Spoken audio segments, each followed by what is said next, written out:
Liga Ray. No one will understand what this is a reference to. I don't know what Save. Oh wait, I get it now. It took a second. Yeah. But duh. Yeah. You got it. All right, we need. This one is gonna be Tobin. You. Dome. All right, my scroll Myself. is working. Everything looks good. Boom. I won't lie. Another reason why I kept randomizing it was that you and I were in a division together. I just can't have that. All right. Can't have that broken up. All right. So, yeah, my cursor's not hidden. So over here, I have the Vegas win totals that were updated as of 4 days ago. Over here, I have... This is just a site grading all the off-season moves, but they're talking about the off-season moves. So when you go to a team, I can bring them up. We can go over their off-season moves. In addition to right here, these are all the draft picks. Oh, wow. Okay, I see. And then, obviously, scrolling through the bottom, if you just want to cheat it out, are my playoff seedings and playoff predictions and Super Bowl predictions. And that's scrolling through continuously right now. Pretty nice. Right? I'm kind of... Yeah, I am... I'm gonna start recording. So here's the way this is gonna work. Okay. We got 7.5 minutes where we're gonna try to we're gonna discuss every team. Gotcha. If we hit the 7.5 minutes, we gotta stop. We gotta put a bow on it. Now, obviously, there are going to be teams that we don't spend as much time on. Right. So, however much time is left, I'll just like make a note of it and be like, okay, we got like 3 extra minutes to talk about whoever we want to talk about. Cool. Are we just going in division order? Or are we going in... Yeah, we're just gonna start at the top because we both have the same sheet, so it makes sense. We start with New England, go to Buffalo, work our way down. All right. Cool. Let me get New England up. But all right. I'll do a quick little intro for the video that I'm posting. Hello, everybody. My name is Keiperdontcare, and this is going to be the first time I ever upload anything like this to my channel. This is going to be our NFL regular season projections. I am joined by my good friend, It's Me Lefty, who I used to do a lot of podcast stuff with, and we're both pretty big football fans. And he's actually streaming this over at his channel, so I'm assuming if you don't want to watch this here, you could watch the VOD. He's got a lot of cool stuff over on his channel, a lot of different pages and things like that he's got open. But basically, the idea here is we are going to preview the entire NFL season. I make this spreadsheet every year, and right around after draft time, I start filling it out.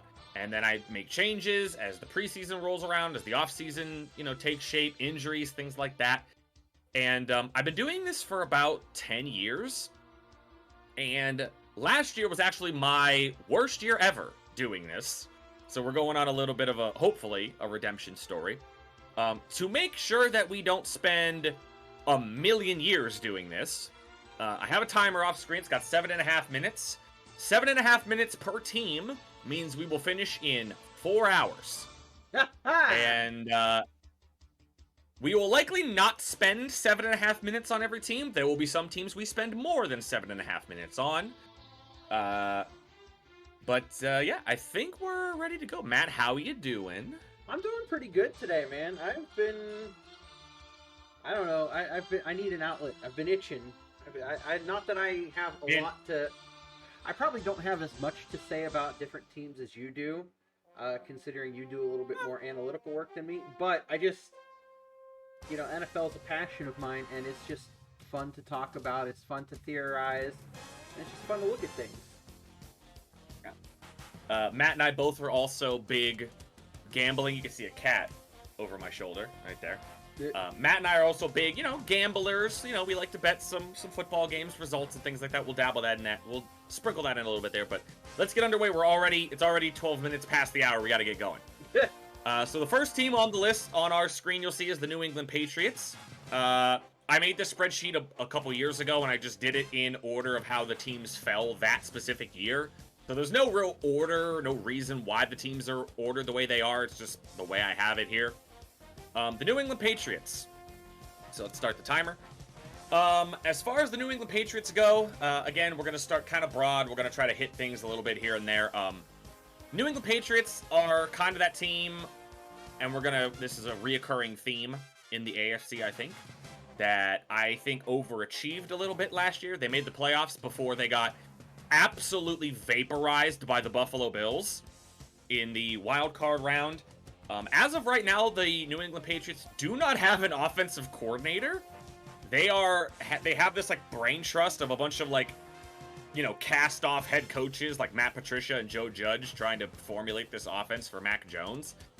Camp news as far as the offense goes is that it's looked pretty bad going up against the defense. Very disjointed, no real fluidity to it. If we're going to be totally honest, I just don't think the Patriots have the firepower offensively to compete with, honestly, two teams in their own division, let alone the rest of the AFC.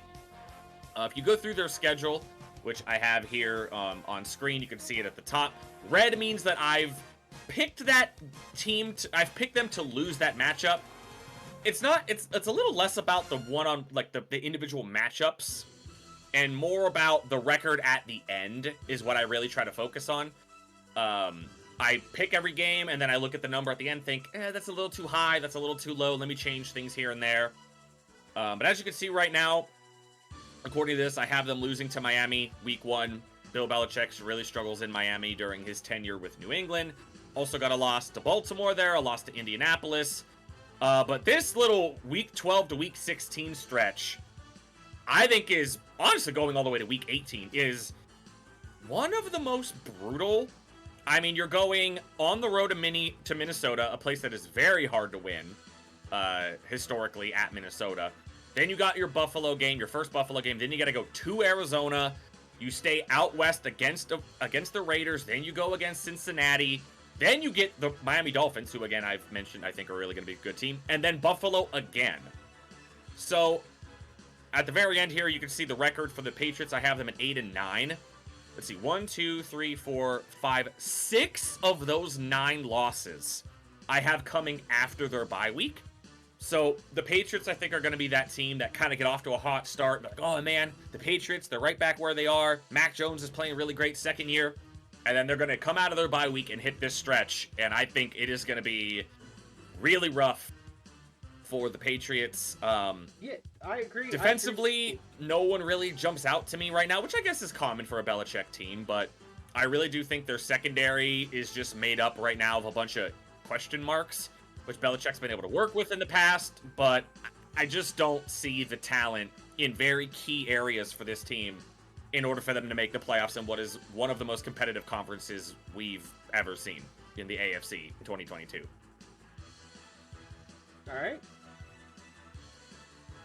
All right, you good? So Matt, what do you think? You got any?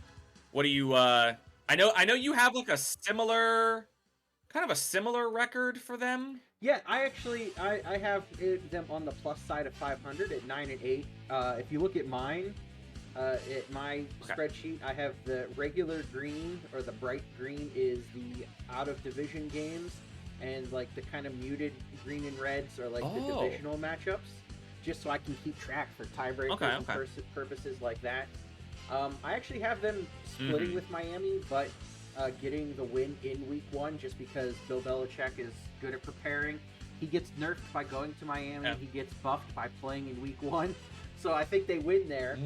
I think they're able to beat Pittsburgh just because they've always been able to beat Pittsburgh. Then they lose to Baltimore, Green Bay, and then similar, like you said, because they're going to start out 2-2, then they're going to go on a tear because they're going to play a whole bunch of bad teams. You know, Detroit, Cleveland, Chicago, the Jets. So yeah, now they're sitting at 6-2. They hit that murderer's row, like you said, like right before their bye week. I have them losing to Indy, and then they get to beat the Jets. I think the difference between you and me is that murderer's row in the middle. I have them beating Arizona and Las Vegas, primarily because I think they're good enough to beat Las Vegas. I think their defense will be able to lock down a little bit. By week 15, whatever brain trust they have will be thrown out the window, and there'll be an actual offensive coordinator. And then week 14, I mean, memes aside, I'm predicting another Call of Duty second half slump for Arizona. So they'll be in the midst of a slide. Bill Belichick will take advantage of that, and they win those 2 games. But then they do lose out to Cincinnati, Miami, and Buffalo, ending 9-8. And if you're looking at their regular season record is 9-8, 3-3 in division. If there's a bracketed number next to their name, that's their playoff seeding. So I have them missing the playoffs primarily because the AFC is insanely fucking strong. Because you'll notice in here at some point that I have a 10-win team that doesn't make the playoffs. So 9-8 is not going to get you there. And same actually. I have a 10-win team not making the playoffs. It's just, oh my god, wait until I can't wait to talk about the tiebreakers and stuff that go into the reason why that team misses the playoffs. But we'll get to it. But yeah, dude, I just think New England is too middling. I don't think they're bad. I don't think they're good. I think it'll be a growing pain year for Mac Jones as they work through not wanting to pay an offensive coordinator. Yeah. But that's just how it's going to be. I don't know. I think we're in agreement. I mean, we're 1 game off. So clearly we got some agreement there. So, yeah, Patriots not making the playoffs. And just like, look at that. We saved a minute. It took us 6.5 minutes to talk about the Patriots. So we got a minute in the bank already. Look at that. Next, this was Matt's favorite fade last year, was the Miami Dolphins. It was, obviously, it is a new coaching staff, entirely new-looking team. I will admit, the longer the offseason has gone on, the more confident I've gotten in Miami. It's mostly Warren Sharp's fault. For those that don't know, Warren Sharp is one of Matt and I's favorite, analytics guys out there. If you don't already follow Warren Sharp, he's fantastic. He comes up with a book every year. It's like must-read stuff. As far as Miami goes, we'll talk about Tua at the end. Things I do not like about Miami, I still have question marks at least 3 positions on their offensive line. Obviously, they had the worst offensive line in the league last year, and it totally, kneecapped this offense and what it was capable of doing. They bring in Teron Armstead, but he's like on the wrong side of 35 years old, and he's been injured a lot. You have Connor Williams coming in from Dallas, who's not bad, but he's also not great. So, I mean, he's an upgrade for what they had, but I still got some questions at the offensive line. They do lose Brian Flores as the head coach. Obviously, that was a big offseason story. Brian Flores really was like the architect of what made this defense really special. They play a style of defense that is very uncommon in the NFL. Tons of man coverage, tons of cover zero, blitz the crap out of you. Not a lot of teams do that, and Brian Flores was the architect behind that. Now, the players are still there, but the guy at the controls for that defense is no longer there, and you'll kind of catch a trend through my projections that I feel like that's really, really important, especially because defense is already behind the 8 ball. Anyway, obviously they make the big free agent splash in Tyreek Hill. We'll probably talk a little bit more about Tyreek Hill and his absence from the Chiefs versus his addition to the Dolphins, because I think those are not equal. I think Tyreek's will be fine in Miami. I don't think it's like this amazing, transcendent thing that's happened. But I think Miami is, going to be improved. I think this offense, I am not a Tua doubter. I just think Tua is a decent average quarterback. I don't think he's bad. I think he's got his limitations. I definitely don't think he's, been given a fair shake given what he's had to deal with in Miami, playing behind the worst offensive line in the league, having to back up Ryan Fitzpatrick. Miami, I think you and I both have Miami with the same record. Got them losing some games I think they should against Buffalo, a little bit later in the season against San Francisco, the Chargers. But I also have them pulling some upsets. I have them upsetting Baltimore and Cincinnati early in the year. Winning some games they should, you know, against Detroit, things like that. You always got that random divisional game that even some playoff teams will lose. I got them losing to the Jets once. Little bit of a tougher stretch down here at the end. I got a loss against San Francisco, a loss against the Chargers, loss against Green Bay, New England. Rookie head coaches just don't make the playoffs very often. As a matter of fact, I can't remember the last truly rookie head coach that's made the playoffs. I think the Dolphins are good. I think they improve. I worry about their defense without Brian Flores there, but I really like Mike McDaniel. I think this offense is going to be really fun to watch, really creative. That type of Kyle Shanahan type of stuff that I personally love to watch. 10-7, not making the playoffs. AFC's way too good for a 10-win team to sneak in. So Miami is a sneaky good team, but not a playoff team to me. All right, so you have Miami as the AFC 10-7 team that doesn't make the playoffs? Yes. Okay, I have them as the 7th seed making the playoffs, primarily because of the Week 2 victory against Baltimore.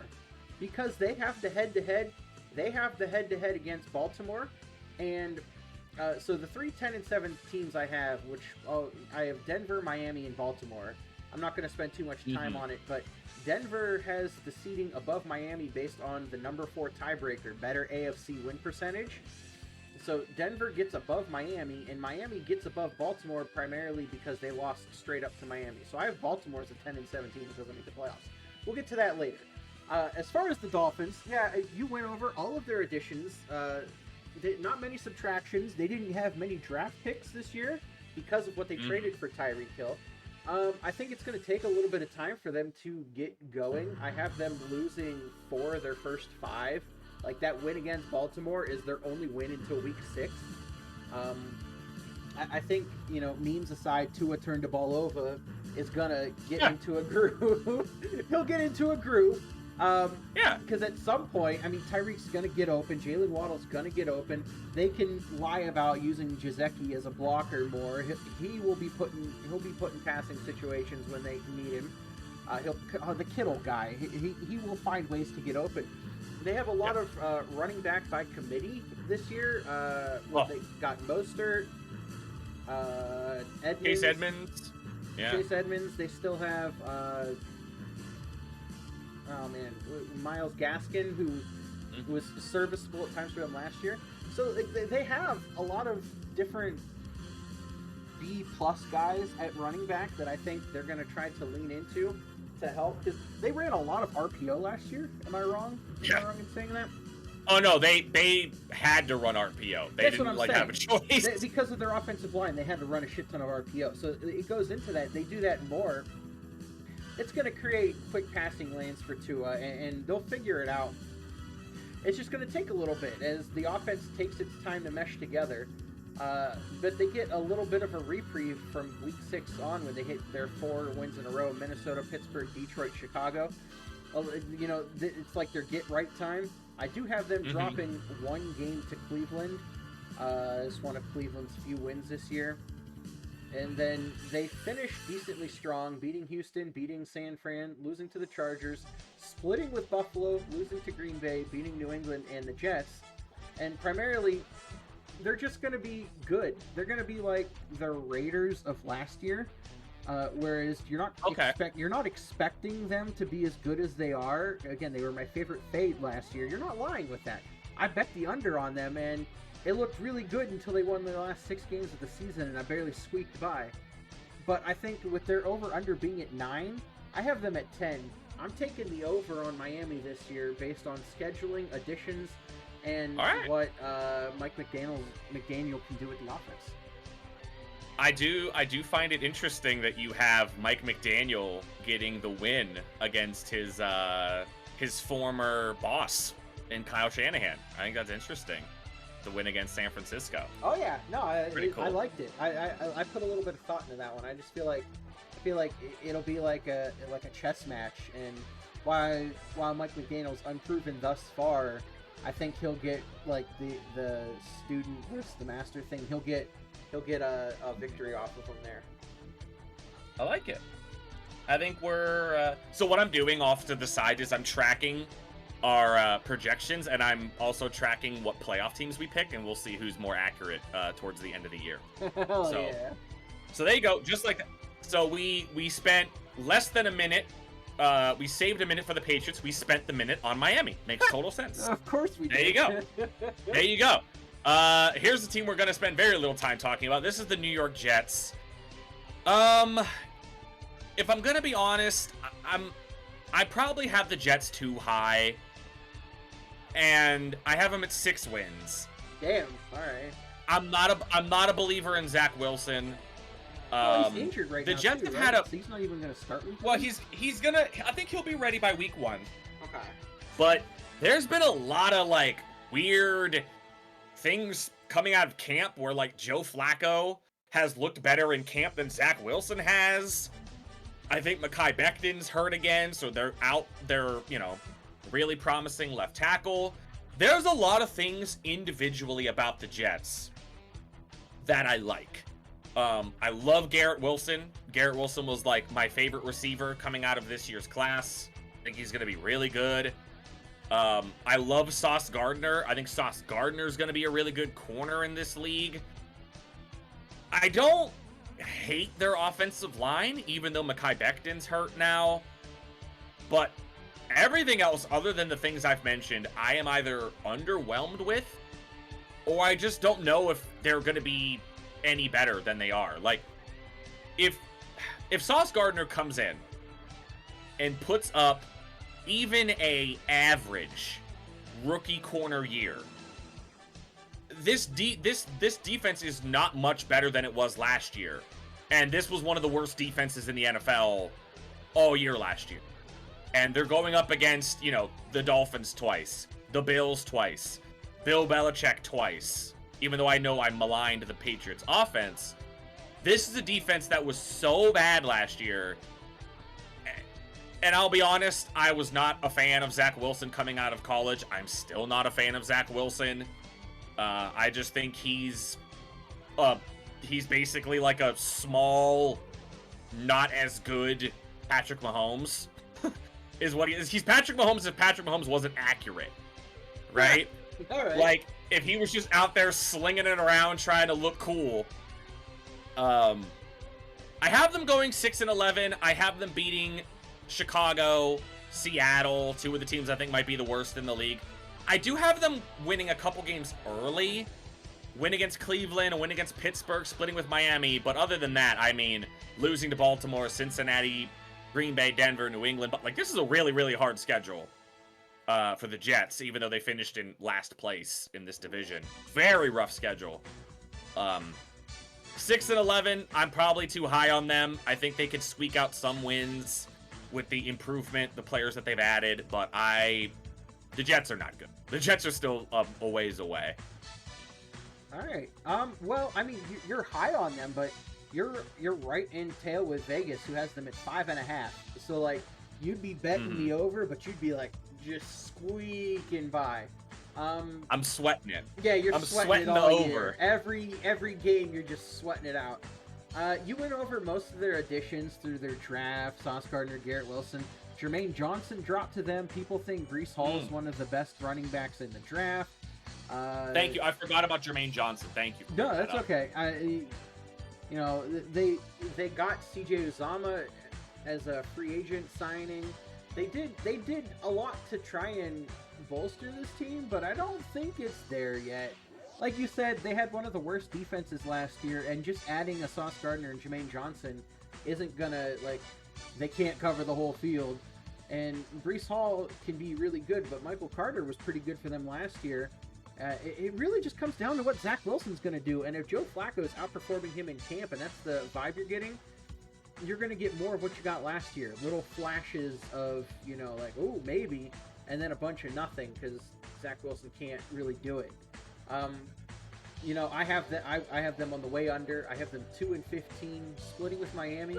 and losing to Minnesota, which, because Minnesota's fucking an anomaly. They had like 9 or 10 games decided by one score last season. So like I feel like they're going to be in all these games where like they're going to beat teams they shouldn't and lose to teams they shouldn't. But that aside, like always. Yeah, like always. Like always. Even with like a new always. head coach and new regime. But that aside, the Jets, I think they, as good as their draft was, as good as their offseason was, I think they're going to be really bad and on to the next quarterback. They failed with Sam Darnold. They're failing with Zach Wilson, and they're you know, to quote Bill Belichick, they're on to Cincinnati. Except on to Cincinnati. That's really all I can say about the Jets right now. I think that's good. Look at that. 2 minutes. Saved it. Bang. 2 minutes on the Jets. Look at that. Easy peasy. We're probably going to spend it immediately now on the Bills. All right. So we have let me reset the timer, and bang, we got the Buffalo Bills. We got they're the Super Bowl favorites. We don't have our Bills fan here with us. Shane, massive hype surrounding the Bills. I think this is similar to, and Matt, I think you would agree with me with this. The hype kind of surrounding the Bills feels similar to the hype surrounding the Chiefs when they lost in the AFC Championship game to New England. Where, like, entering the next season, a lot of people were like, the 2019 season, a lot of people were like, okay, yeah, they lost in the playoffs, but, like, it's this team's turn, right? Mm-hmm. And people were right. It was the Chiefs' turn. They went to the Super Bowl. They went to the next 2 Super Bowls, winning one and losing another. That's kind of what it feels like with the Bills. I'm just going to say it. The Bills, if it's not now, I don't know when it's going to be. I really don't. I don't know when it's going to be if it's not now. Things I dislike, I think this defense is a little overrated. They played by far the easiest schedule of opposing offenses last year, and it almost wasn't close. They got to play the Jets twice with Zach Wilson. They got to play the shitty Dolphins offensive line twice. They got to play New England twice, one time in a windstorm where the Patriots only threw the ball 3 times. They got to play Pittsburgh. They played Jacksonville. They played Houston. They got to play the NFC South with the Saints having to start a backup quarterback. They got to play Atlanta. They got to play Carolina. Like, all of the good teams they played kind of bounced to them. Like, the Tampa Bay moved the ball up and down the field on them. Indy hung like 40 on them. Tennessee beat them. I know the Chiefs didn't beat them, but the Chiefs obviously scored 1 million points in the playoff game. I think this defense is a little overrated. They're good, and they're better, obviously, now that they have Von Miller. But I just think this defense is... They lean a little too much into being conservative.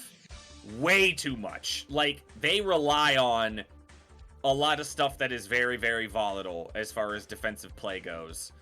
You know, linebacker play, linebacker coverage, things like that. Pass, like a rotational pass rush that has, you know, fluctuating results and things like that. So this defense I'm a little worried about. Don't think they're going to put up the numbers that they did last year. I got no questions about the offense. None. This is still going to be one of the best offenses in the league. My brother and I were talking, because my brother's a huge Josh Allen fan. We were talking about, oh man, I'm a little worried about Brian Daboll leaving with Dorsey taking over. And then Dorsey immediately had a playoff game where he made Matt Barkley throw the ball like 20 times. I'm like, oh, never mind. They're fine. They're the Bills still.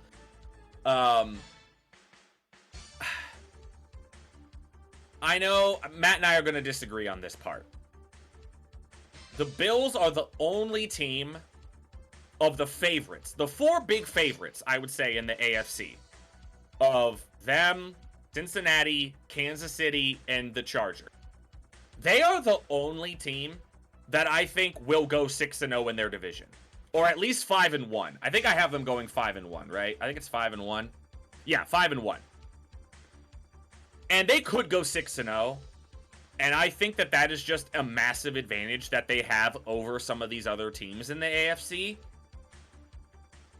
And I don't know, man. I just think the Bills have something to prove where other teams in the AFC, I don't think they do. Kansas City's got nothing to prove. Cincinnati went to a Super Bowl last year. They got nothing to prove. I guess they have something to prove that it wasn't a fluke. But the Bills, the roster's so good. The offense is so good. I really feel like this is the type of team that, like, I have them beating Kansas City in the regular season, and that ends up being the thing that makes them the 1 seed, because I have them as the 1 seed.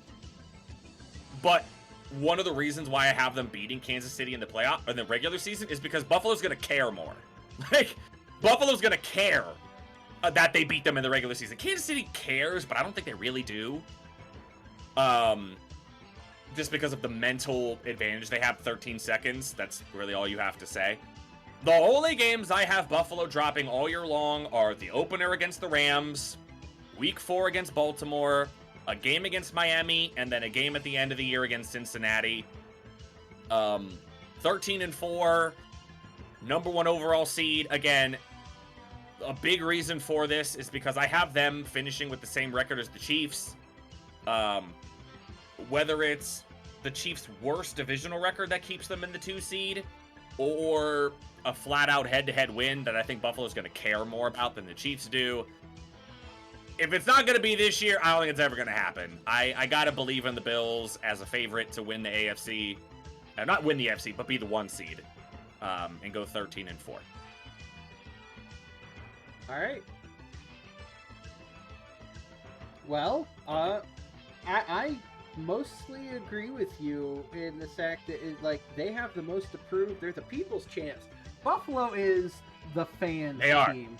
They're like, everybody's pulling for them. They're just like the good guys. Yes, they are. Everyone wants to see Buffalo win, get there, because they haven't done it yet. They have the chip on their shoulder from the 13 seconds. They have everything to play for, and like, I think you can see the fire in Josh Allen's eyes, even in the preseason already. They got that, they got that dog in them. But like, they do, yeah. I do have them losing to Kansas City primarily because while they want it more, I do wonder how much that 13 seconds eats at them. It probably does. That's what I'm saying. I think almost certain. I think it eats at them in a negative way, and they pucker up a little bit late in the game and defensively, and it leads to them losing the heads up to KC, which is why I have Buffalo as the 2 seed. Now, I agree with you that I'm not completely sold on their defense. They've almost completely remade their front 7. Von Miller is great, but he's older. Von Miller, Shaw Lawson, Daquan Jones, Tim Settle, Jordan Phillips. Those are a bunch of new faces to your front 7, your defensive line and everything. That's going to take some time to mesh.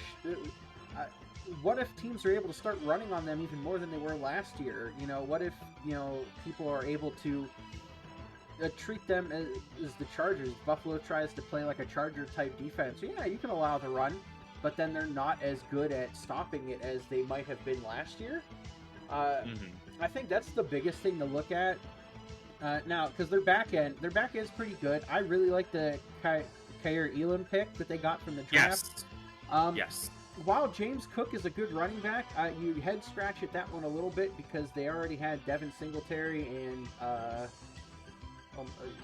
what's the other running back they had? Oh, the guy who I really liked, but he doesn't play. Is it Zach Moss? Is it? No. Zach Moss, yeah, out of Moss? Utah. Okay. I loved Zach Moss coming out of college, but he doesn't play. So, like, Singletary and Moss, they're not a team that ran the ball particularly well, but that was primarily from their offensive line. I know a biggest thing is, creep back towards average. They changed up their offensive line.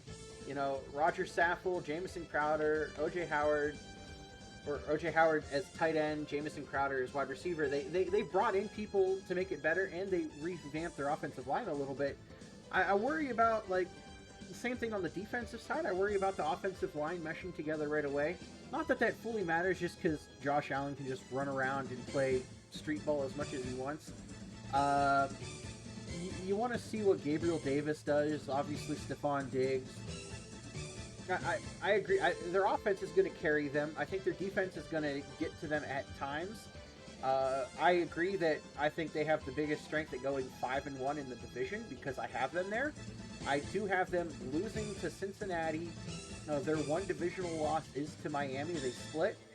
I have them losing to the Rams. I have them losing to Pittsburgh and Kansas City, giving them a 12-5 record overall and the 2 seed. And again, they're the people's champs. They're who everybody is going to be pulling for if they make it because they're such a good story. People laugh about Buffalo fans. And, I mean, it'd just be good for them if they actually do it. But if they don't, it's kind of like you just said. If they don't, if the Bills can't do it this year, will they ever do it? Like, this is maybe the best iteration of their team with some of the question marks that, I brought up. Wrong defensive line, offensive line. But if they can't do it now, they're never gonna get there. Are they able to use the chip on their shoulder? Are they able to use the monkey on their back as a chip on their shoulder, or are they gonna let it hold them down? And I don't think the regular season is just gonna be kind of like dress rehearsal for them. Yeah. And then the playoffs are where it's gonna matter the most, and it's just gonna be really interesting.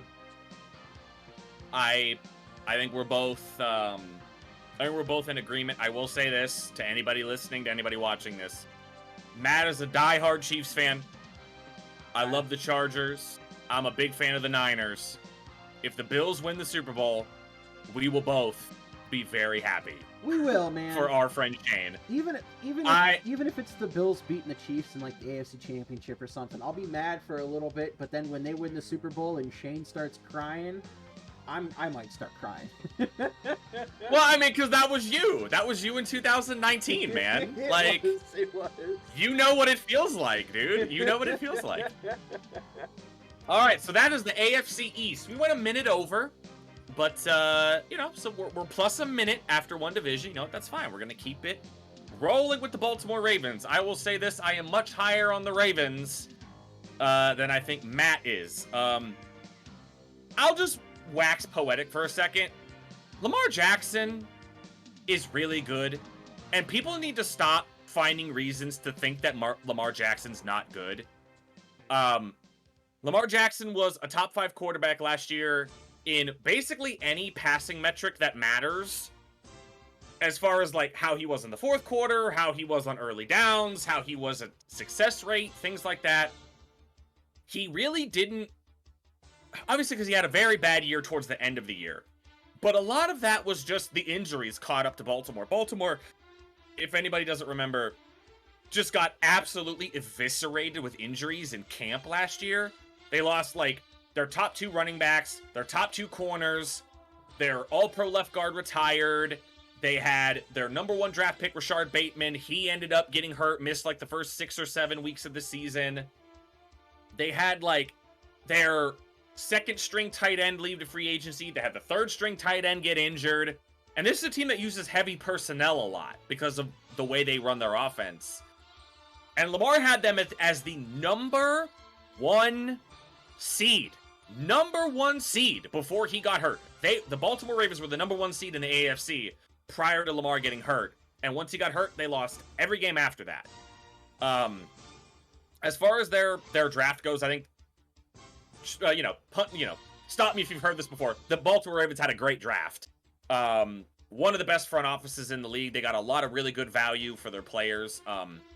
We won't talk too much about Kyle Hamilton and Tyler Lindenbaum yet, simply because we don't know how much they're going to play. Obviously, Tyler Lindenbaum's the starter, but the Baltimore Ravens have a very deep secondary, and I don't quite know how Kyle Hamilton fits in there yet. But the story of the preseason so far has been this rookie tight end, Isaiah Likely, that they have, who just looks like a freak out there. Like, I think it was like he played 15 snaps the other day and caught 8 passes for 100 yards on 15 snaps. This is on top of the fact they already have Mark Andrews. So, a chance that, you know, the Baltimore Ravens have 2 good tight ends now. I think this is probably the best secondary in the National Football League when it's healthy. They add Marcus Williams from the Saints. He's a great player, on top of the fact they got Marlon Humphrey. They got Marcus Peters. You know, as I mentioned, the drafting of Kyle Hamilton. When this team is healthy and Lamar is there, they are one of the best teams in the National Football League. I think they're going to be right there with Cincinnati at the top of it. Matt, spoiler for you guys. Matt and I are going to talk about Cincinnati a lot because we both love Cincinnati. But something about Baltimore, man, their consistency, how good they are year to year. I'm just a believer in John Harbaugh. Win-loss record, I have them going 12-5. The majority of their games, with all the insertion of all those rookies that I mentioned, all those new players, get off to a rough start a little bit, like hovering around 500, losing to Miami, losing to Cincinnati, Tampa Bay, and New Orleans. Back-to-back road trips, by the way, Tampa and New Orleans. That's really rough for the Ravens. But then after that, this schedule gets really, really easy towards the end, where you get a bye week, and then you get Carolina, Jacksonville, Pittsburgh, Cleveland, Atlanta, Pittsburgh again. You finish the year with Cincinnati. The only game I have them losing is their game against Denver. I believe in Lamar Jackson. I'm a huge Lamar Jackson fan. I think he's wildly underrated. 12-5, same record as the Bengals, but a better divisional record, and they win the AFC North. Oh, wow. You have them winning the division. I do. All right. I mean, like... I do. Baltimore's great.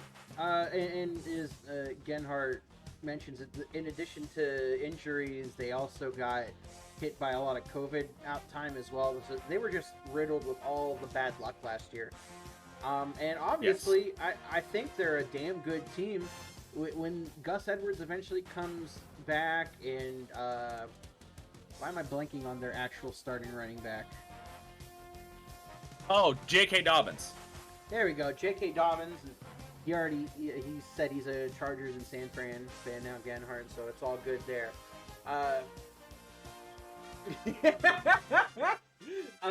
So J.K. Dobbins, Gus Edwards, they don't have to bring out like 28, 29-year-old running backs this year. You said you didn't want to spend too much time on their draft picks, but, you know, Tyler Lindenbaum, they got Morgan Moses out of free agency. Like, they bolstered... Totally forgot about Ojabo and Travis Jones, who also have looked really good. Right? I think, like, they have so much potential to be amazing. You just want it to be consistent. You want to see what the team's like at full power if they're not getting injured. With the bolstered offensive line, Lamar Jackson should be better. He should be able to, you know, stay good. And you have Isaiah Likely, who I barely heard about, but you're saying he's amazing. On top of Mark Andrews, who's shown he's quarterback proof and can just get open with anybody throwing in the ball. I think the biggest thing, as I mentioned in the Miami thing, the biggest thing I have is the fact that I have them losing to Miami in week 2. And that is why they're kind of the 8th seed, because they lose against Buffalo. They go 3-3 in division, losing to Tampa Bay. They get a nice little thing, but then towards the end of the season, they also lose to Denver. That Denver game in week 13 and the Miami game in week 2. If either of those flip, Baltimore makes the playoffs. So, like, I think they're fringe. I think they can definitely get there. I just have them at 10-7, barely missing out. I just want to see them mesh correctly and hopefully stay healthy. I know injuries aren't a thing you can, like, predict year to year, and they're so volatile. If the team stays healthy, if one of those other 2 games flip, they could easily beat any of them, end up in the playoffs, and realistically, you have them winning the division. I don't think it's too outside of the realm that they could win the division. I think their ceiling can be like a 12-5. I have them, you know, splitting with Cleveland just because, you know, it late in the season and it's one of the few games I have Cleveland winning. They could easily just blast Cleveland both times. They could blast Pittsburgh both times. Like, drafted amazing, offseason was amazing, everything they did was really good. You just want it to stay good all year. I want to see consistency. I want to see no injuries if possible. And then, yeah, the shit talking on Lamar Jackson just is overblown and needs to stop. Man's top 5 quarterback in the league right now, and he's going to prove it again this year. GG. Got it. Loved it. Love to hear it. Another 20 seconds. But you know what? I think it's fine because the next 2 teams I don't think we're going to spend much time on. Next is Pittsburgh. I'm going to be very brief when it comes to Pittsburgh. I was raised a Pittsburgh fan. I used to be a very pompous Pittsburgh fan. And then I really don't know how to put this any other way. I just, started paying attention to, what actually is good to do as far as, a franchise goes and as a team goes. And Pittsburgh doesn't do a lot of that. Pittsburgh just kind of has their... I mean, the saying is the standard is the standard, and Pittsburgh has one, and they live and die by it.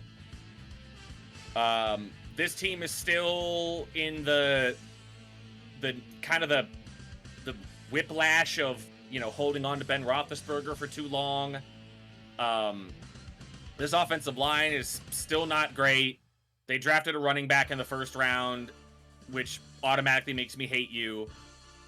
They have an offensive coordinator in Matt Canada that doesn't seem to understand that you can't just run nothing but 3-yard dink and dunk passes nowadays in the NFL. You have to push the ball down the field in order to win, especially when you have receivers as good as Pittsburgh does.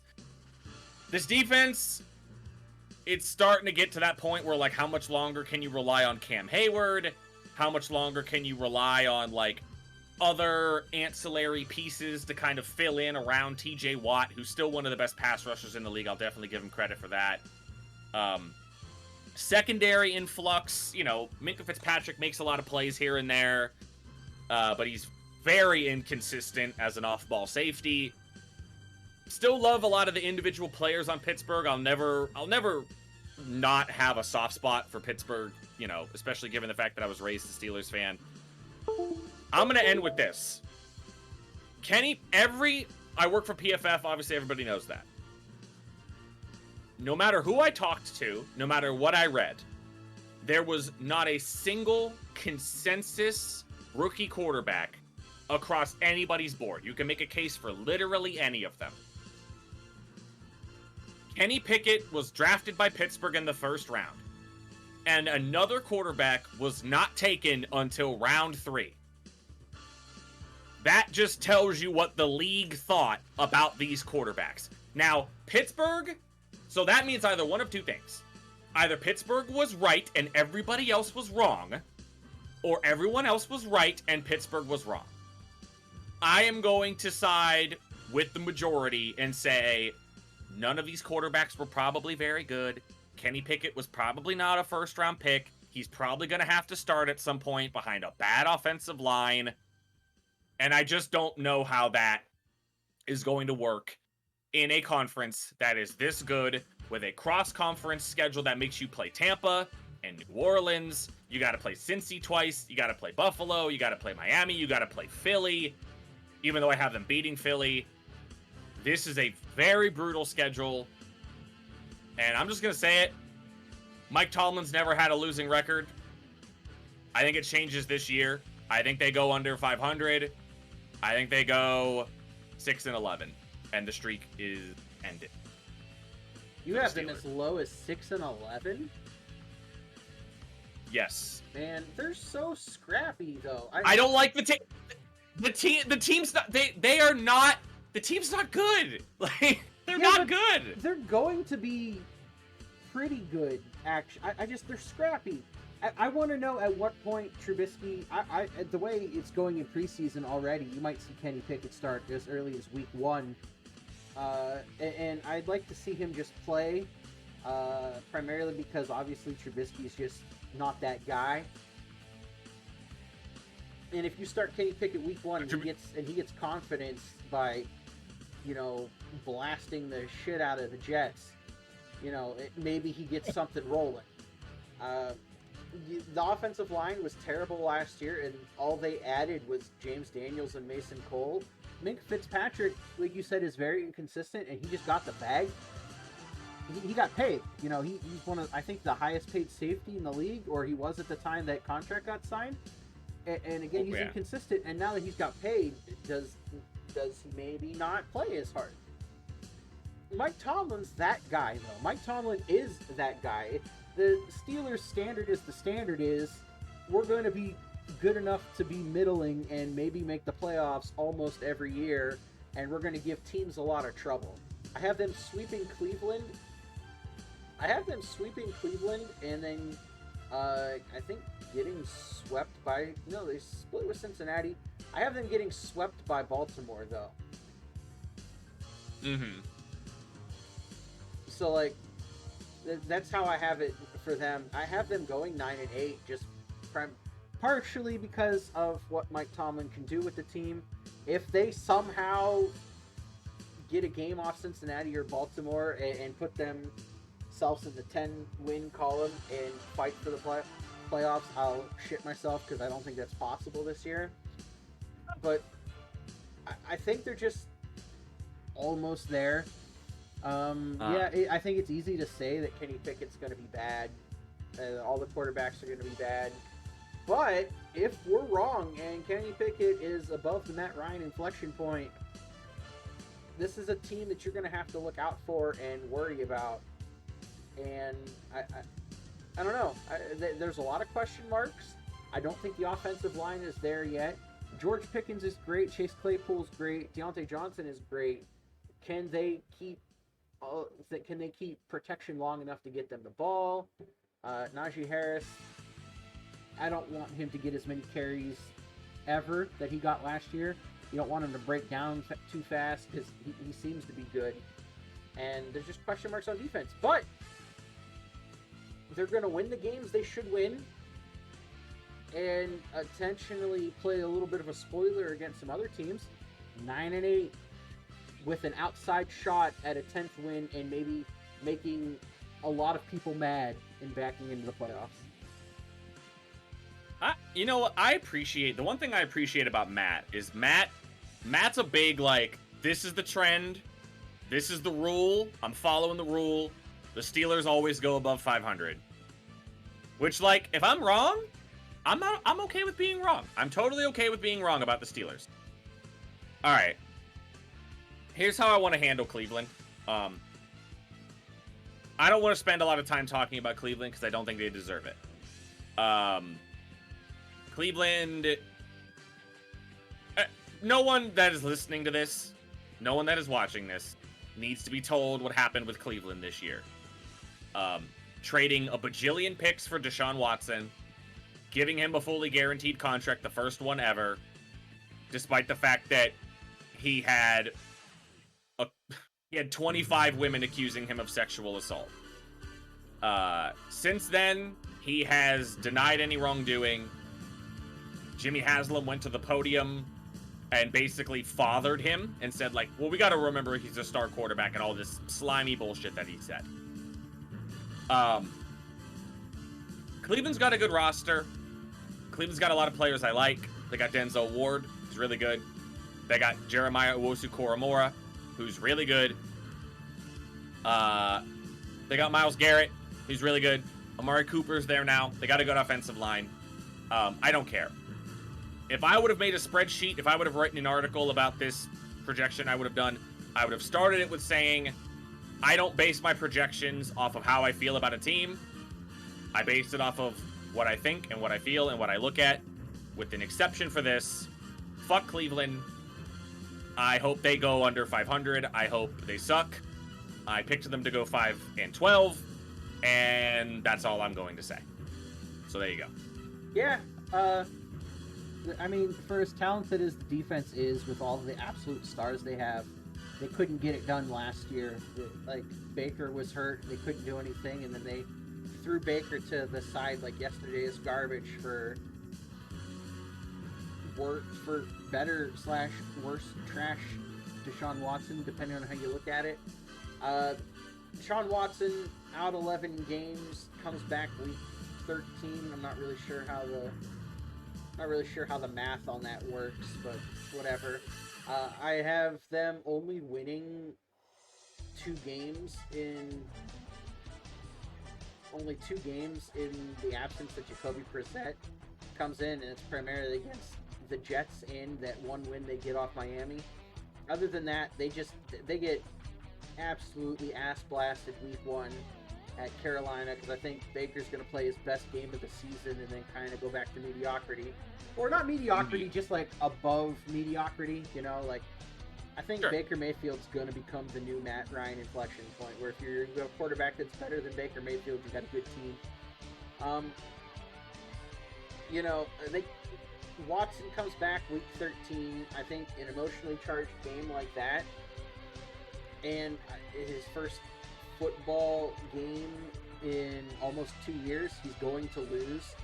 But I think, and I almost don't even want to say it, but if he shows he can be as good as he was in that campaign, you know, just a couple of years ago with Houston, I think they win a couple games at the end.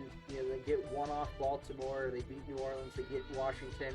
I have them losing to Pittsburgh last. I mean, just 6-11, 2-4 in division. I think they're trash. I think just the fact that going through Reddit posts and things, you have the Houston subreddit, the Cincinnati subreddit, the Baltimore subreddit, and I think even the New Orleans subreddit have all had threads coming up with what chants they're going to yell at the game at Deshaun Watson, who already had to deal with it in the one preseason game he did play in Jacksonville with "you sick fuck, you sick fuck." So they're going to have that kind of adversity following them everywhere they go until inevitably 2 years from now nobody cares, and then Deshaun Watson's a good quarterback. But for now, fuck him. Fuck him. As I've been touting to my friends for a while now, future Chiefs great Juju Smith-Schuster once said, "The Browns is the Browns," and that's all I have to say. The Browns is the Browns. And look at that. We just saved. We're back ahead. We got 1 minute and 40. Look at that. Just like that. Okay. Finally, we get to Cincinnati.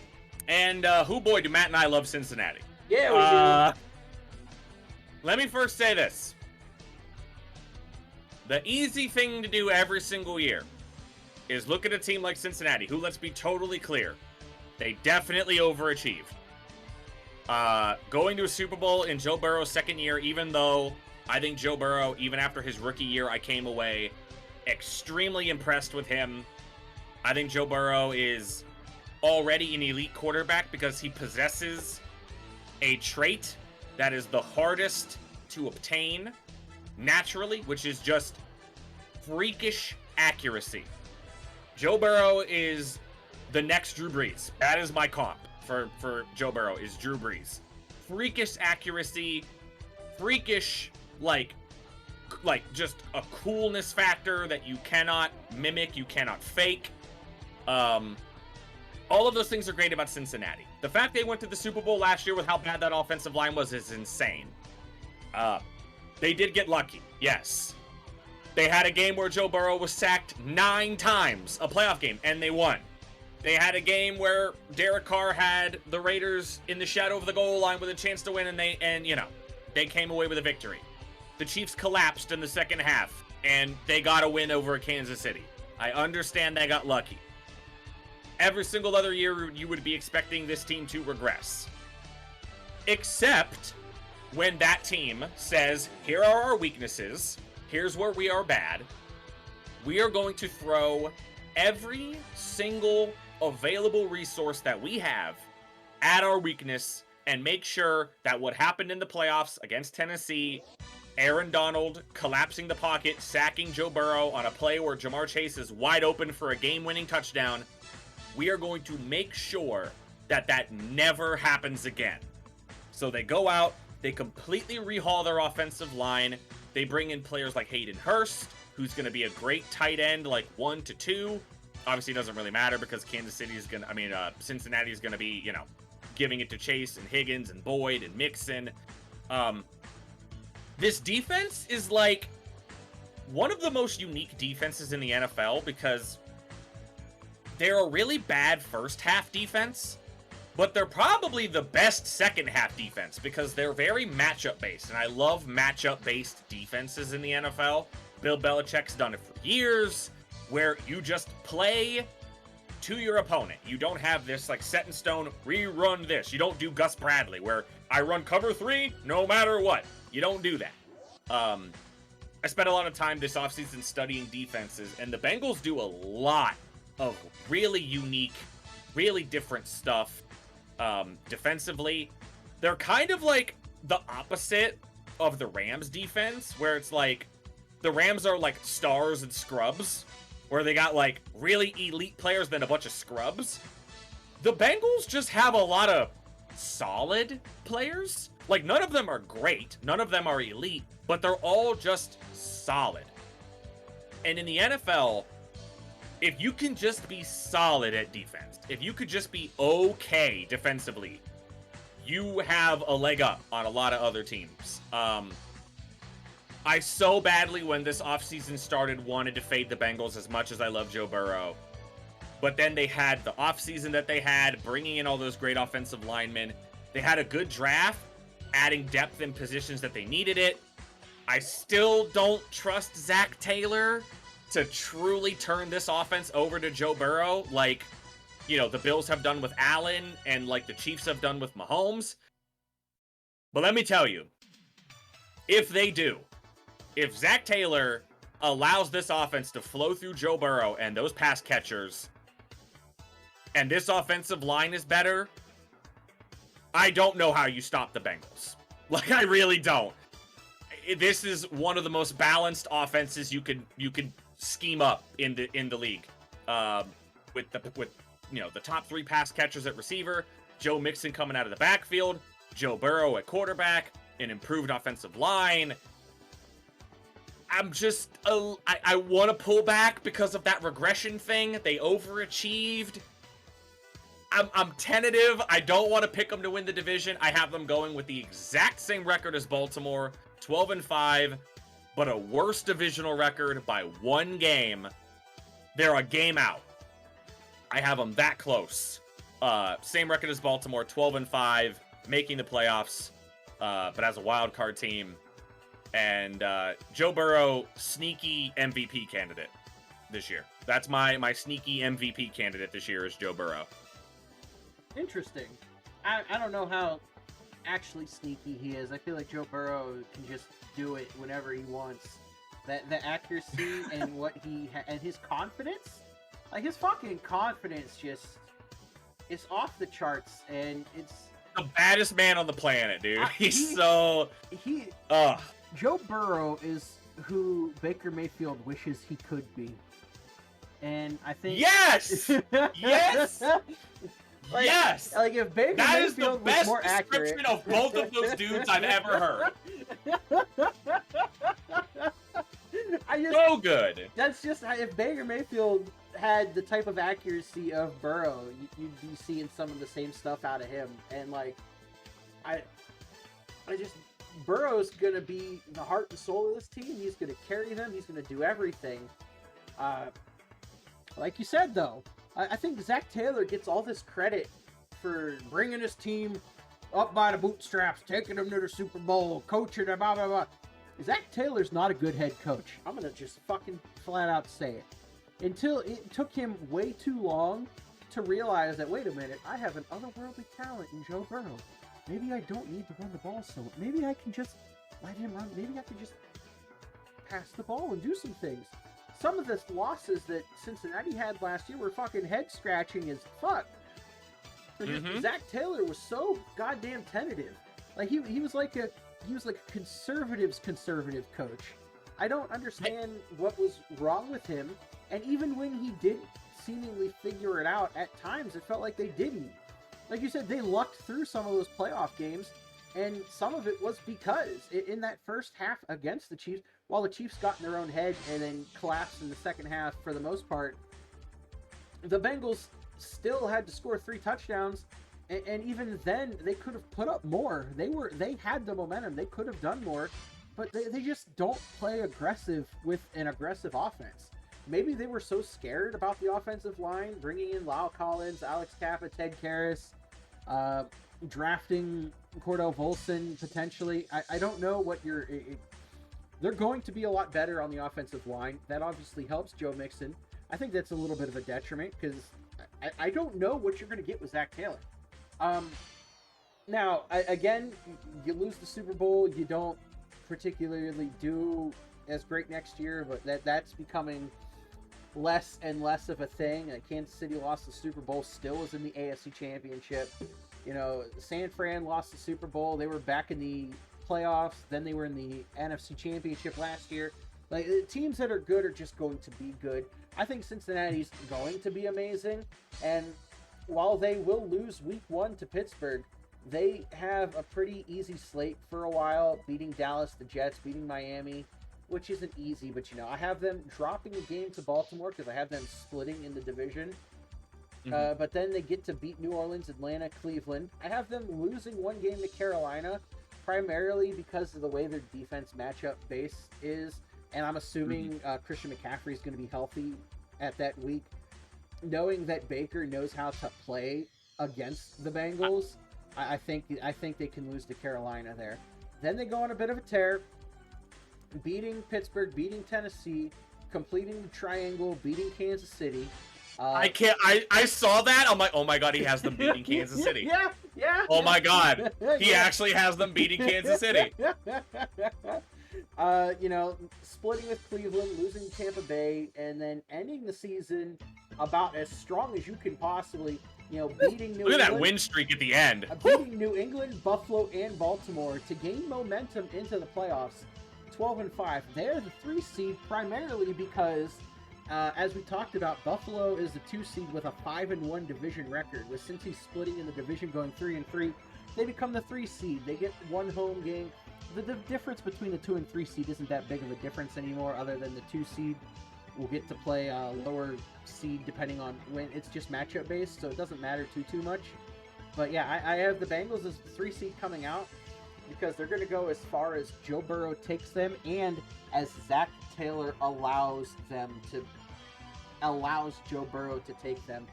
I think the team's special. I think they can do it. They're just of the 4. I mean, the power 4 teams in the AFC: Buffalo, Cincy, Kansas City, Chargers. Any one of those 4, I think, can win the Super Bowl. Like, straight up. You have the people's champion in Buffalo. You have me as a Chiefs fan rooting for, obviously, Kansas City. You have the analytics fans rooting for the Chargers. And then just, like, quarterback fan, Joe Burrow, man. You just want to see him do it. Because he believes so badly that he can, that he eventually will. I agree with everything you said. I will say, are you in agreement? I know you're a little more critical of Zach Taylor than me. I don't trust Zach Taylor, but you don't like Zach Taylor. I'll ask you this, and then we'll move on to Houston, because Houston's not going to take us long. If Zach Taylor allows Joe Burrow to run this offense the way they ran it going into the playoffs, when they were throwing the ball all over the place, this is the best offense in the league. Not only the best offense, I think if Zach Taylor lets them play the way they should play, the way this team is built to play, and the way this team should play, I think they're the best team in the AFC. I think they're better than Buffalo. Yeah. If we're putting that parameter on it, I agree, because I think Stephon Diggs is good, but the gap between him and Jamar Chase is not big. I like T. Higgins more than I like Gabe Davis. I like Tyler Boyd more than I like Jamison Crowder. I certainly like Joe Mixon more than I like the running backs in Buffalo. I think Allen's a little better than Burrow simply because of his legs, but Burrow's more accurate than Allen is, and I think their offensive lines are comparable, so I agree. Anyway, let's get to Houston. I'm not gonna spend too much time on Houston. I'm not a big fan of Houston. They finally got the albatross of Deshaun Watson off their necks. Unfortunately, I do think they kind of have a lame duck head coach right now in Lovie Smith, who I think is just a placeholder until they figure out what the fuck they're doing offensively. They did have a nice draft. I'm looking at Matt's screen right now. They did have a nice Derek Stingley, who I'm a big fan of. I also think that Nico Collins, who I think is a second-year receiver coming out of Michigan, who I was really impressed with at Michigan. I think he's that type of receiver that translates well to a team that doesn't have a lot of great pass catchers around him, that they could just funnel passes to Nico Collins. I think he could potentially be really, really impressive. I'm not a believer in Davis Mills. Davis Mills had a lot of games last year where he looked really good in the first half, and then he would look atrocious in the second half. And I understand that, like, he was put in a really bad situation. The Texans really only have 3 notable, like, cornerstone players on their team right now. Laramie Tunsil's really good, Brandon Cooks is really good, and I think Derek Stingley will be one of those players. As far as everything else goes, man, the actual analysis of Houston will begin next year when they finally start rolling in some of these first-round picks that they're getting for Deshaun. As of right now, I still think they're in that middling tier of like 4 to 5 wins. They beat Chicago. They beat Washington. They upset Dallas because fuck you, Skip Bayless. That's my only reason. That's my only reason for them. Because it would just be funny for Houston to beat Dallas. You know, I think that'd be really funny. And then they upset Tennessee at the end, which they did last year. That's another thing people got to remember. Tennessee lost to Houston last year. I think they lose again, but I just don't think this team is ready. Give them one more year so the rebuild can finally start in Houston. 4-13, 1-5 in the division, picking towards the top of the draft for me. Yeah, I mean, Houston is like in year -1/0 of rebuild. Last year I think this year's the lame duck. I don't even know what you consider last year. It was a throwaway. They just, whatever, dude. They signed all those fucking free agents. They did whatever just to see if anybody could stick. Had a really good draft. Like, you like Stingley, you like Kenyon Green. Don't know what you're going to get out of Petrie. Unfortunately, Mechie, I think he's the one that's out all year now due to some sort of... I don't know if it was an injury. He's got like It was an illness or something. No, right? Yeah, I think he's got like some type of it's treatable. They caught it early, but I think he's got some form of like cancer. I think that they caught early. Yeah, so or something. Maybe I'm misremembering that. Yeah, he's got some sort of illness that's bad. A lot of people are saying a lot of good things about Dameon Pierce. He's getting a lot of smoke in fantasy circles. But again, it's the lame duck year. Now it's you finally got your first year of a lot of draft picks, a lot of things. Now you're really going to see what kind of young talent you can stick to this team. I don't think Davis Mills is that guy. His neck is too long to be in the NFL. He's good, but he's not great. He's gonna be the perfect Mike Glennon for the next 10 years. He'll be a backup somewhere. I think he's gonna show enough flash to maybe stay on the roster or be a backup somewhere else. But I don't think he's gonna be a starter. Now I am a little higher. What did you have their record as at the end of the year? 4-13. Yeah, so you have their Vegas win total is 4-5. I have them kind of sneaky. Like they're going to get a win against Indianapolis in week 1, beat Chicago in week 3. You know, then they lose a bunch of games, but I have them on a little mini streak, beating Philadelphia, the Giants, and Washington. They're going to beat the shit out of Cleveland in week 13. I don't care. Davis Mills is going to turn on whatever little bit of Ryan Fitzpatrick super juice he might have in him, and they beat the shit out of Cleveland. And then they have I can't have them losing or beating Dallas, and then I have them splitting with Tennessee, and then beating Jacksonville. Though I have them at 7 wins. I think they're gonna do a lot better than 4.5 wins. I think they're gonna show enough promise, enough flash that they're gonna be able to get some wins off teams they probably shouldn't, such as Philadelphia. I mean, I'm not high on Washington or the Giants at all, or Chicago, but being able to split with Indianapolis, split with Tennessee, doing whatever, 2-4 in the division, but 7 wins. I think lame duck year, you're going to see what young talent sticks, and I'm excited to see what quarterback they take next year. DJ Stroud or, what's his name? Bryce from Alabama. So, we'll see. See what happens. Indianapolis, we are in disagreement with this team.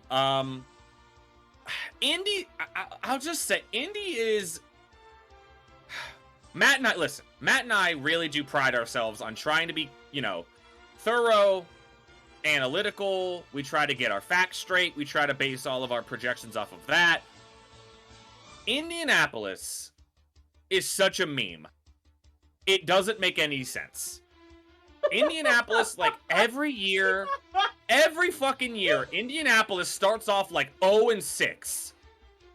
And then they rip off like 8 wins in a row, and Dan Orlovsky's freaking out, loving Indianapolis, and then they lose to fucking Jacksonville for no goddamn reason, and they miss the playoffs, or they sneak in barely. I love Frank Reich as a coach. I think Frank Reich is excellent as a head coach. Like, top 10, what he has had to deal with at the quarterback position since Andrew Luck retired has been nothing short of a disaster. And I gotta imagine that this team is no better or no worse than when Phillip Rivers came in and took them to the playoffs and then he retired. I'm not saying Matt Ryan's gonna retire at the end of this year, but Matt Ryan is sure as shit better than Carson Wentz was last year. Matt Ryan is better than Carson Wentz. I will give the Colts that. Offensively, this offensive line has kind of deteriorated the last couple years. They went from like one of the best to like kind of average. Quentin Nelson has been dealing with a lot of injuries. They still don't have great options at left tackle. I'm not super thrilled with their pass catchers still, outside of Michael Pittman. But we've seen Matt Ryan, have an offense that really flows through one guy in Julio Jones. Now, Michael Pittman's not Julio Jones, but we've seen Matt Ryan in this type of situation. Also, big with this is Matt Ryan gets to stay indoors. That's a big deal for Matt Ryan. Not only does he get to stay indoors, but when he goes outdoors, when he gets to go outdoors, it's actually going to be nice weather because it's going to be in Jacksonville and in Tennessee. So it's going to be nice weather. I do like the Colts defense for a similar reason that I like Cincinnati's, because there's not a lot of weak links on the Colts defense. There's just a lot of solid players. Now, obviously, Shaquille Leonard is one of the best middle linebackers in the National Football League. You got DeForest Buckner, one of the best interior linemen. A lot of unproven guys, pass rusher goes. A lot of unproven guys at cornerback, which is obviously the 2 big positions on defense. Well, for the most part, because they did get Stephon Gilmore. I don't know if you call him unproven or what. Yeah, it's one of those things where, like, at this point, with how old he is, he's kind of an unproven thing, especially when you count the fact that the Colts don't play a lot of man-to-man, and that's what Stephon Gilmore's, like, strength is playing man-to-man defense. So I don't know what they're going to be asking of him. I gotta believe in the meme that they're gonna lose to fucking Jacksonville at Jacksonville because apparently they just can't win in Florida. Yeah. But I gotta imagine that this team is better with Matt Ryan than they are with Carson Wentz. And they almost made the playoffs last year with Carson Wentz. Basically, the way I think the AFC South breaks down is you take Indianapolis and you take Tennessee. You're high on one and you're low on the other. And I am high on Indianapolis. I have them losing basically every game that I think that they're just the worst team. I have them losing to Kansas City, splitting with Tennessee, losing to Philly, losing to Dallas, losing to Minnesota and the Chargers. Little bit of a soft exit at the end of the year, beating the Giants and the Texans to sneak, and I do mean sneak, into the playoffs with a record of 10-7. Someone from the AFC South has to go to the playoffs, and it's a shame. But I have the Colts winning the division at 10-7. All right. But Matt Ryan's washed up. Yeah, Oh, hey, Shane. There it is. There's 1ButtonWarriors Shane himself. Matt Ryan Hello, is washed. He's gentlemen. washed. I don't. You're saying Matt Ryan is washed? Oh He's my washed. God. I think he's better. He's washed up. I think he's better than Carson Wentz for sure, but I don't know how much better. Well, and wet he's sock worse- is better than Carson and Wentz. He's worse. His Bills, man, and he's worse in other ways. Carson Wentz at least wasn't afraid to just throw the ball, even though it led to turnovers and turnover-worthy plays. Matt Ryan, I think, it doesn't seem, he's gotten a little too game managery for my tastes. And knowing that they have Jonathan Taylor and he's going to be a fantasy superstar and all this stuff, I think they're going to lean on that a little too much. The defense, I think, is decent and good, but I don't, like, you have them at 10-7, which their Vegas win total's right at 10. But I just have questions about who they drafted, other than Michael Pittman. Who else is going to catch the ball from them? What they don't have much wide receiver depth, not much tight end depth. It's Michael Pittman and Jonathan Taylor. And can Matt Ryan get them the ball? Matt Ryan can't move around as much as Carson Wentz could. Now, if there was one thing Carson Wentz did, at least he could extend plays. Matt Ryan is not a play extender. He's oh God, I hope my first or second read's open, because otherwise I'm gonna dump it off to Jonathan Taylor. And if Jonathan Taylor can take 6 or 7 dump offs a game and maybe take one of them to the house, maybe they flip a couple games here and there. But I mean, I have them losing their first 4 games of the season to Houston, Jacksonville, Kansas City, and Tennessee. 3 division losses in 4 weeks. They bring it back a little bit by winning their next 5 games: Denver, Jacksonville, Tennessee, Washington, New England. They lose to Vegas. Classic Indy, dude. Classic Indy. Lose to Vegas, beat Philly. I have them losing to Pittsburgh, Dallas, and Minnesota, and the Chargers. So they lose 4, win 5, lose 1, win 1, lose 5, and they end the season with 2 wins at the Giants and Houston. Now, if they can flip, I think the 2 biggest games that they can potentially flip are Dallas and Minnesota. If they can beat Dallas, keep the momentum through their bye week, and get to Minnesota, maybe they do go 10-7. And if this team goes 10-7, then the playoff situation's all sorts of fucked, because they have the head-to-head against Denver. But so they would get in above Denver, but then Denver still gets in above Miami, and I would have to probably go to, like, I think number 5 or 6 for tiebreakers there. I just know that I'm not. That all aside, I think Indianapolis' ceiling is 10 wins. I don't see a world where they win 11 or 12 games. I just don't. Matt Ryan will throw the ball better than Carson Wentz, and he'll play better than Carson Wentz. But until Irsay and Colts management stops middling and just getting the next quarterback reject, until they,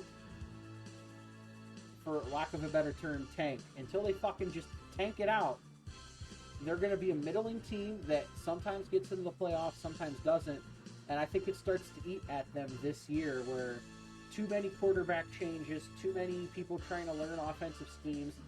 You have 4 quarterbacks in 4 years, 5 quarterbacks in 5 years, something like that. They can't get any consistency. Jonathan Taylor's going to be a fantasy dream. Matt Ryan loved dumping the ball off to Cordarrelle Patterson, Michael the Burner Turner back in the day. It's what he likes to do, and you're going to see fantasy production from this team. I'm not expecting real-life production from this team, and I have them at 8-9, and not even in a playoff punt or contention. All right. That's not too much of a disagreement, but also Shane, welcome. It's gonna be tight. I know Matt and I are trying to keep this like 7.5 minutes a team. But yeah, feel free to just like, you know, blurt in and say what you want to say. We already did the AFC East. Yeah, we both picked the Bills to win it. Not really anything surprising. I picked the Bills to have the #1 seed. Matt picked them to have the 2nd seed. You know, but like I said, feel free to chime in when you want. We'll talk about obviously, like I said, we're gonna talk about each team. We're gonna talk about some teams more than others.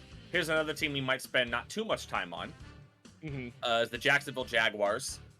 I'm gonna admit I'm probably higher on the Jaguars, mainly because I really like the big thing that the Jaguars did this offseason, the best thing they did, was bringing in Doug Peterson. I think Doug Peterson is a very good head coach. Doug Peterson dragged a lot of good play out of Carson Wentz, and I personally think that Trevor Lawrence is twice the quarterback Carson Wentz is.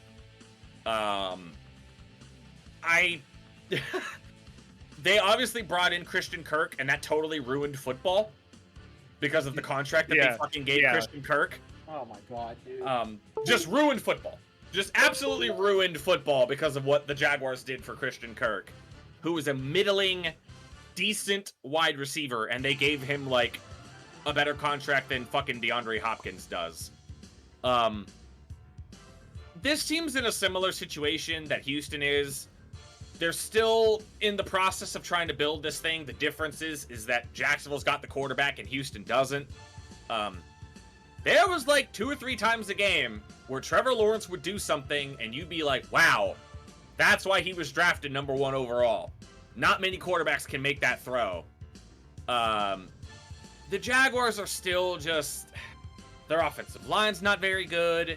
They have a lot of just like not great, unproven talent at wide receiver.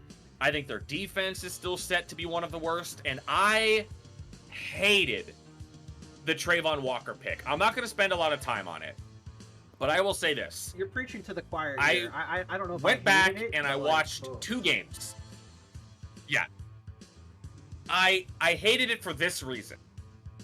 Georgia's defense last year in college football was one of the best defenses, collegiate defenses we've ever seen. Right? Top to bottom, playmakers at every level. I watched 3 separate Georgia Bulldog games last year defensively. One of them being the national championship game against Alabama. And not once, not a single time, I watched every defensive snap for the Georgia Bulldogs. Not once did I come away from a play going, wow, Trayvon Walker looked amazing that play. Not once. It was numerous times with Jordan Davis, numerous times with Nakobe Dean, who, by the way, they're both on the same fucking team. Numerous times with Lewis Sine, who was the DB that Minnesota got. I was really impressed with him a couple times watching the Georgia defense. Not one time was I incredibly impressed with anything Trayvon Walker did. And that was the dude that Jacksonville took first overall. I hated it. I don't like it. We'll see if he turns into a great player. Maybe he will, maybe he won't. I think Jacksonville will be better simply because of they replaced Urban Meyer with fucking Peterson. That's just an improvement, in my opinion. That in and of itself is an improvement and a significant bump in your win column. Yeah, that alone is an improvement. Similar situation I have with I have them beating all the teams that I just think they're better than. I have them beating Washington, beating Indy, splitting with them. I have them beating Houston, the Giants. I do have them upsetting the Raiders in a game that I think will be an upset. But yeah, like losing to Denver and Kansas City and Baltimore and Dallas. Little bit of a win streak here at the end with the Jets, Houston, and Tennessee. They end on a little bit of a hot streak, which is the opposite of Tennessee. Kind of a changing of the guard happening here in the AFC South at the end of the season. But not enough to be a real playoff threat. I have them going 8-9. Damn. So same record as the fucking Patriots. All right. Same record as the Patriots, 8-9. Wow. Okay. I just think that by the end of the year, Trevor Lawrence is going to figure it out. And I think they go 5-1 down the stretch. And they're going to be that trendy team next year where people are picking them to potentially win the division. But this year, it's not happening. So, 8-9 for me. Yeah, I mean, again, Hart in chat. They let go of my boy Urban. He was so good at giving his team that extra kick they needed. God. Yeah, they did. Anyway, I think I like how you compared Jacksonville to Houston in the sense that they're just kind of seeing what they have this year. That's how it is. That's how it is. It's Doug Peterson's first year. He needs to assess the situation. He's going to coach his ass off this year, but he's going to assess the situation about what players, what people he needs to keep. I just because they did the thing that Houston did last year. They just got a bunch of free agents: Christian Kirk, Zay Jones, Brandon Sheriff, Foley Fotsky, Foyo Lukun, Darius Williams, and just a bunch of kind of okay talent. Maybe someone thinks Christian Kirk's better than okay. I think he's just like, he's a solid B receiver, but he's going to be their number one. I think Trevor Lawrence is going to start to figure it out this year, thanks to Doug Peterson's help. I think the team is going to see what guys they have potential. I agree. I hated the Trayvon. I hate's a strong word, because Trayvon Walker. I don't think. I think them drafting him number one overall just because he's bigger and more athletic than an Aiden Hutchinson, when I feel like Aiden Hutchinson probably would have been a more sure thing. It hurts for them. But maybe Trayvon Walker just proves us all wrong. The rest of their draft class is just kind of middling. Devin Lloyd's decent, but I'm not too caught up on their later round picks as I am with other teams. I think it's just a lame duck year. You have them at 8 wins. You're much higher on them than I am. Vegas has them at 6.5. I have them at 6 wins. They are gonna, win their first 2 games of the season at Washington versus Indy. Then they're gonna lose 2. Then they're gonna win 1, lose 1, win 1. So they're gonna be 500 heading into 1, 2, 3, 4, 5, 6, 7. They're gonna be 500 heading into week 8. But then is their murderers row. They're gonna lose to Denver, lose to Vegas, lose to KC. They're gonna come off their bye week, lose to Baltimore. I think the team I'm a little too high on. I have them losing to Detroit. Yeah. You are such a memer. God, you are. Not a memer, dude. Yes, you are. You have the Detroit Lions making the playoffs. I bet. No. I would never do that. I have a little more tact than that. Okay. Okay. They are going to beat Dallas and the beat against Dallas is pretty big for division purposes in the NFC East. They'll beat Dallas, beat the Jets, lose to Houston, lose to Tennessee, ending the year 6-11, 2-4 in division. They're going to look promising. I think they are going to be a trendy pick next year to look better. But as we get into the next team, until I think people are sleeping on Tennessee just because of Tannehill. But I think Vrabel is, we'll get to it with Tennessee.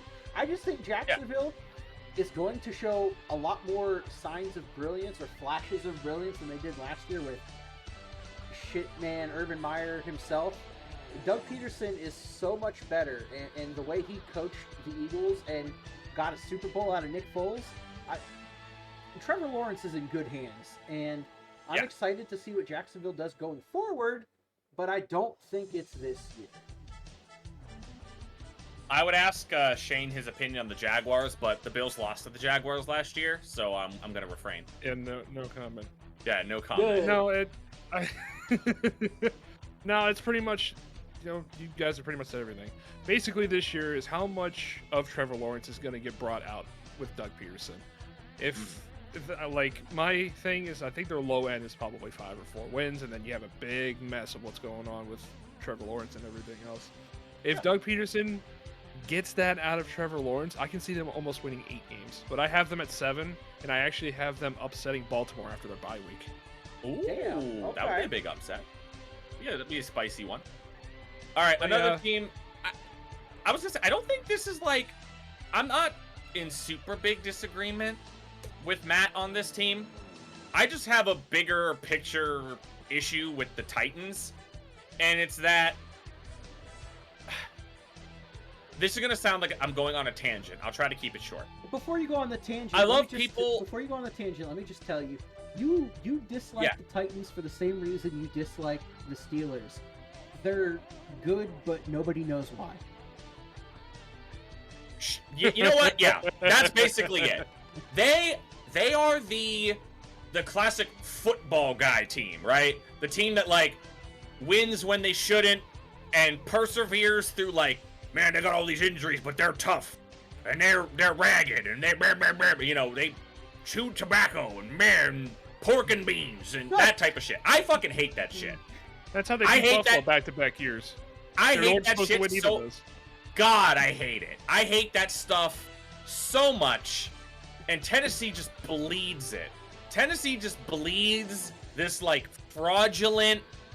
Like, people, like, they had that stretch where they beat, like, every good team in the NFL, right? And they went on to get the 1 seed, right? But they beat Buffalo literally because Josh Allen fumbled at the goal line to go ahead. He fumbled at the 1 yard line. That's why Tennessee won that game. They beat the Chiefs while the Chiefs were in the middle of this, like, the most atrociously bad slump that Patrick Mahomes has ever been in, right? The Chiefs scored like 3 points in that game, right? Yeah. Total anomaly for the Chiefs, right? Beat them, beat the Rams on Sunday Night Football in a game where D'Amico Autry randomly decided to be good, and Stafford turned into Pumpkin Stafford and did his best Carson Wentz impression, where he threw an interception while being spun to the ground. Like, they beat that team, and then they immediately followed it up, lost to the fucking Jets and the Texans, right? They lost a playoff game where they sacked Joe Burrow 9 times, and they lost. Like, the Titans are just this, like, say what you want, like, it's coaching, it's, like, culture, it's philosophy, whatever the case may be. All I know is it's probably not sustainable. At some point, Derrick Henry's not going to be the Derrick Henry we know. This team lost A.J. Brown in free agency. This might be one of the worst receiving corps in the NFL, not named Green Bay Packers. Like, this defense has just, like, a bunch of young, unproven players defensively. This defense went from, like, bad 2 years ago to really good last year, and we all know how, you know, volatile defense can be in the National Football League. I don't like the Titans. Like, the Titans don't make any sense why they're good. And because of that, I don't know what else to point to other than, like, they'll win, they'll go over 500, but I don't think they're going to repeat. I think they miss the playoffs. I think they go 9-8, and only a game behind the Colts. I'm not that low on them, but the Titans make me mad. And the Titans, you know, I think they're a fringe playoff team. They could make it. I wouldn't be surprised if they made it, but I'm not super, super high on them. So. All right. Well, you say I'm a trends type of person, and I guess in this type of situation, I really am. Until they show me that they won't, I think they will. Yeah, okay. Their roster has been kind of similar how you mentioned it for years. Defense hasn't been too great, and they put, you know, big money on Harold Landry to lose Rashaan Evans, and the only defensive piece they drafted was Roger McCreary. I mean, damn good pick, but, like, they didn't get another one until Theo Jackson at 204, so you know he's not going to be a starter. So they only drafted one additional defensive starter. They spent all their other stuff on offensive line, and then their big deal with A.J. Brown not being able to pay him, not wanting to pay him, going for Treylon Burks, and all of the camp news and all of the preseason stuff that says Burks looks bad, and he's not even good. He might be the wide receiver 3 or 4, not even a 2. So, and, you know, Robert Woods comes in as your number 1. And people talk about losing Julio Jones. Julio Jones played like half the season, and he's a shell of his former self anyway. Julio Jones ain't that guy anymore. So that's besides the point. So they only had A.J. Brown to throw to last year, and they were without Derrick Henry for a portion of last year because he had his first major injury, and they still were the number 1 seed in the AFC. How? Because Mike Vrabel cut his dick off. I don't know, dude. The team just does it. And they shouldn't do it. By all looks, they haven't built the team that great. They don't have great depth. but they win. They just, I don't understand it, but I think they're good. And with that, they're going to win the AFC South again. Now, they open up against the Giants. They're going to lose to Buffalo and Vegas early, start out 1-2. Oh, this is the end for the Titans. They're going to win their next two at Indianapolis and Washington. But then after the bye, they split with Titans made a deal with some evil entity at some point. Listen, the devil went down the devil went to Nashville. But then they go on a pretty good run. They're going to beat Houston. They're going to smack the shit out of Kansas City again, and they're going to beat Denver. They absolutely... Wow. Kansas City was in a slump last year when they played. But Tennessee, I don't know if Vrabel from the Belichick coaching, what it is, he figured something out. The way they played their defense, that was the only game and one of the first games, I think, where Mahomes hasn't scored a touchdown. They know how to play against Kansas City, and that's to their benefit. I think they can beat them again. Except for the playoffs, except for that playoff game where it took Mahomes breaking 4 tackles and scoring before halftime for them to get momentum and win. The Titans have beaten Kansas City in the regular season like the last 3 or 4 times they played. So, like, they got the Chiefs' number in the regular season, and I think they'll show it again and beat them. Then they beat Denver. They're going to lose to Green Bay and Cincinnati. They'll beat Philadelphia and Jacksonville, lose to the Chargers, beat Houston, lose to Dallas, beat Jacksonville. 10-7, win the division, 4 seed, because Mike Vrabel. I don't know. Yeah. I don't know what to say other than that. They lost too many pieces, but they're going to be one of the most competitive teams in the NFL, and everybody's going to sleep on them again. People are sleeping on them now. I'm repeating myself. They slept on them 3 years ago. They slept on them 2 years ago. They slept on them last year, and they were the 1 seed. I don't think they're going to be the 1 seed this year, but people are already wanting to knock them out and crown Indy because of Matt Ryan. I'm not saying just because you said it like you did it. Other people are in agreement with you. People just don't think Tennessee can do it primarily because they lost A.J. Brown. And I think there's a trend with my picks and things where the teams that lost their big wide receiver are still good. Now, why the Titans are still good, I don't know. But they are. Mike Vrabel cut his dick off. Yeah, right. Mike Vrabel cut his goddamn dick off. And they win the AFC South by 2 games and are the 4th seed in the AFC. All right. I don't know. I can see that happening. I don't know. The Titans just baffle me, I guess. All right. Whatever. The Titans just they make me angry. They make me ill. They make it. AFC South teams make you ill for the most part. I guess it's a good point. Yeah. AFC South teams just in general, Bills don't match up well against. All right. It's time. It's time. How do I approach this one? I'll let you take a few minutes. How do I approach this? You know what I'll do? Here's what I'll do. What? Here's what I'll say about the Chiefs. I'll make it real simple. Are the Chiefs going to be bad without Tyreek Hill? No. No. They still got the best quarterback in the NFL. They still got one of the best coaches. They still got one of the best offensive lines, and they still got the best tight end. Let's not kid ourselves. Is the Chiefs' defense going to be a little worse without Tyrann Mathieu? Probably. Anytime you got to insert a rookie corner to replace a vet corner, a little scary. Tyrann Mathieu was the voice of that defense. How much longer can you rely on Chris Jones? I don't know, but Chris Jones is a good player. They got great linebacker play out of Nick Bolton and Willie Gay. Linebacker play is very volatile, very inconsistent. They could take a couple steps back in some areas, be better in some other places, and maybe, show up worse. Miles Jack is a great example of that. But when it comes down to this, the Chiefs' offense is going to be fine. The only thing that the Chiefs are losing in losing Tyreek Hill, who I will say, Tyreek Hill is the most undefendable player in the National Football League. That is not debatable.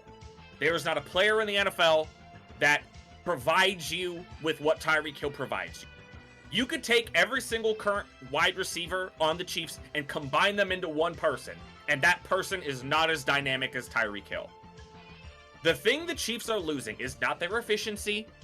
It's not their, consistency. It's not their swagger. It's not their intimidation. The only thing the Chiefs are losing is that in those dogfight games with the Ravens, in the Super Bowl with the Niners, in these games against that they're going to have with Burrow, these games they're going to have with Josh Allen, with Justin Herbert, in the whatever the case may be. The Chiefs, on top of already being wildly more efficient, being more creative, being more innovative, being able to do things that you can't defend, the Chiefs had this fallback plan of when all else fails. I know it's a meme, but it was true. When the Chiefs had to go to a place, they needed something. The play call was Mahomes, run around, buy time. Tyreek Hill is not defendable.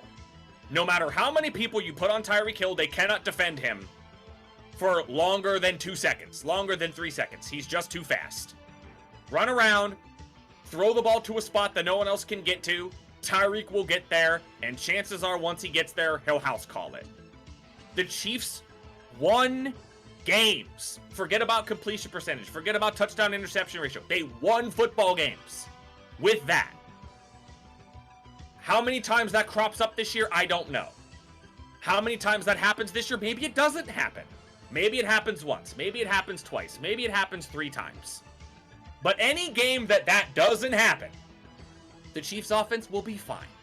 The Chiefs are going to lose to some of the better teams in the AFC. They'll lose in shootouts. They'll lose in crazy fashion like they usually have. The Chiefs have been a double-digit win team every year with Patrick Mahomes. They're going to continue to be a double-digit win team. I refuse, and we'll get to it with the other team in this division, I refuse to put this other team ahead of them until I see it happen. They'll lose a couple games here and there. They'll lose to the Chargers. They'll lose to Buffalo. Cincinnati, they'll split with Denver. I refuse to believe that this team with Patrick Mahomes and Andy Reid, Travis Kelce, and that offensive line, that they're not going to be one of the best teams in the AFC, that they're not going to be one of the best offenses. The defense will be fine. There will be warts. There always is. 13-4, 4-2. They're the second seed, a game behind the 1 seed. They're right there. So that's my Kansas City. So. All right. So you said you brought up the fuck it Tyreek down there somewhere. How many times did that happen last year? The answer is I don't think it happened. Maybe once. 2. I don't think it happened. No, once. it happened week 1 against Cleveland. It happened week 1 against Cleveland. Yeah, but after that, the lowest, like Tyreek Hill lowest yards per catch, Mahomes lowest pass year. They figured it out. There was no more fuck it Tyreek down there somewhere because teams were able to somehow cover Tyreek. And Kansas City improved their offensive line. Their offensive line is amazing. Standouts. Yeah. Standouts. Like Creed Humphrey, Trey Smith playing well above. In addition to Joe Thuney and Orlando Brown, who they have back on franchise tag. But their offensive line strength is running the ball, and they didn't run the ball enough. I know it's a passing league. I know you're Patrick Mahomes, but you have running backs averaging 4.5 to 5 yards a carry. You got to give it to him more. I don't know if it's a Clyde Edwards-Helaire thing or not. If they just don't trust him enough, but they're going to have to trust him more this year because they lost Damian Williams. I don't think Derek Gore is that guy. Ronald Jones is going to get cut. He's not even going to make it to the preseason. So you're going to have Ed Clyde. You're going to have Jerick McKinnon, who played really well in the playoffs last year, but he's injury prone. They're going to save him. So then you're going to have your 6th round pick Isaiah Pacheco, who looks okay but is missing holes in preseason runs. It just comes down to their running efficiency. They need to be able to fool teams more with running the ball. As much as it hurts me to say that. In addition to that, they did the best job at replacing Tyreek Hill, if you can say that, with their by committee approach. I mean, a few years ago, even when Tyreek was still on the team but was going through his own transgressions, they drafted Mecole Hardman, who is a speedster, who can do a lot of the similar things that Tyreek can't, but maybe doesn't have the best hands, so he can't go deep. But some of the speed on the short game, Mecole can do all of the same stuff. And even then, they got Valdez-Scantling, who is the over-the-top guy.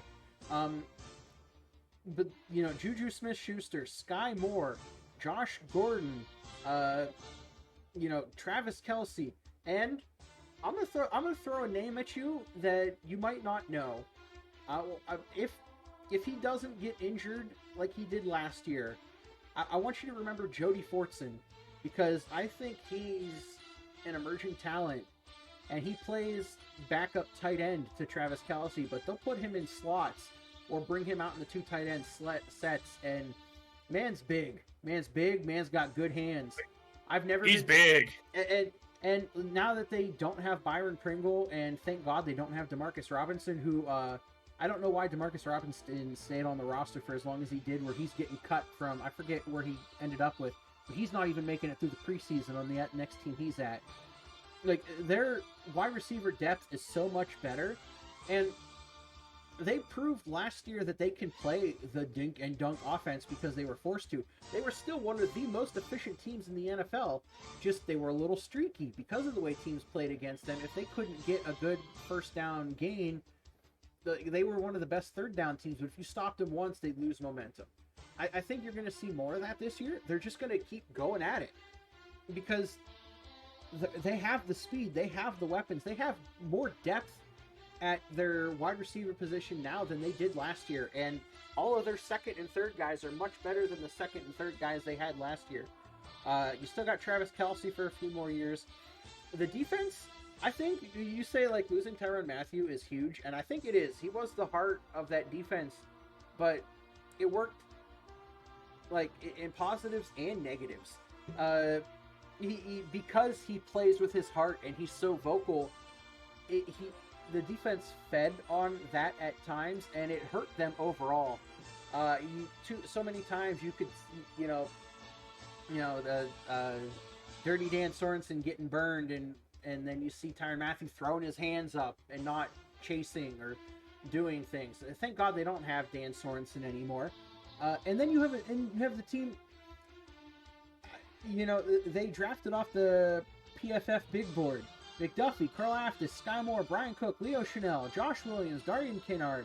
Like, their first few picks were amazing if all of them work out in the way that they should. They brought in Justin Reed from Houston, who isn't Tyrann Mathieu, but he's almost in Tyrann Mathieu's tier, if I can say that. I think Justin Reed plays really, really good. Juan Thornhill gets better every year, and he got to play a full season healthy last year. I'd like to see him continue. Yes, McDuffie trying to replace who they lost last year, which, for whatever reason, I'm blanking on their cornerback name from last year. Tre'Davious Ward. Thank you, Tre'Davious Ward. I think the Chiefs have shown for many years now that they're I don't know how and or why, but they get really good cornerback play out of their guys. They've lost their number one corner, I think, 2 or 3, maybe 4 years in a row, and they keep bringing in talent. So you have Trent McDuffie, you have Rashad Fenton, who had an amazing QBR against. Like, he shut down a lot of shit last year.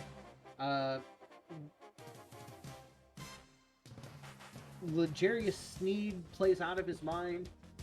I think the defense is going to be better. You say you worry about the pass rush.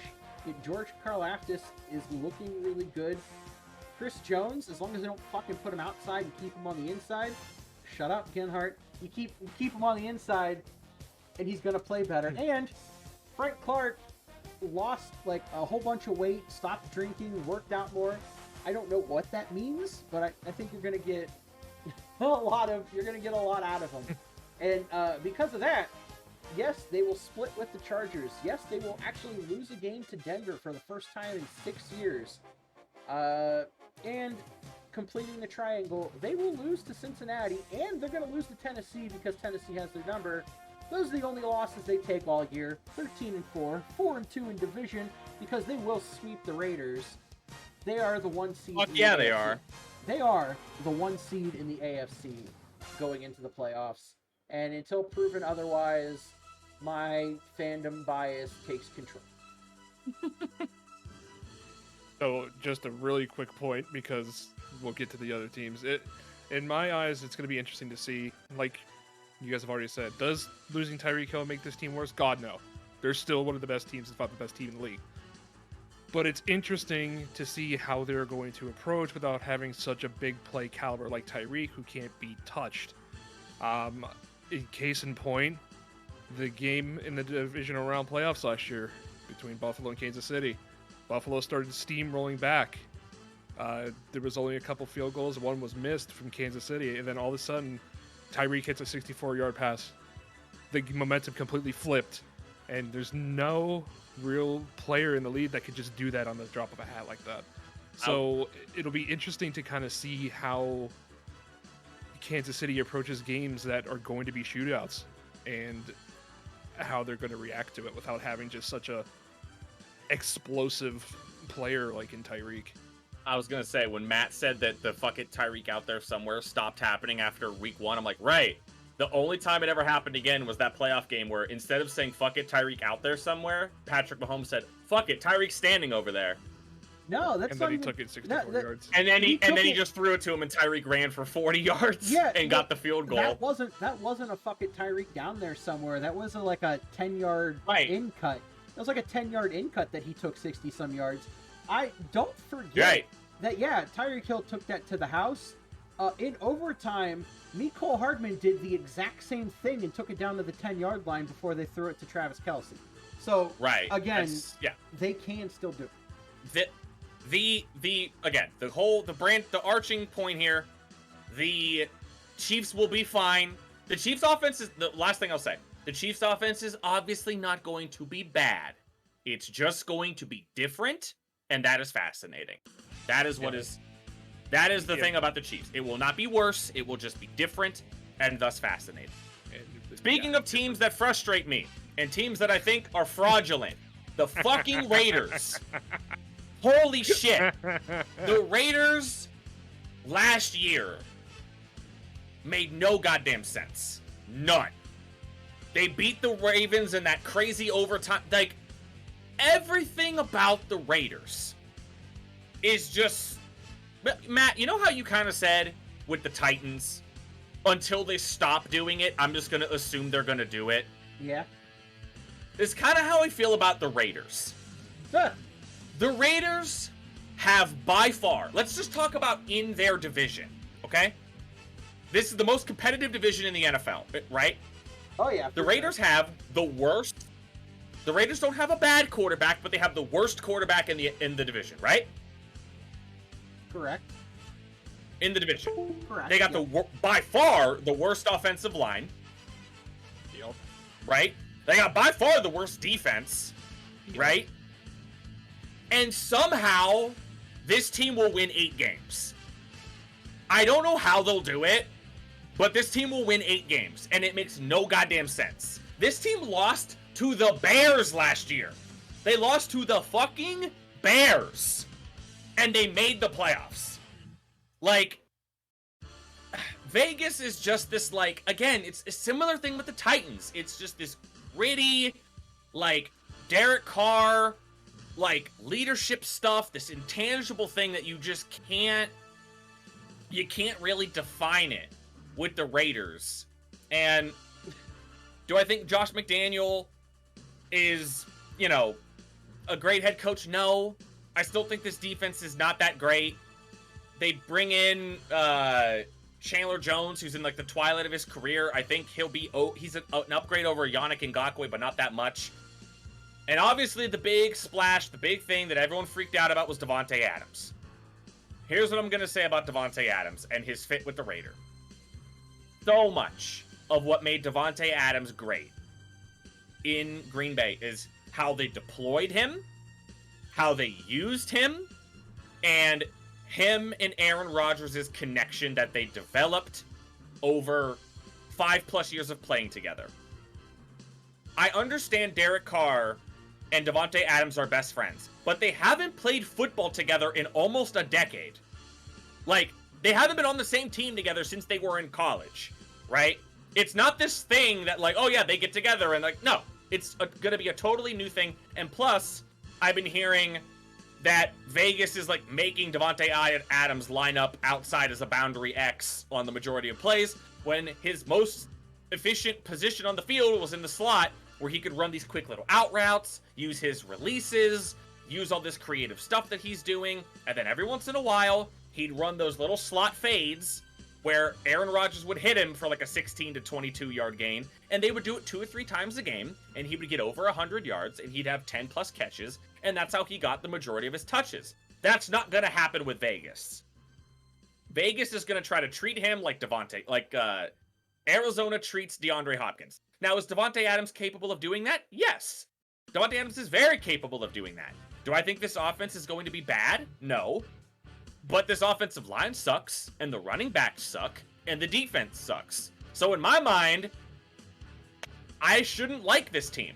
But for some reason, the Raiders are going to win 8 games, and it doesn't make any sense. I have them beating the Chargers in week 1 for no goddamn reason. So do other I. Than, Other than that, yeah, other than that, they just do that. It doesn't make any sense. But I also have them... They're going to find some way to split with the entire division. It's going to make me mad.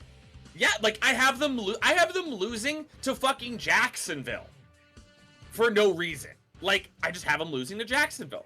But then, like, end of the year, I have them beating, you know, Denver and Seattle, but I got them losing to the Chargers and the Rams. I sure as shit, they're losing to the Chiefs both times. Like, that's a guarantee. I don't give a shit what anybody says. They're fucking losing to the Chiefs twice. So, I've given up trying to analyze the Raiders. It doesn't make any sense. They always exceed whatever number I give them. So maybe they exceed 8. I'm at the point now with the Raiders where I've given up and I just give them a 500 record every year and hope that I'm not too far off. So, Matt, say fuck the Raiders, give them 2 wins, and we can move on. No, I can't give them 2 wins. You're right on. I mean, Vegas thinks Vegas is also at about 8.5 wins. You said everything I need to say. I don't trust Josh McDaniels. Josh McDaniels has been hiding in the shadow of Bill Belichick for so long. People forgot just how terrible he was in Denver. So, like, he's coming back. Right, yeah. And he's got a bad defense. Yeah, he's got you know, a really talented offense, and Derek Carr, when he's got confidence in his wide receivers, will throw the ball down the field a lot. Do you know what Davante Adams reminds us of? You know, you know what the Davante Adams signing kind of gives me flashes of? It's when the Raiders, way back when, got Randy Moss from the Vikings, and then Randy Moss played really good, but the Raiders still sucked. They're just not gonna execute correctly. I don't know what to think of their defense, just because... Bad. I don't know what to think. They're not good. They are bad. You know, head scratcher. They didn't have like any high draft picks, so their first pick was the Dylan Parham. They drafted, you know, 2 offensive linemen, Zamir White and running back, even though they have Josh Jacobs and okay running games. Darren Waller, you know, he was a super flash in the pan 3 years ago. Then he was injured, and he was injured for a little bit last year, and you don't know exactly like what you're gonna get from them, and because you don't know what you're gonna get from them, they're just gonna shock the world at times. I mean, yes, I agree with you. They're gonna beat the Chargers in week 1 because the Chargers are a mean team, and then they'll lose to Arizona in week 2. Then they will beat Tennessee, then lose to Denver and Kansas City. You know, beat Houston, beat New Orleans, beat Jacksonville, beat Indianapolis, split with Denver. I have them losing to Seattle, not Jacksonville. Seattle, I have them losing to. Then they lose the Chargers, the Rams, New England. Then, look at that 4-game lose streak. Oh yeah, and then they'll beat Pittsburgh and San Fran before losing to KC in week 18 to end the season 9-8, 2-4 in division, and the only AFC West team to not make the playoffs. they're just, I don't trust them, and I can't trust them until they show me anything different. And I don't know, man. That's all I can say about them. This team feels like when you're in Madden, you're like, I'm going to spend all my resources to get the best receiver in the league to make my team the best in the league, and it's not going to work out like that. They're going to find a way to beat each of the other teams in the division one time and make me very upset, but they don't get any more than 8 wins. I see them actually getting 7. All pretty close there. Man, Denver.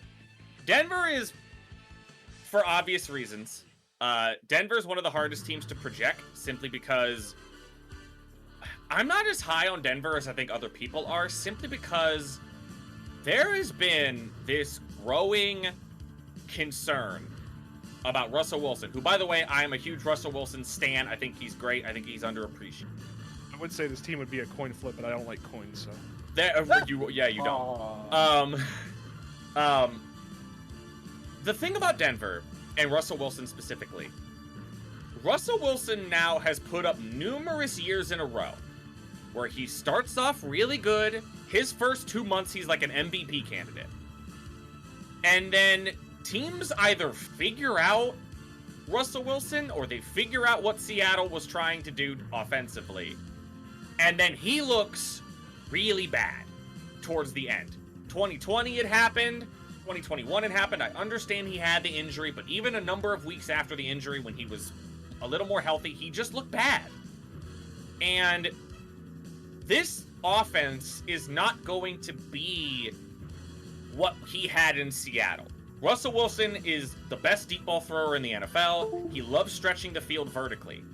But Nathaniel Hackett, who was the offensive coordinator for Green Bay and is now the head coach in Denver, who, by the way, again, rookie head coach, never been a head coach before. That offense is very horizontal. That offense is very screen game, quick outs to Devontae Adams, screen passes to the backs, like that type of thing. That's not what Russell Wilson likes to do. So I think there's going to be a lot of growing pain. I think at certain points in the season, Denver's going to have this, identity crisis offensively, where it's like, well, do we lean into what our coach likes to do? Or do we lean into what Russell Wilson is good at?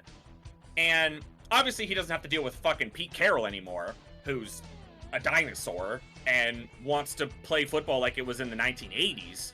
Nathaniel Hackett's better than that. But I think this offense is going to go through some identity issues at times. They're still really talented. They're still going to be a playoff team.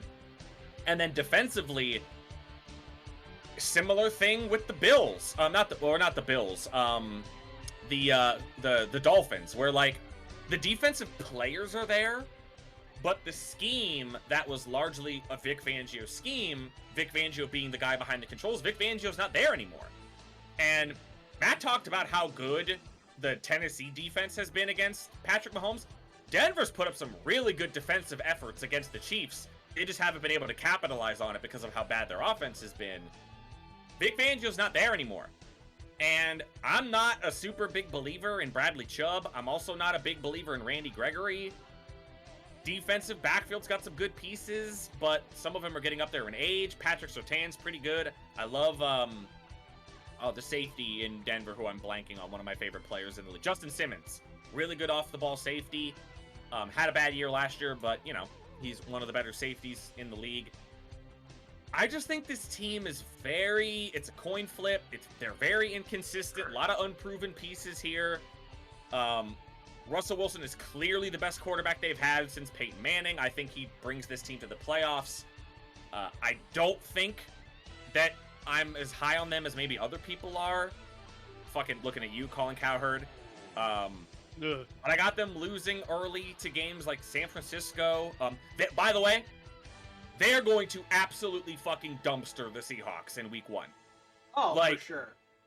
Oh my, they might, I want them to dumpster Seattle so bad. That's another big thing. I want them to beat the shit out of Seattle week 1. But other than that, they lose to San Francisco, lose to Indianapolis. I got them splitting with Vegas. Again, just the division's really good. I got them losing to the Chiefs. I got them losing to the Rams. I got them losing to the Chargers in... Actually, that Week 17 game doesn't really matter, or Week 18 game doesn't really matter because both the Chargers and the Broncos make the playoffs, but I got them losing to the Chargers that Week 18 game. 11-6. Russell Wilson's still really good. I have some questions about how he plays late in the year and how he kind of meshes with Nathaniel Hackett as an offensive play caller. They still got great skill position guys. They got a good 1-2 punch at running back. Offensive line's decent, not great. It's okay. And some defensive regression there with the loss of Vic Fangio. I got them at 11-6. 11-6, huh? Well, yeah. Broncos country. Let's ride. Woo! I think the last time you saw Russell Wilson in a championship caliber team format, whatever, he had an amazing defense with him. You know, the 12th man, the Legion of Boom, all of that shit. And then that defense just, you know, trickled down, got a little worse. Put a little bit more on Russell Wilson, but Pete Carroll was not good at calling plays. A little defense kept getting worse. Offense kept getting weirder. Russell Wilson gets injured. He starts declining a little bit. I think, you know, Seattle, it's funky. It rains all the time. You know, Russ needed a Rocky Mountain High. He goes to Denver. He's like, this is like everything that he needed and more.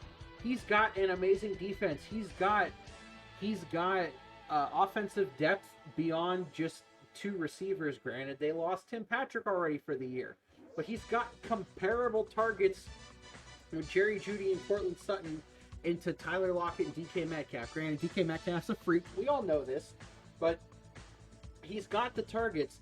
The running game, I think another big thing that helped Russell Wilson in early parts of his career and where he played his best, had an amazing defense, had Marshawn Lynch, an amazing running game. He's going to be behind the best offensive line he's had in like 5 years. He's going to have the best running backs he's played with since Marshawn Lynch. He's got guys he can rely on. Yes, he might not be able to throw the ball deep because they're more of a lateral offense than a vertical offense. I think that Russell Wilson can buy in a little bit more to that, and you're going to see vintage Russ in this year in a way that you haven't seen him in the last 3 or 4, maybe 5 years, based primarily on the change of scenery, change of coaching, and plugging him into the best roster he's been on in years, which, as you touched on, Denver has been that team that's a quarterback away for 3 or 4 years. They haven't beaten Kansas City. I said 6 years. I think it's actually like 4 years. But they've been a quarterback away for years now since Peyton Manning's departure. And they've just never been able to find it. So, you know, oh my God, what's their GM, John Elway. Oh my God, you blanked on John Elway's name. You're like, God damn it. What's John Elway do? He does what he does best. He goes out and buys a quarterback, one of the best ones he can see, and he gets Broncos country. Gary Busey, God damn it. No, he gets Russ Wilson, and they ride to 10-7. They smack the shit out of Seattle, smack the shit out of Houston. They will lose to San Francisco because Russell Wilson always loses to San Francisco. Then they'll beat Las Vegas, but then they'll lose to Indianapolis and the Chargers once. 6 weeks into the season, 3-3, but still with a much better upside than what they had before. Then they'll smack the Jets in Jacksonville. They'll go to their bye week. They will lose to Tennessee, split with Vegas. Then they'll go on a little tear. They'll beat Carolina, beat Baltimore, get their first win on Kansas City in years. Beat Arizona because Russell Wilson always beats Arizona. Lose to the Rams because who knows what Russell Wilson gets with the Rams. I think it's very interesting that the AFC West gets the NFC West this year, and Russ Wilson gets to play against all the teams he's played against for years. I know, yeah. They'll lose to the Rams, they'll lose to the Chiefs, and then they will, in a must-win scenario in Week 18, beat the Chargers to take the tiebreaker over Miami, over Baltimore, to get the 6th seed as a wild card team in the AFC. It comes down to Russell Wilson. You talk about all their other additions, subtractions. their draft, which was pretty decent. I think just this being the best team that Russell Wilson's had in years, you're going to get much better play out of him than what you may be potentially expecting. I feel like it's interesting that I feel like you were way more positive about Denver, but I have them winning one additional game. I find that fascinating. I don't know. I don't know. Also, whoa. Since Brock Osweiler did not play good. I'm sorry. Brock, pretty bad. Oh. All right, so I think this is my turn to talk a little bit. Maybe not. We'll see. I have this Chargers hoodie here that I wear a lot. It was a gift by my brother when I decided to become a Chargers fan officially. I've always liked the Chargers as like a secondary team, even back when Phillip Rivers was there. And the main reason is that I hated Peyton Manning so much, and the Chargers would always beat the Colts, and that made me like them. But I really started liking the Chargers a lot because I was so incredibly wrong about Justin Herbert coming out of college. I thought he was going to be really bad. Turns out he was a lot of us were really wrong about Herbert. Yeah, a lot of us were really wrong. Turns out Justin Herbert's not only good, but he's really good, like immediately. Then they bring in Brandon Staley, who I really liked at the Rams. His defense was one of the best in the NFL. It was the best in the NFL the year he was there. There is something about, and I don't know what it is about me, something about a team that when you look at them, you think, this team should be so good. This team should be so incredibly good. But, and again, we've been talking a lot about, analytical stuff, trying to be tangible things. Matt and I think Shane too, we joke about this concept of football gods, right? These, deities that see over the NFL and they pick and choose memes and stupid shit, and they're neither benevolent nor malevolent. They just make their minds up. For some reason, I don't know why, the football gods love kicking the Chargers in the dick. The Chargers are just the most unlucky franchise. They lose in some of the most unbelievable. This actually happened to the Chargers last year. They lost a football game because on a 4th down, going for a touchdown, Justin Herbert threw a pass to a tight end who caught it in the end zone. He hit the ground. His head hit the ground. He knocked himself unconscious, and he lost control of the ball. That happened to the Chargers, and that would only ever happen to the Chargers. Ever. Like, I don't... And you look at this roster, and it's like, how in God's name could this roster, with J.C. Jackson, and Khalil Mack, and Bryce Callahan, and Austin Davis, and Sebastian Joseph Day, and they retain Mike Williams, and they bring in O.J. Howard, and they got Austin Eckler, and they have a great offensive line, and they got Keenan Allen, and they got Justin Herbert, and they got this coach that's extremely aggressive on 4th down and very analytical in his approach, and they got the player, number 3, one of the best safeties in the NFL. How on earth could this team possibly not win the division? And the only answer I can come up with is because they're the fucking Chargers. That is my analysis of this team. They have an incredible roster. I love Brandon Staley. I love Herbert. He's a demigod quarterback, just like Mahomes and Herbert. Or Mahomes and Allen. The Chargers are just going to find a way to get kicked in the dick. Like, they stand with their legs spread open, and the football gods just walk up to them, and they just kick them, and there's, I don't know. I know that's a lazy analysis, but like, the Chargers roster is just so good, and I don't know how, but they're gonna go 3-3 in the fucking division, and they'll lose to the Titans, which will infuriate me. And they'll lose to the Rams. They'll get big brothered by the Rams in their own fucking stadium. And they'll go 12-5. And they'll make the playoffs, but they'll be a 6 seed. And they'll have to fucking play like the Ravens or something. And it won't matter, and I'll be sad.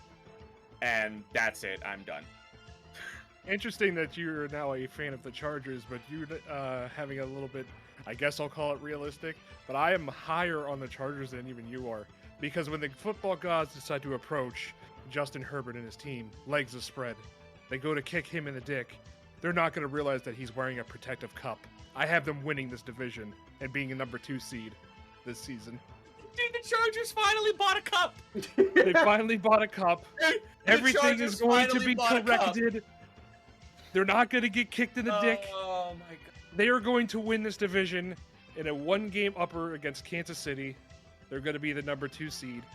And everything will be right. 2 seed. Everything will be right. The ship will be corrected. And it'll be a glorious finish to this season. In a theme that we've had all day, until you show me, I can't believe it. And the Chargers... Yeah, I can't believe, Matt. I can't believe in them. I want to believe. The Chargers have been the trendy... The Kansas City's won the AFC West for like 10 years. The Chargers have been the trendy pick to win the division for like the last 10 years. It's a will they, won't they, he won't, will he, huh? I don't know. That's because they haven't bought a nut protector. Evidently, They have this year. Evidently, man. I don't, like, I no offense to you, Shane, I can't tell who's more cursed when it comes to the Chargers and the Bills. Like, the Bills are getting a taste of it. Where so close. The Bills bought the protector, and they're still getting it. Like, if the Chargers buy bought the protector, but it was cracked. Yeah, that's what I'm saying. Are the Chargers going to buy a cracked protector? Like, you talk about... we have to put some memes aside. Not everybody listens to PFF podcasts. I'm sorry, I'm knocking on wood already, Keiper. The player is Derwin James. He got the bag.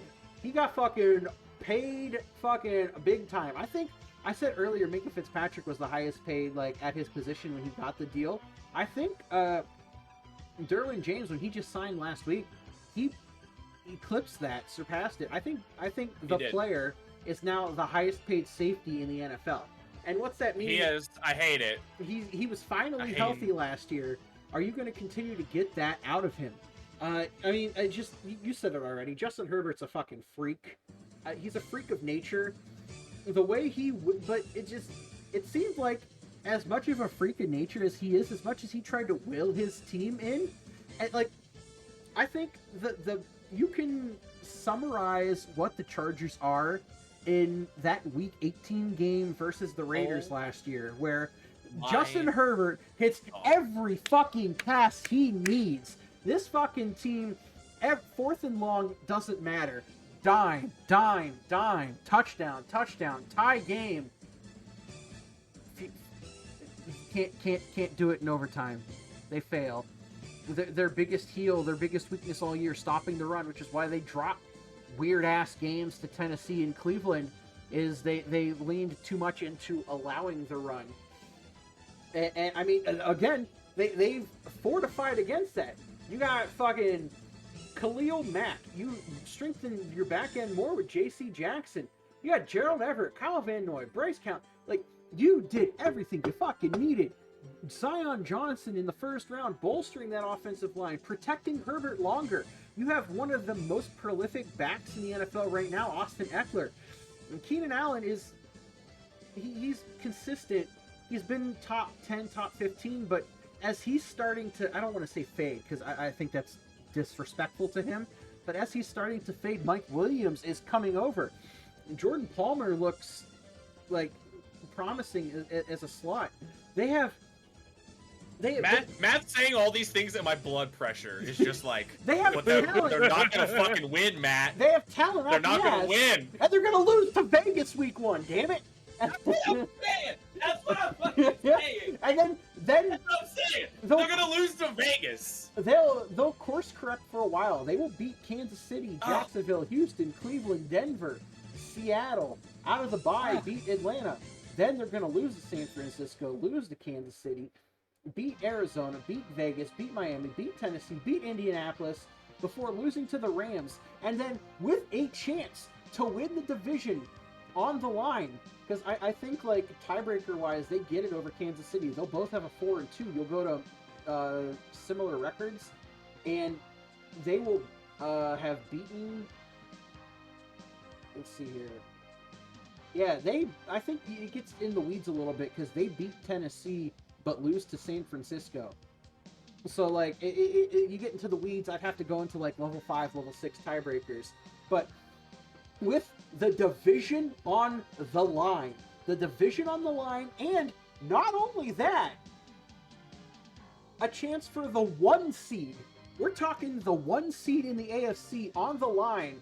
They will drop a game to Denver in Week 18 and go from the 1 seed to the 5 seed, and Denver will back into the playoffs as the 6 seed because Chargers gonna charge, and they're gonna run out of juice. You can't see my face, but the entire time you were saying that, I was just, like, staring at my computer. Just like, yeah, that's what's gonna happen. That's actually what's gonna happen. Holy shit, you're right. And, I mean, with that is the AFC. Yeah, so the AFC, which is obviously the better conference. Even the bad teams in it will probably have more to talk about. That took us about 2 hours and 23 minutes. Not bad. Yeah, not bad. Not bad. Okay. We're not going to spend as much time on the NFC because there's a lot of teams in the NFC that are like, oh shit, they're bad. Oh yeah. But yeah, the Chargers is gonna make me so sad. I can't. No, they I won't. can't. No, they won't. Thank you, because Shane. It's because I will be rooting for them on the side. If I'm not being a diehard Bills fan, I would probably also be a Chargers fan. No wonder why you and I both do. No wonder why you and I both do low level. There's just so much to like about the Chargers. There's so much to like. Speaking of things, so transitioning to something we don't like, the Dallas Cowboys.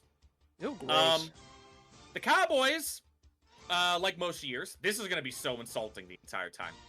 Can you tell that none of us like the Cowboys? The Cowboys, similar to most years, the Cowboys were a little overrated. They relied on a cornerback in Trayvon Diggs, who is not good, by the way. He's getting a good. shit ton of interceptions. He's good, but he's not great. Okay, he's good at one aspect of his play, but that overall makes him a bad player. Yeah, that is... Trayvon Diggs is really good at intercepting the ball. He is not good at covering wide receivers. Okay. There is your analysis from me. Yeah, that's basically... Dallas is... As a to ball me, hawk. Yeah, to me, I'll tell you what Dallas feels like to me. Dallas feels like the Atlanta Falcons after they went to the Super Bowl. Dallas is slowly hemorrhaging all of the good players that took them as far as they were getting. Which was, by the way, getting to the playoffs. Obviously, they weren't winning playoff games.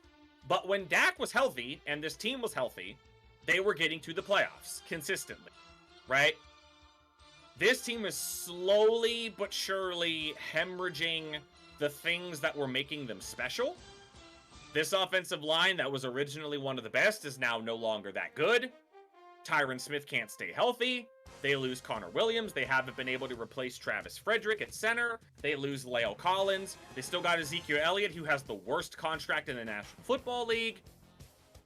Defensively, they lose Randy Gregory, who was fantastic last year for them in their pass rush rotation. They don't have a great answer at corner outside of Trayvon Diggs. Their safeties are not that great, and let's be totally honest, if you look at this division and you look at this offseason and you look at what Dallas did versus what Philly did, I can't see a scenario where you should be favoring Dallas over Philly. Dallas is still talented enough that they're going to win games in the NFC, right? They're still going to beat up on Washington and the Giants. But I also think Mike McCarthy is a joke of a head coach. I don't really even know what he does, because, like, he's got a guy that runs the offense and he's got a guy that runs the defense. All he really is there to do is blow timeouts and screw up clock management. Dallas gets off to a rough start, losing to Tampa and Cincy. But again, there's the trusty New York Giants and the trusty Washington Commanders to boost up the Cowboys' record. But lose to the Rams. They'll beat Philly once. But losing to Detroit, they'll beat Chicago because Chicago sucks.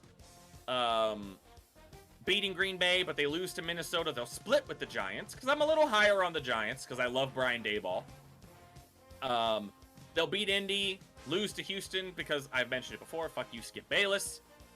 They'll beat Jacksonville, but then they'll lose to Philly, win a couple meaningless games at the end of the season against Tennessee and Washington, but they go 9-8, and they miss the playoffs. 9-8, miss the playoffs. Cowboys not in the playoffs. I tuned out some of what you were talking about with Dallas, mostly because, I agree, like, they hemorrhaged all of their talent. You know, as I have listed here, lost Amari Cooper, Cedric Wilson, Lyle Collins, Randy Gregory. Michael Gallup's not going to start this season because he's still injured. I don't know what you're going to get out of them. Their draft picks, Tyler Smith, not bad. Sam Williams, okay. Jalen Tolbert, you have Jalen Tolbert coming in to play as your 2? Who's, like, I don't know what you expect from this team. Their tight end play is really good. Dalton Schultz is like emerging as a top tight end talent, and it has become Dak Prescott's safety net. But pretty much every skill position for this team got worse. I liked what you said, comparing them to Atlanta's Super Bowl run, where then the team just started getting progressively worse every year. And back in the Fad Pod days, for any groupies out there, if you know what I'm talking about, we always talked about the Falcons being a team that didn't take a step forward. They took steps to stay where they were. And Dallas is falling into that now, but they're losing so much talent that they can't do it. They're not trying to get better. They're one of the handful of teams this offseason that on paper you can say they got a lot worse than they did last year. But they play in a really shitty division and a weak conference. They have a super fucking easy schedule. Like, they're going to lose to Tampa Bay, Cincinnati. I think the biggest game of the season is me. I'm America's team. My name's Jerry Joe, and I got Dak Prescott. And we're going to beat the... Another throwback to the Fad We're going to Pod beat days. the Lawrence. Man, I just want to keep making... Anyway, so yeah, they'll beat the Giants. They'll beat the Commanders. They will occasionally win a game they shouldn't, and I think the biggest game they shouldn't win is the one against the Rams. Then they'll lose to Philly. They're going to beat Detroit's week. They'll beat them. Chicago's week. They'll beat them. They'll lose to Green Bay, Minnesota, and they will split a game with the Giants because the NFC East typically does like to split. They'll get a game off Indianapolis because I'm not that big on Indianapolis, as we talked about earlier. They'll get to beat Houston. Houston's a weak team. I do have them dropping a game to Jacksonville. So, like, they will lose to teams they shouldn't. But then they'll get a win off Tennessee, then end the year by beating Washington 9-8. And because I have the NFC as weak as it is, the Dallas Cowboy, the Cow, will sneak into the postseason as the 7th seed from the wild card. And I think this might be their last year in the playoffs for a while, because they're going to get worse again next season. And as we talk about some of these other NFC teams that are on the cusp that will be getting better, I think Dallas is going to get one last hurrah at it this year and back in as a 7th seed and get blasted in the first round of the playoffs. And yeah, they're not good, but they're good enough to be middling. And I guess for Jerry Jones and America's team and capitalism, that's good enough. This team is just really, as you've said, they're getting worse. And I think it's actually going to speed up this season. I don't see them making the playoffs even squeaking by. I can honestly see this team winning only 6 games. Like that is like a reasonable. That's a reasonable thing. Because I only see them really, like, I guess there are no for sures, but in this concept, we're gonna say for sures. Giants, Commanders, week 3 and 4 will be wins. Detroit and Chicago. Then Houston, and then maybe the Commanders again. I can see Jacksonville taking them out. I can see the Giants winning, so they split. Minnesota's going to crush them. I don't see this team winning any more than 7, and I honestly think they're going to win 6 games. They won't make the playoffs. They're lucky they're in such a weak division that they have that possibility to possibly squeak by and make the 7th seed. But with the way this team is trajecting, I don't see it happening. I really don't. I'll take the liberty to say that this is probably going to be the biggest gap. And I will admit that some of this is just how much I love Brian Daboll. There was a point in time this offseason where I was picking the Giants to make the playoffs. Holy shit. Because every year, for the last, 20 years, a team that finished in last place of their division the following year makes the playoffs. And everyone and their mother was picking Baltimore to be that team. And I also was just like, yeah, but also half the playoff field usually flips every year. So, I had to go somewhere with it. And because I was so down on the Cowboys, I was like, man. The thing about here's the thing. Do I think the Giants are good? No. I think the Giants still don't know what they have at quarterback. They still got a lot of holes defensively because Dave Gettleman's one of the worst GMs in the National Football League. He ruined this roster. Here's the one thing I will say. Through the first month of the season, Daniel Jones was a top 5 passing grade quarterback by PFF. He was. He had a top 5 passing grade through the first month of the season. They were not losing because of Daniel Jones. Now, he did get worse as the year went on. But what Brian Daboll is going to do with this offense, and I just believe he's going to squeeze all of the juice out of Kadarius Toney, who I really like. I think he's going to get more juice out of Sterling Shepard, who we haven't been able to see due to injuries. He's going to turn Saquon Barkley into a glorified slot receiver, and I can't wait. It's going to be fantastic. He's going to utilize Daniel Jones' running ability, which I think is very underrated for him.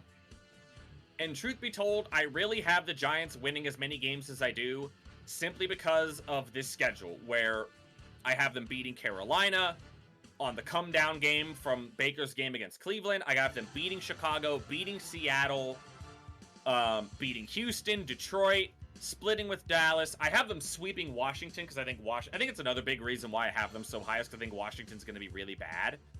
Sweeping Washington. The only real, upset I have them winning is the last game of the season against Philly, which by that point, Philly will have locked up the division for me, so it wouldn't have mattered. So, in reality, I really don't think the Giants are going to beat any team they shouldn't.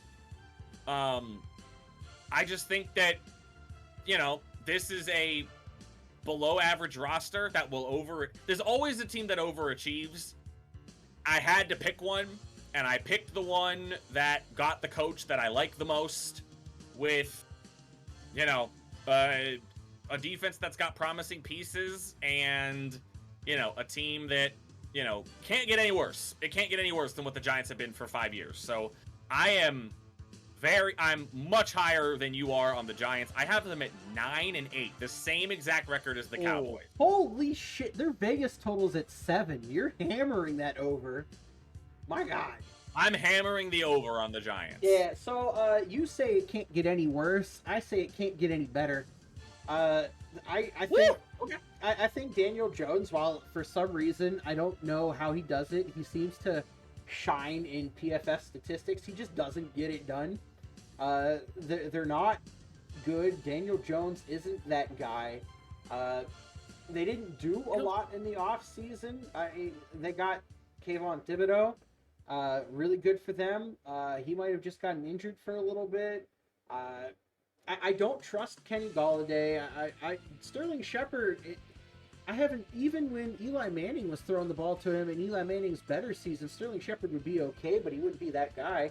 And then Kadarius Toney, who's like this gadget, joysticky dude that can squirm around, get open, Tyreek Hill up a team.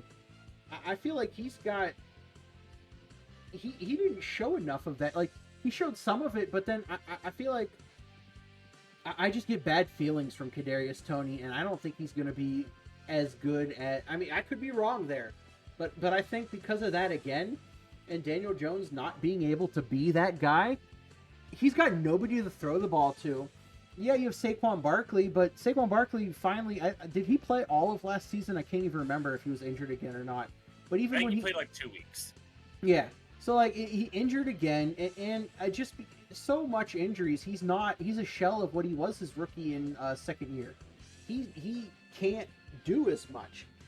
You know, they do a little bit across the offensive line. I like Evan Neal, you know, a great fucking pick. I like Wan'Dale Robinson. I think, like, he could be something for them, but he's not there yet. They just don't have the depth. I don't like the defense. And while Brian Daboll might get a lot out of this team, I think Daboll's going to want his guy. And his guy is not Daniel Jones. And because guy of that... plays in Buffalo. Well, you know, he's not going to have... He's not going to get anything out of Daniel Jones that he might have been able to get out of Josh Allen. And because of that, the Giants are going to go 3-13. They're going to win 3 games in the middle of the season versus Detroit, Dallas, and Washington. Other than that, they're going to lose every other game of the year. 3-14 as one of the worst teams in the NFL. Just because Daboll's going to need to hit the reset button. This is like their prequel to the lame duck year where, as I talked about with the Jaguars and the Texans, Daboll's going to have to see who he can keep on this team, and then you're going to see a giant house cleaning next year because the Giants are not going to be good, like, at all. All right. This is just basically a test drive with Daboll here, because he's going to see what he can milk out of what he's got before he decides to not essentially clean house and then get who he wants. He's going to try to see what he can get out of Jones, play calling. I don't necessarily think they're going to be as bad as I have Washington being much worse, but I'm not going to take that high and having him be 9 wins. It's not going to be pretty, but it's not going to be as bad. Daboll being the head coach is going to actually help them get a few additional wins, but I say probably 5 wins. All right, I'll drink the Kool-Aid. I'll take the L if they don't hit that point. Let's get to Washington. First thing about Washington that I'm gonna say is I think Carson Wentz sucks. Sneaky poopy. Carson Wentz is bad. Carson Wentz is the bad quarterback. Not only is he bad, I think he might be the worst starting quarterback in the NFL this year right now. Yeah, there was a time way back in the early Fad Pod days where you could find an audio clip of somebody in this call saying the words "Shut that up." Carson Wentz might be one of the best young quarterbacks in the National Football League. I don't. That's why the podcast died. No one believed it. The podcast died because Matt believed that Carson Wentz was the next great young quarterback. Here's the deal with Washington. Washington's defense took a massive step back last year. For obvious reasons.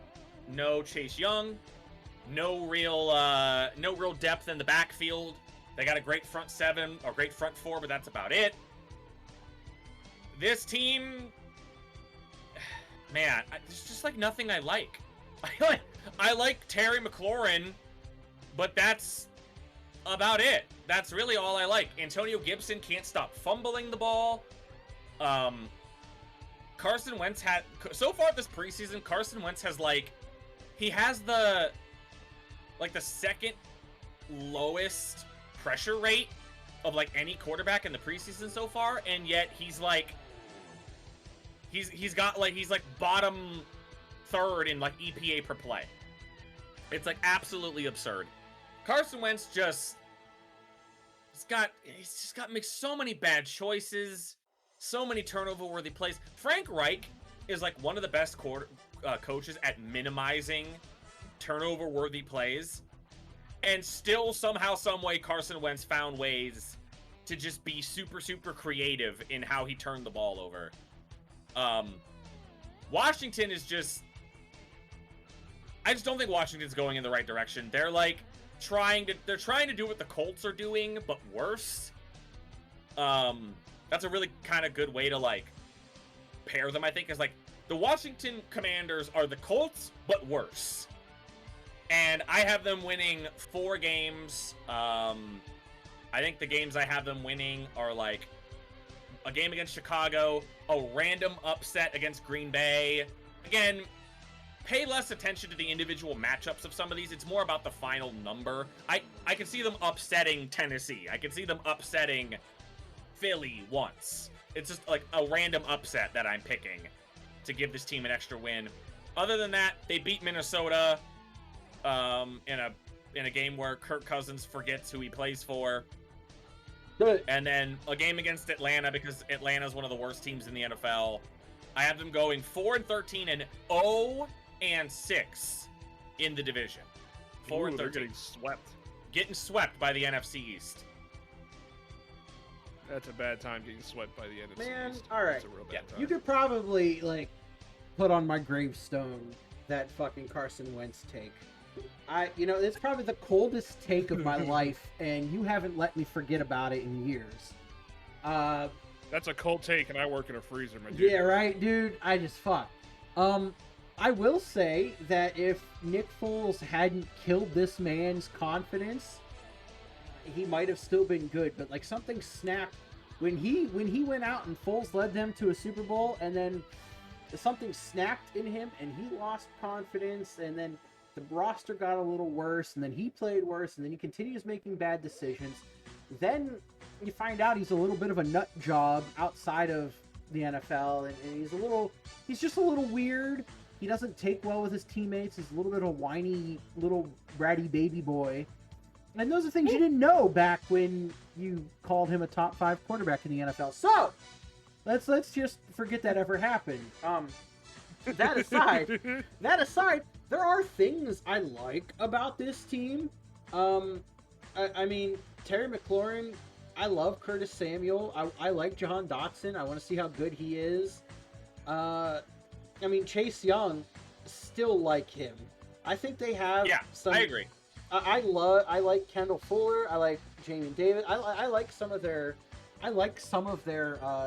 just people across the side.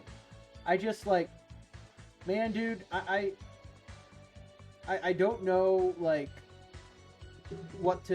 It's just Carson Wentz is terrible, and they're they're a worse version of Indianapolis because they're picking up Indianapolis scraps. They didn't have a good draft spot, and quarterbacks this year weren't good in the first place. Or they had a decent draft spot because they got Dotson with the 7th pick, right? Yeah, no, 16th overall. Never mind. So they didn't have the best draft pick. There weren't many quarterbacks worth it. Granted, they did go for Sam Howell, and at what point does Sam Howell Carson Wentz has just been having quarterbacks up his ass for years now, and I think that's led into his broken spirit. Like, when does Sam Howell start? How many losses does it take before they take out, they take out Wentz and put in Howell? Because, like, I have them beating Detroit and getting a win against Philadelphia and the Giants. So I have them going 2-4 in the division, 3-13, tying with the Giants. And I think the 3-14, if I just scroll through, 3-14 are the two. So the two worst teams in the NFL for me this year are the Giants and the Washington Commanders. Wow. I think they're bad, and Wentz is terrible, and they don't have enough depth yet to get there. And until they get a quarterback, they're not good. And that's how I feel about Washington. Carson Wentz did the reverse Gohan. He snapped and got worse instead of getting good. The reverse Gohan. The reverse Gohan. Carson Wentz is going to be the reason why Washington only wins 3 games or less. And here's going to be the hottest take I've ever done in a recording. Okay. If Carson Wentz stays in the whole season, they will finish 3 wins or less. If they decide to switch and put Sam Howell in, they will become second place in that division. Holy shit. My man's high on Sam Howell. All right. Depending if they do that, I like it. I'm going to say they go in second place if they, decide to switch at a reasonable time. I like it. But Carson is just so fucking stinky poopy that there's, like you guys said, like, I'm excited for Dotson. I love Chase Young. There's a lot to like about Washington, but Carson Wentz is the #1 outlier here that makes this team horrible. Mm-hmm. So, speaking of trendy picks, this was the big one, especially during draft day. The Philadelphia Eagles. I absolutely loved their draft. Oh my God. Jordan Davis is a freak. Jordan Davis is an absolute unicorn freak of nature. If that dude, some of the shit he did on a football field for Georgia looked borderline impossible at the size he is. He's an absolute freak of nature. Cam Jurgens, who obviously Jordan Davis famously was walking him back. Cam Jurgens has looked incredible in the preseason as kind of the heir apparent to Jason Kelce. And Nakobe Dean, who was the better linebacker for the Georgia Bulldogs that the Packers didn't take. They took the worst Georgia linebacker. Somehow ends up behind the dude that he was lining up behind for 2 or 3 years in Georgia. Loved this team's draft. Obviously, the big splash in A.J. Brown, bringing him in to combine him with Devontae Smith, who's a really, really young, promising wide receiver. He didn't have the numbers that Jamar Chase did last year. Devontae Smith is just as good of a receiver as Jamar Chase is. Don't let the numbers fool you. Devontae Smith is very, very good. He just plays in he plays for a team that likes to run the ball a lot. I think the team just got a lot better. They're the opposite of the Cowboys. I think they just got better. I think Jalen Hurts. My thing about Jalen Hurts is, I think he can develop into a very good quarterback. I think it's still about a year away from that. I think Jalen Hurts is kind of in that Kyler Murray thing. Like, he's a step behind Kyler, where Kyler is right now. Where, like, year 1 of Kyler, he was kind of like, he's okay, he's not great, whatever, he doesn't play that much. And then, obviously, I'm talking about the first year he actually was the starter, not just, like, the first year where he got in a little bit. Second year, he improves, gets a little better, still runs around a little bit too much, holds onto the ball a bit too long. But Philadelphia, I don't know. I really don't think there's much to say. They got a fantastic offensive line. I love what they did on their defense. I'm not even talking about the fact that they brought in, they brought in a secondary player. I can't think of the name, to combine with Darius Slay. Bradbury? James Bradbury. Yeah, Bradbury. Yeah. They bring in James Bradbury, who's a really good corner, to combine him with into that secondary. So I think Philly is the best team in this division. I think they're a playoff team. Do I think they're a great team? No, I still think there's some learning curves. I think Nick Sirianni is still trying to kind of figure out what type of team he wants. They kind of metamorphosized halfway through the year into a run-first team after being a very pass-heavy team early on, and it worked. But yeah, I don't know. I think Philly's a good team. I think they'll take their lumps. They'll lose to a couple games here and there. They lose to Pittsburgh, lose to Green Bay, lose to New Orleans at the end of the year. They lose to the Giants, but as I mentioned before, I don't even think that game's going to mean anything.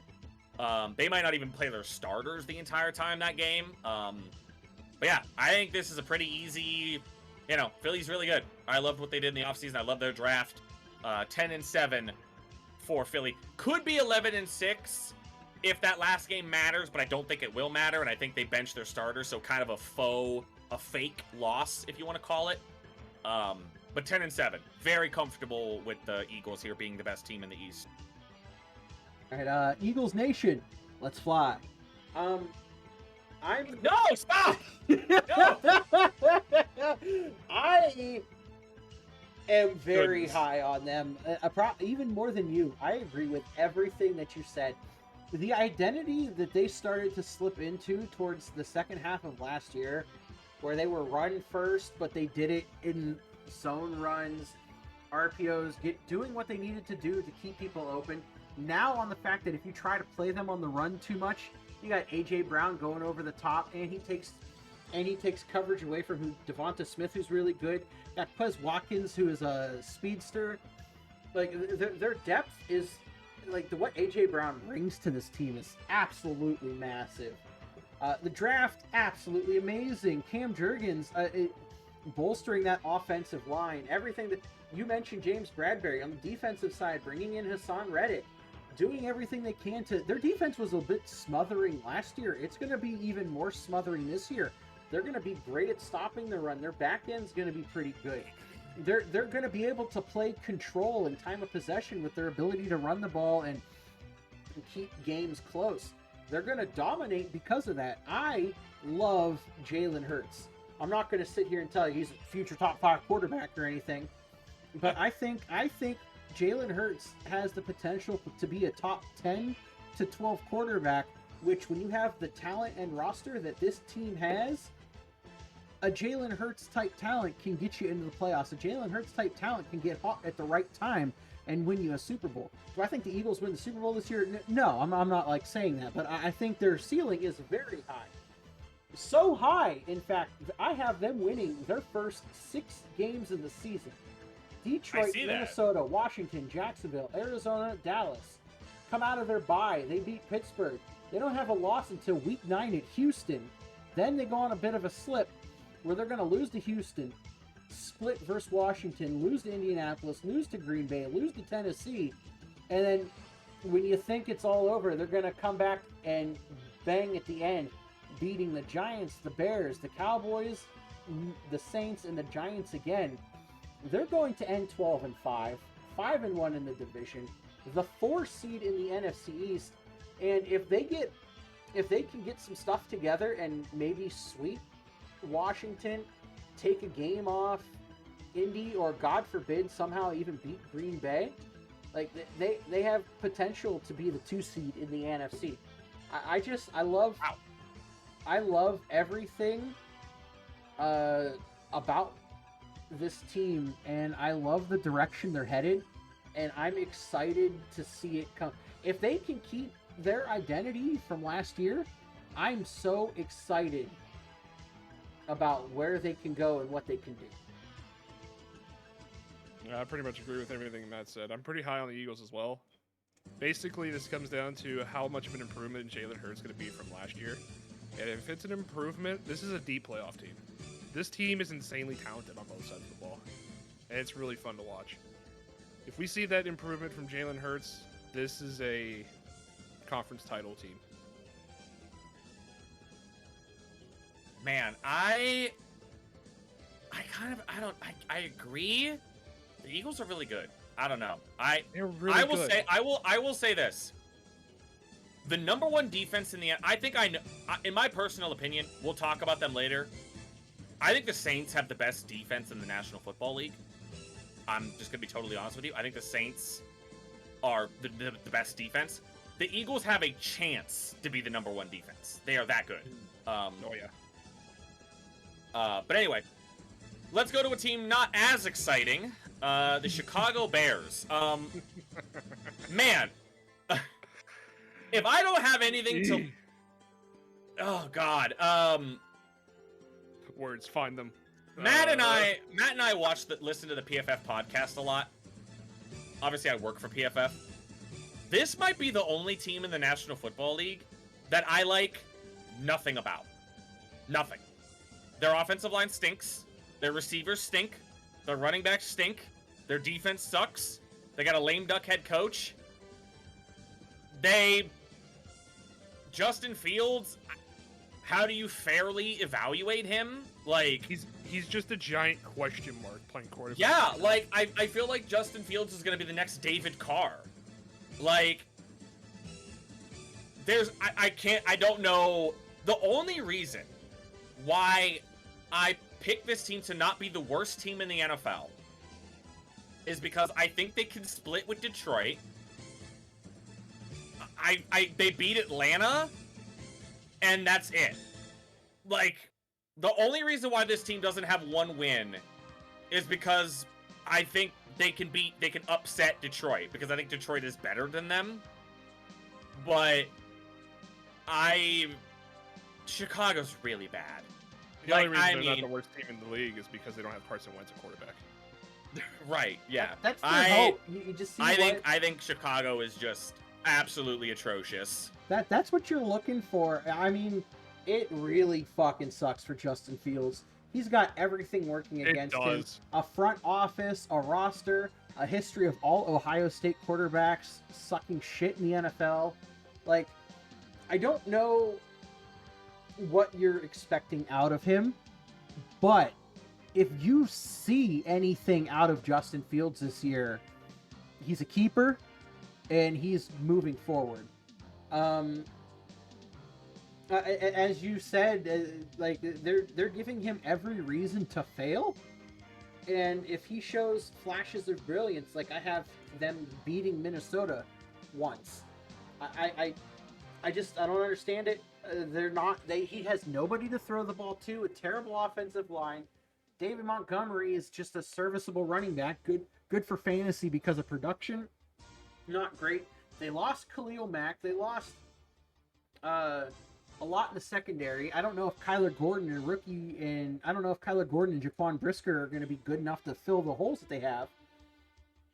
And as you said, a lame duck year for a head coach. You have a head coach who doesn't give a shit, who might be trying to save his job or do something for next season. There's no way that he's going to be there. No way he's going to be there next year. And I don't know, man. The Bears intrigue me because if Justin Fields shows anything, keeper. If he shows nothing, he got like no shot, and nobody was there to help him, and the Bears are gonna draft another quarterback and move on from him, and I really fucking hate that. Yeah. But that's what they're gonna do. They're gonna lose San Fran, Green Bay, Houston, beat the Giants, Minnesota, Washington, lose to New England, Dallas, Miami, Detroit. They'll beat Atlanta and the Jets, lose to Green Bay again, lose to Philly, Buffalo, beat Detroit, lose to Minnesota, end the year 6-11, 2-6 in the division. And I want so bad for Justin Fields to prove wrong a little bit, just because I hate to say I feel bad for a player because it's the NFL and it's just how it is. But, like, man, I don't understand. It felt like when he got drafted, the Bears didn't even really want him. If you remember, like, when they drafted him, because Justin Fields kept falling, and the Bears, I think, had a chance to draft him with an earlier pick and didn't. So it's just felt all along that the Bears never really wanted him. And then with Matt Nagy last year and everything that transpired there, they were a team failing. They've hemorrhaged all their talent. It just sucks, man. It sucks. It sucks a lot. Yeah. And then Justin Fields had the last thing I'll say. Justin Fields had that Monday Night Football game against Pittsburgh where he looked absolutely incredible. And I was so incredibly impressed with how well he played. And after that, it was like, it's not going to matter. They can't support him. They have nothing around him. It's so unfortunate because, you know, like you said, there's nothing on that team to even help Fields out. This is going to come back on Fields with having way too much pressure on him, and he's going to crumble, and it's going to be so sad. It's not going to be pretty. He's going to have to try to do everything himself. Heaven forbid he gets hurt during all this. It's not going to be good. No one in that organization has done any kind of service to have or to assist Justin Fields. Feels bad. I want Justin Fields to be good, but who knows? Next up, Green Bay Packers. I'll admit I'm using some recency bias here with Green Bay. I'm not nearly as high on them as other people are. Because I cannot get that playoff game against San Francisco out of my brain, where Aaron Rodgers literally was refusing to throw the football to anyone not named Davante Adams. And it didn't matter if Davante Adams was wide open, and it didn't matter if Alan Lazard was running a crossing route across the middle of the field with nobody within 20 yards of him. Aaron Rodgers reached a point where he was, like, refusing to throw the ball to anybody else. And now Davante Adams is gone. And now Marquez Valdez-Scantling is gone. And now you don't know when you're getting Tunyon back from his ACL injury. And you have these unproven rookie dudes. Listen, if you want to call me anti-fun, sure, I'm anti-fun. I'm not believing in the Romeo Doubs hype. I refuse. Because this shit happens every year. Some random rookie wide receiver that isn't expected to be good turns out like a good preseason, right? I don't care.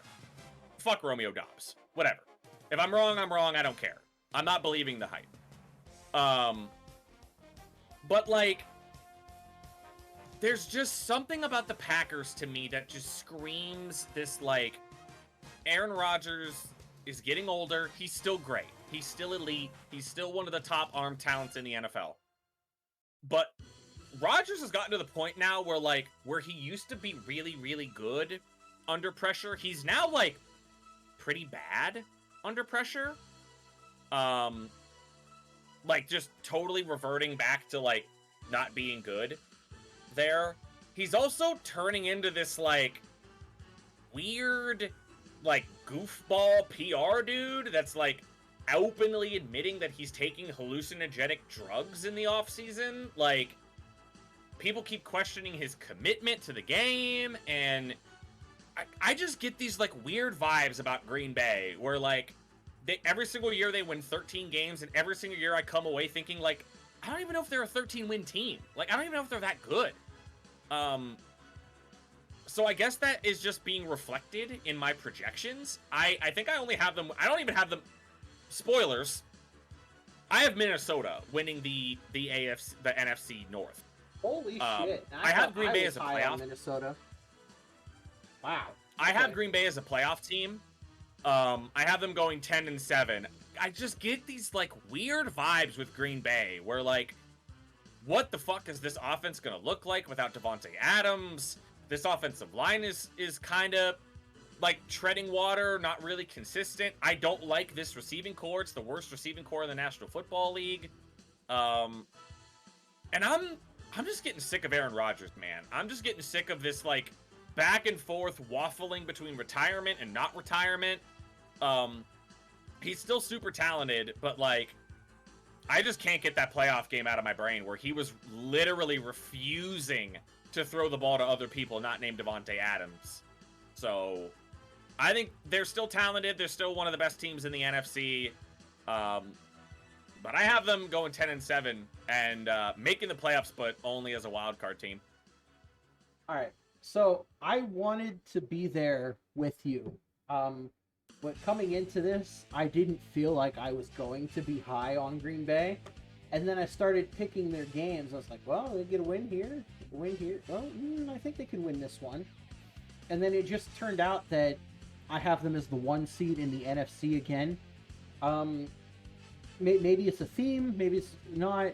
I mean, Aaron Rodgers declining, but also MVP 2 years in a row. MVP, like, thing 2 years in a row. If he does it again this year, I don't know. The hallucinogenic things, the weirdness, the Brett Favre-ness that he learned from Brett Favre about won't he play again. Everything that comes out of his mouth is fucking weird. But that man throws a damn good football. Not against San Francisco in the playoffs. No. If you like have been context cluing into seeing the ends of my records or my ticker across the bottom of the screen, I have Green Bay losing to San Fran in the playoffs again. But like, I just, man, they can beat Minnesota. Even if they split with Minnesota, then they should beat Chicago. Yeah, maybe Aaron Rodgers loses to Tom Brady, but then they can beat New England. They can beat the Giants, the Jets, and Washington. Okay, so they lose at Buffalo, but then they can beat Detroit. They can beat Dallas. They can beat Tennessee, which Tennessee is just the AFC version of them with a worse quarterback. I think they can beat Philadelphia based on their defense alone. You have New Orleans is the potentially best defense in the NFL. I personally think the Packers might have the best defense in the NFL, and that's going to carry them in games against Philadelphia. We talked about Chicago again. They should be able to sweep Chicago. I think their hardest game of the year may be the Rams, and if they beat the Rams, then they can beat Miami. They split with Minnesota. They beat Detroit. Bam! They're 14-3 again. They have a cupcake schedule.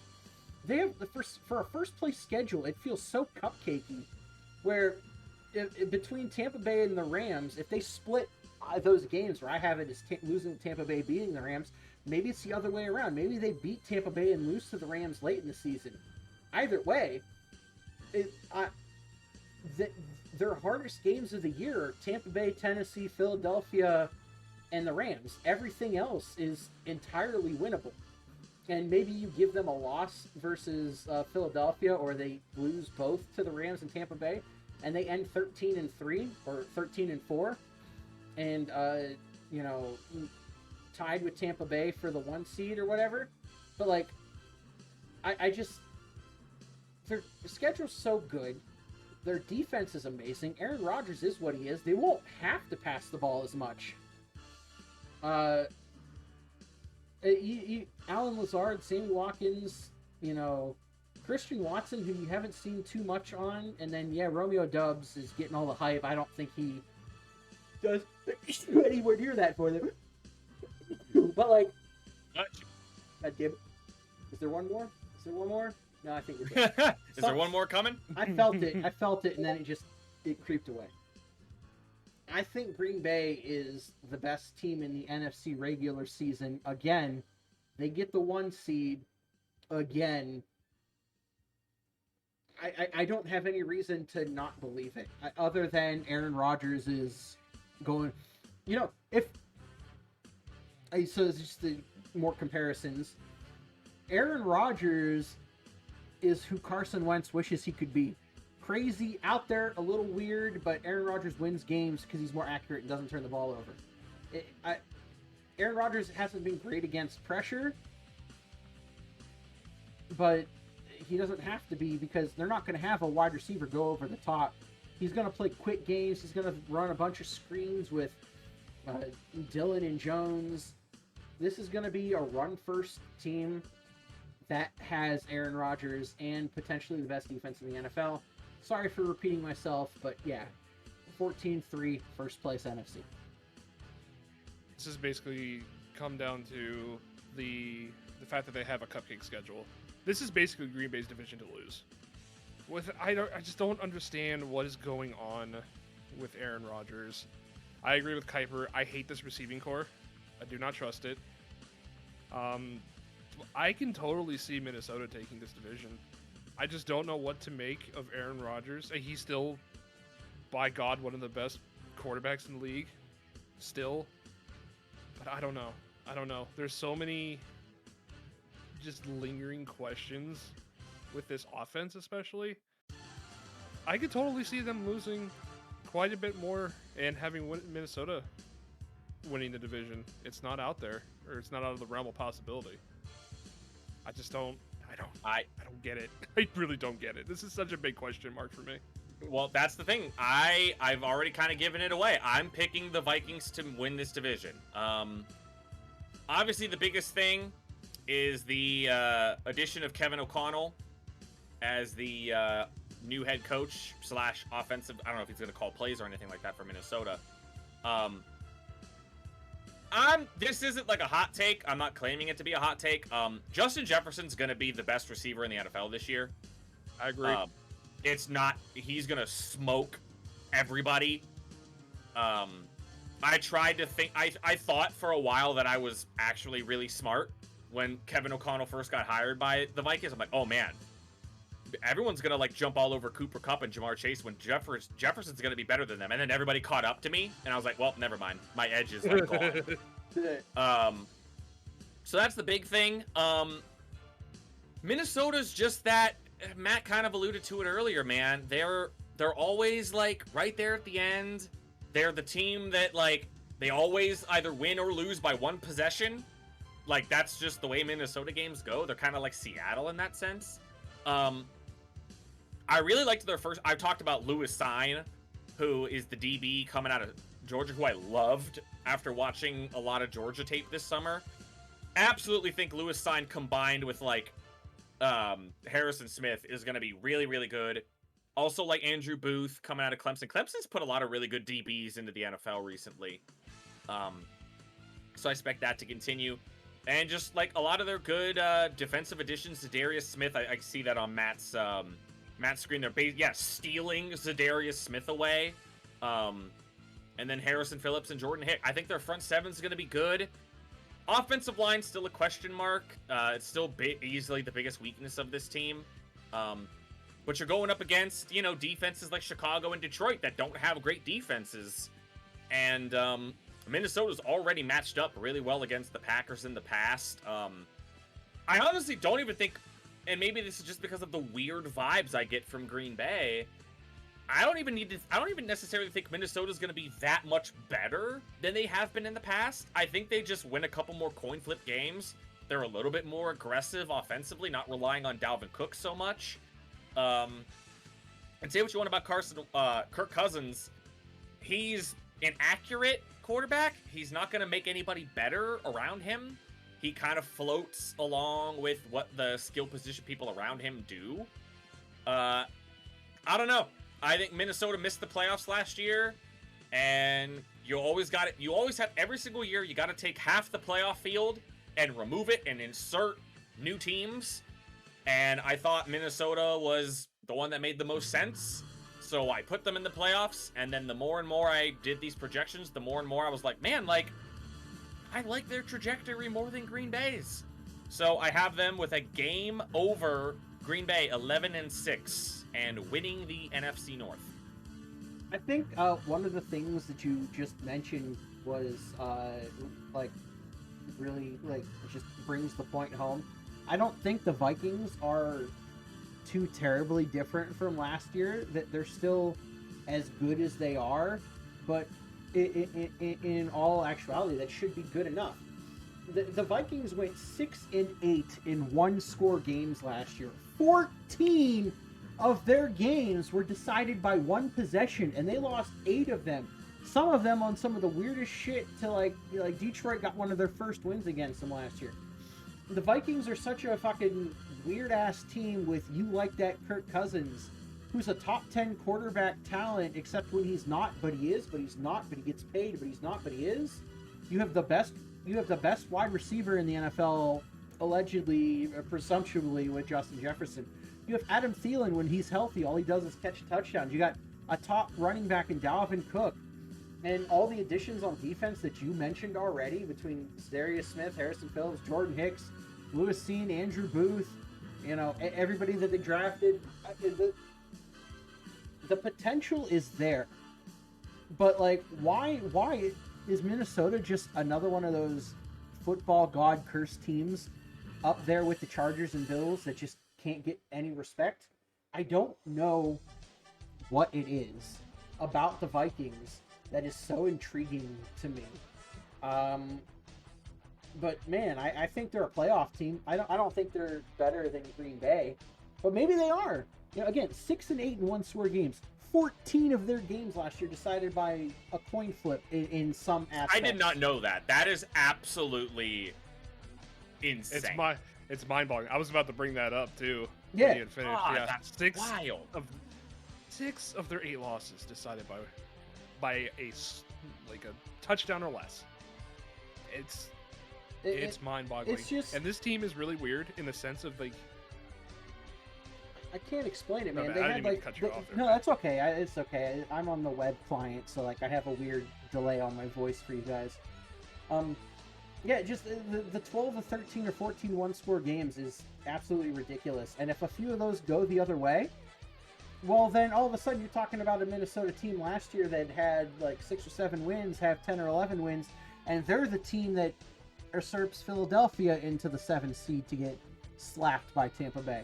But like this year, okay, so I have them losing to Green Bay, Philadelphia, beating Detroit, beating New Orleans, losing to Chicago, losing to Miami, losing to Arizona, beating Washington, losing to Buffalo, beating Dallas, New England, losing to the Jets, because of course they fucking will, losing to Detroit, beating Indianapolis, beating the Giants, beating Green Bay, beating Chicago.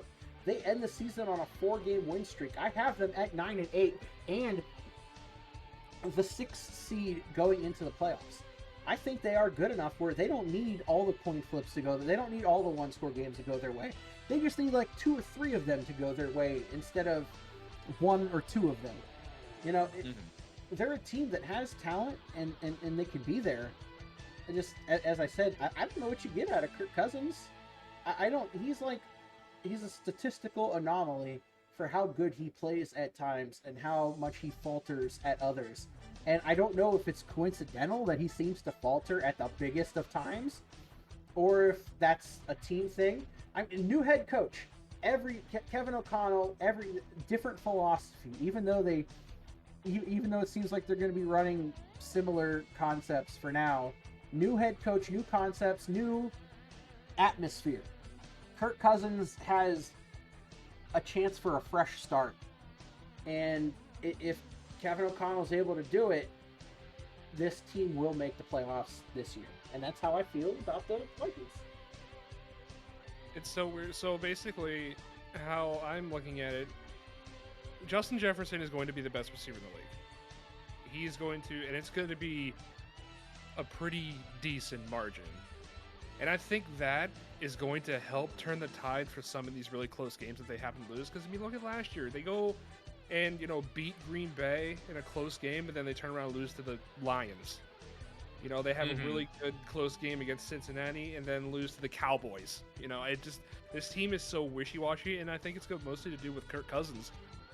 But with Justin Jefferson going to be playing out of his mind this season, it's going to generate a lot more wins, and Kirk Cousins doesn't have to really put the game on his back that often. And I actually think that they can win the division. I'm just going to say it that they will. Cool. Okay. Got an agreement there. They win the division. All right. Let's get the mean team out of the way. Yay, Detroit! Let's get the mean team out of the way. The mean team? Will you leave the flying Dan Campbells alone? Here's what I like about... because I have notes written down for every team. Here's what I have written down for Detroit, right? Just off to the side, I have them. Here's what I like about Detroit. I love their offensive line. Okay? Mm-hmm. I love their receivers. Big fan of Amon-Ra St. Brown. I loved the Aiden Hutchinson pick, even though it was gift wrapped to them by the Jaguars. And I love the fact that they are still going to be picking high in the draft so that they can draft a quarterback to replace Jared Goff. That is what I like about the Lions. What I dislike, everything else. Their back seven is atrocious. They were the worst coverage unit in the NFL last year, and I expect them to still be one of the worst coverage units in the National Football League. DeAndre Swift is like, he's injured a lot. I don't really trust him. I think Jared Goff's bad because we've now seen 2 years of Jared Goff without Sean McVay, and the 2 years that Jared Goff has played without Sean McVay, Jared Goff has been bad. The Lions are building that. We're going back to the Fad Pod memes. The Lions are building the house, and they have the foundation. They got a good offensive line. They got a good defensive line, and they got good receivers. Even though Jameson Williams got drafted by them and looked like he hated his life and didn't want to be there. Good. He might be injured. We might see if he comes back, whatever. The big things with this team, I don't like Jared Goff. I don't like their running game. I don't like their backfield, their defense. Their back seven is really bad. I think they're moving in the right direction. I certainly like them more than I like the Bears. And I certainly like them more than I like some of the other lesser teams in the division or in the conference. I have them beating Washington. I have them beating Seattle. They kind of hit a really rough patch in the middle of the year where they lose to Miami, Green Bay, Chicago, the Giants, the Bills, the Jaguars. But they upset the Vikings, get an upset win against the Vikings. They beat the Panthers, and then they end up splitting with the Bears. I have them going 7-10. They're not good enough to get to 500. They're about a year away from a playoff team, but I like the direction they're going. Dan Campbell memes aside, Dan Campbell tough guy shit aside, this is an okay team with some really cool, solid core groups. Still not that great. Still got a bad quarterback, bad defense. 7-10.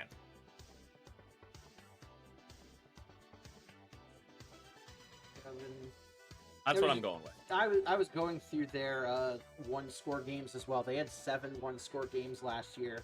Tied one, I guess technically won one in Week 18 versus Green Bay, where they weren't playing any starters, and then lost the other 5. But other times they just, got blown out, like where they lost 44-6, 35-17, 34-11, 28-19, 38-10, 30-12, off the back of a defensive back that's not great. And they didn't really do anything to make it better with, Kirby Joseph as like their only back-end draft pick, and they didn't do too much in free agency there, where everything was bolstered on the front end or the offensive side. Yeah, I mean, you hope Jameson Williams is okay and can play all right for them. You like what Amon St. Brown brings. I'm a DJ Shark fan. I think he can be good. I don't think he'll be that great because Jared Goff's throwing him the ball. DeAndre Swift, I think, had like some injury designations, but he played almost all of last year, and he's going to be a stat machine for, fantasy purposes. I agree with you. I love the offensive line. The defensive side, gift drafted Aiden Hutchinson, and then getting Josh Pascal. I like that. I like where they're going. Foundation, lame duck year. They'll get a quarterback next year, and you'll get to see where they're going. But I like what the team is doing, but I'm not as bought. I mean, I know, I've been memeing it a little bit with you, but I have them at less wins than you did. I have them beating Seattle, Chicago, Jacksonville, Minnesota, the Jets, and that's it. I have them going 5-12 for the year, which would be more than they won last year. And if it shows any promise with the young guys, and they'll get to keep another high draft pick, then they can go get their quarterback next year. And I think that's, I don't know, that's really all I have to say about the Lions. Flying Dan Campbell, they play their heart out for the man, and I like him. I don't think the team's there yet. Yeah, not a whole else to add. But who's excited for the Jared Goff versus Carson Wentz?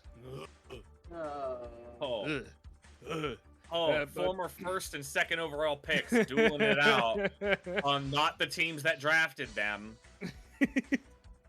But yeah, I've got very similar viewpoints. They're not good enough to be above 500 or at 500. This is just more of a stopgap year.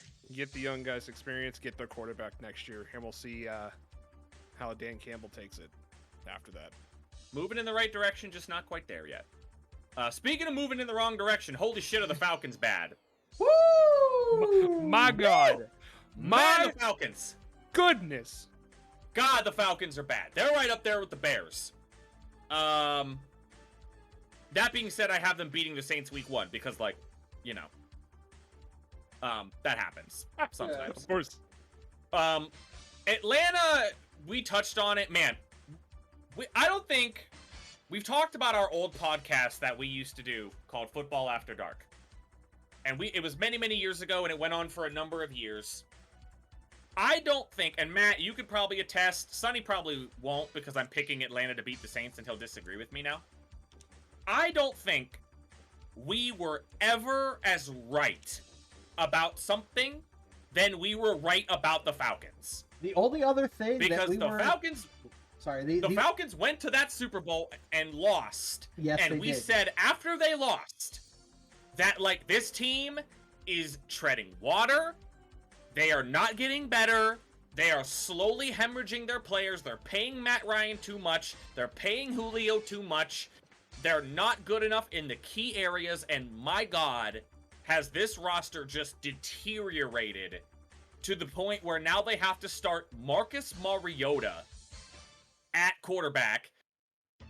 I don't know who they're going to throw the ball to other than Kyle Pitts. Their defense, they got A.J. Terrell, who made a big step last year and was really good. Their pass rush is terrible. Other than Terrell, their defensive backfield sucks. They got Calvin Ridley suspended for a year for betting on a game that he wasn't even playing in.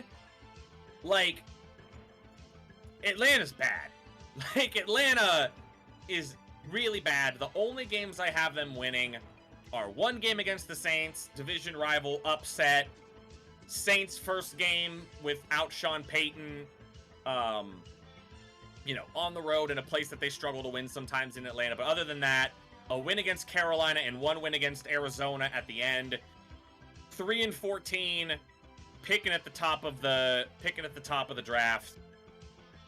Atlanta, I'm sorry. Atlanta's bad. They're a bad football team.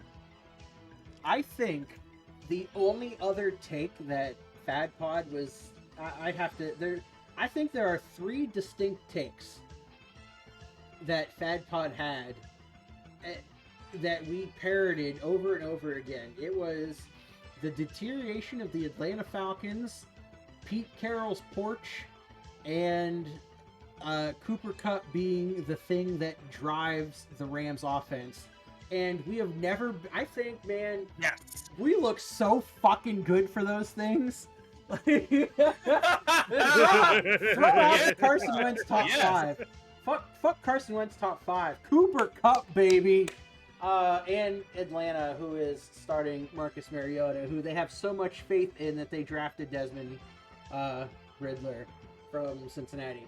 So I think I'm excited that Marcus Mariota gets his second shot in the NFL. The Titans did him a little dirty. He did bring them to the playoffs, and then Vrabel said, "Oh, this Tannehill guy is pretty cool," and they threw him to the curb. And then Mariota took scraps in Las Vegas, thinking Derek Carr was washed, and then Derek Carr wasn't washed anymore. He just kind of plays good enough that Mariota never saw the field except in like Wildcats. So he gets traded to Atlanta and now is the starter because Atlanta hit the eject button. So now Marcus Mariota gets another bad draw because he's with a team that says, fuck it, man, we're going to play some football this year and hope we get a good draft pick next year.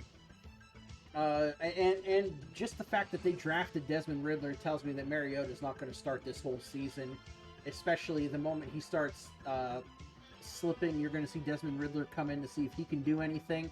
Otherwise, they're just going to have another top pick and they'll get another quarterback next year. When Calvin Ridley comes back, their offense has some pieces. Cordell Patterson's cool, but you don't really want to rely on him. That's why they picked up Damian Williams in free agency. I'm excited to see what Drake London can do, and then obviously Kyle Pitts is otherworldly. He's not really a tight end. He's just like a big fucking wide receiver that gets to line up on the line as a lineman. Create mismatches everywhere. But like, this is a team that's a couple years out, assuming they try to change their philosophy that they haven't changed since they lost that Super Bowl to New England, even with multiple head coaching changes and personnel changes. I think ripping the Band-Aid off and finally dumping Matt Ryan to the curb might be like the first positive thing this team has done. They just know they're going to absolutely be a trash pile this year, and they're hoping that it works out in the future. I mean, I have them, losing to New Orleans, losing to the Rams, beating Seattle, beating Cleveland, losing to Tampa Bay, San Fran, Cincy, Carolina, and the Chargers. They get a win against Carolina.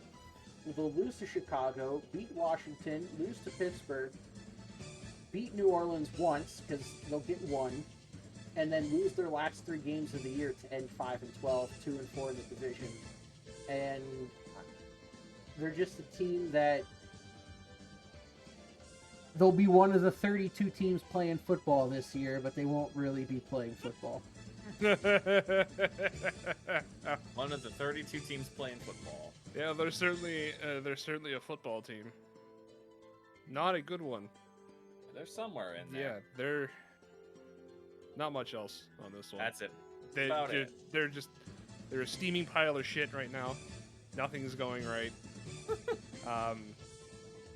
Yeah, I don't see them winning any more than 3, maybe 4 games. Next up, we got the New Orleans Saints. I've talked about them a little bit. I personally think the Saints have the best defense in the National Football League.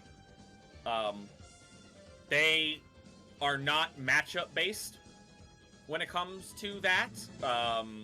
The Saints play great defense no matter who they play. I will share this with you both. I was training to get onto the coverage grading team of PFF, and they gave me a New Orleans Saints game to break down, and holy fuck, are the Saints complicated. Oh yeah? The Saints do a lot of shit that the Saints do a lot of stuff defensively that doesn't make any sense, and they make it work. You were testing me and Sunny a few months ago when there was Saints tapes. I can attest to that. They throw so much shit, and it looks different every time. Yeah, like, it is absolutely incredible the stuff they do defensively. They lose Marcus Williams. You insert Tyrann Mathieu. They still got Demario Davis. Hopefully they get Marshawn Lattimore back, who was injured last year. Got a great deep rotational group of pass rushers. Defensively, I think the Saints are going to be great. I think they're going to be the top defense in the league. I'm really impressed on that side. But if we're really going to talk about the Saints, we have to talk about the fact that this is the first year without Sean Payton. And I understand that you have the coordinator's name is escaping me. If Sunny is still in the chat, he could post it. The offensive coordinator that's been there in New Orleans taking over the play calling duties. It's important that you keep that consistency, but what Sean Payton was able to do with everything that has happened to this roster. Pete Carmichael, thank you. Sean Payton, first of all, is a top 5 coach in the NFL. He's a brilliant offensive mind, and what he was able to do with this roster, with all of the injuries, and all of the turnover, and all of the close losses, and all of the stuff that has happened to New Orleans, the fact that the Saints were consistently a playoff team, consistently great, even with Pete Carmichael staying, even with Dennis Allen staying, the loss of Sean Payton is going to be felt somewhere. I don't know where, I don't know how, it's going to be felt somewhere. That being said, I really loved this team's first 2 picks. I don't love the archetype of player that Chris Olave is, but in this offense, I think he has a role. Trevor Penning is just an asshole. Like, he's just a jerk on offensive line. Hopefully you get. I was just mentioning it to Sunny earlier. Fucking Michael Thomas already has a hamstring injury, but you hope he comes back. Like, I forgot about Marcus May. They brought in Marcus May too. Jesus Christ, that defense is so insane. Man, just questions offensively. What is this team's identity? Are you gonna have Alvin Kamara this year? Are you not gonna have Alvin Kamara? Questions on the offensive line. They haven't been able to stay healthy. The one thing is for sure, they are going to beat Tampa twice. That is for damn sure. Because they always do. They always do. I'm gonna believe in the Saints. I'm gonna believe in their defense. Jameis Winston's gonna make enough plays that they stay in playoff contention. They make the playoffs. I don't know, man. When you lose a head coach the caliber of Sean Payton, I feel like you're going to feel it on the football field, not just with what Sonny is talking about, the bad Taysom Hill contract. I have them making the playoffs. I don't have them winning the division. Beating Tampa, as I said, beating Carolina, beating Seattle, Cincinnati, Arizona. I have them beating a lot of good teams. I have them beating the Ravens. I do have them losing to Pittsburgh, the Rams. The really good pass rushes, I feel like, are going to have an advantage over the Saints. San Fran, beating Tampa Bay again. I do have them going on a 5-game winning streak to close out the year, because I think this end of their schedule is pretty soft, with Atlanta, Cleveland. Tough game against Philly, but I have them winning. And then a game against Carolina. I just feel like losing Sean Payton is going to be a big deal for this team. They make the playoffs, they get in as a 6th seed, and if you make the playoffs, anything can happen. I think I'm a little high on the Saints, as opposed to you, Matt. But yeah, not the same team. But I think they're a playoff team. If you're high on the Saints, I'm extremely low on the Saints. And it's primarily based on the offensive side of the ball. You went into some of it already. Sean Payton could put anybody under center and win. He won games with Ian Brook, Taysom Hill. Fucking Jameis Winston had games where he still did Jameis Winston-esque things, but even reined him in a little bit. Now, if Jameis Winston goes down again, you got Andy Dalton. We all saw what Andy Dalton did last year. He was trash, which is why Fields starts over him. Just terrible. Again, Alvin Kamara, he's probably going to play for most of this year, but I wouldn't trust it. Michael Thomas injured. Jarvis Landry, good. Chris Olave, I like. But the quarterback play and inconsistency from that is going to hurt them a lot. For as good as their defense is, I think their offense is going to be terrible. And it's primarily based on the quarterback and the head coach. I think Dennis Allen is terrible. And you know how I know Dennis Allen is terrible? He was the Raiders coach. You know what his record was when he was the Raiders coach? Wasn't it like 2 wins or something like that? He went 8-28 as a head coach for the Raiders. 8-28. The man can't head coach. That's where the difference is going to be. You lose Sean Payton, and you go from a future Hall of Fame coach. Sean Payton could coach anybody, get the best out of anyone, to 8-28 Dennis Allen.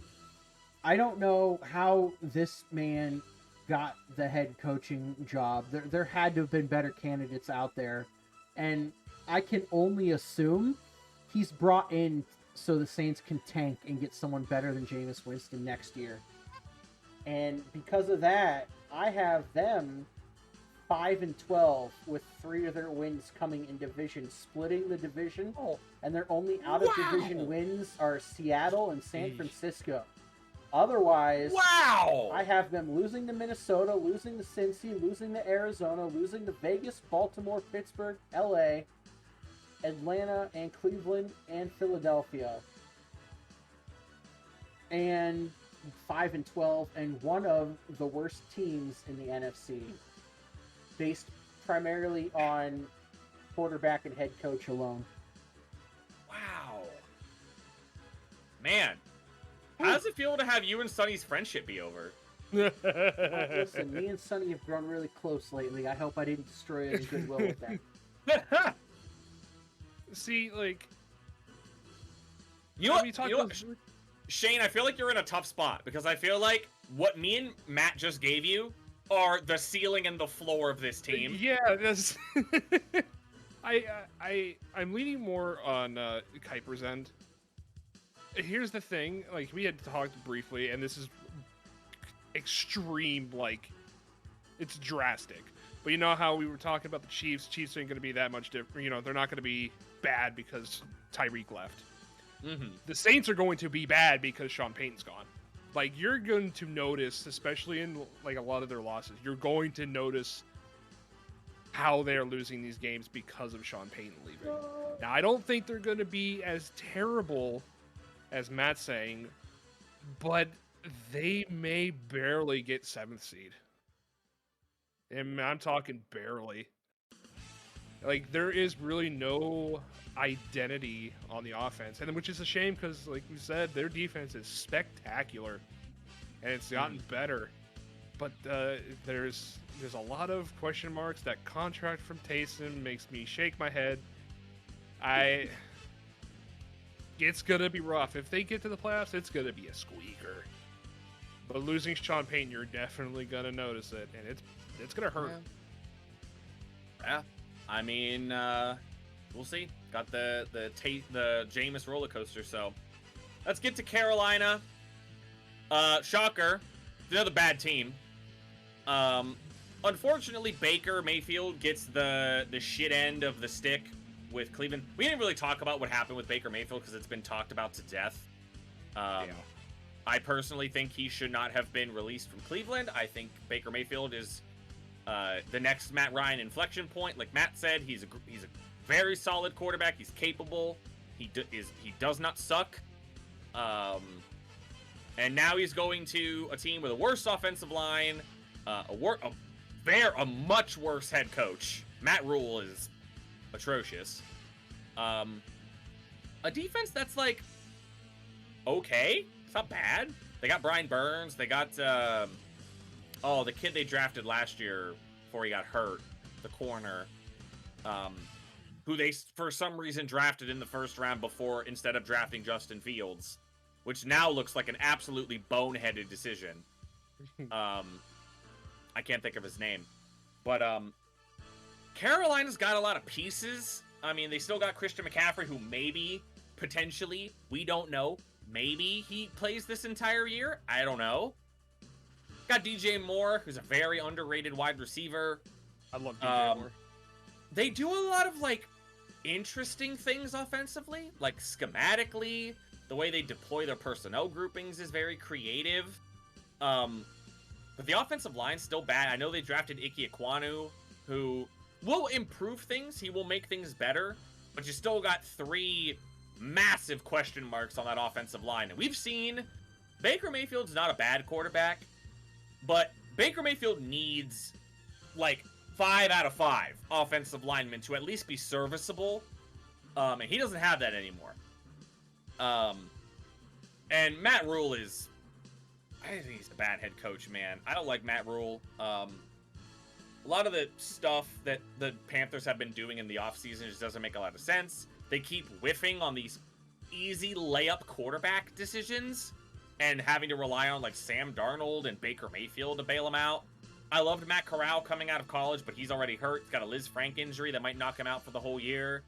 The Panthers will be scrappier than the Falcons, but I don't see them winning many more games than the Falcons. In fact, I think I have them losing more. Yeah, I actually do. I have them going 2-15. I have them with a worse record than the Falcons.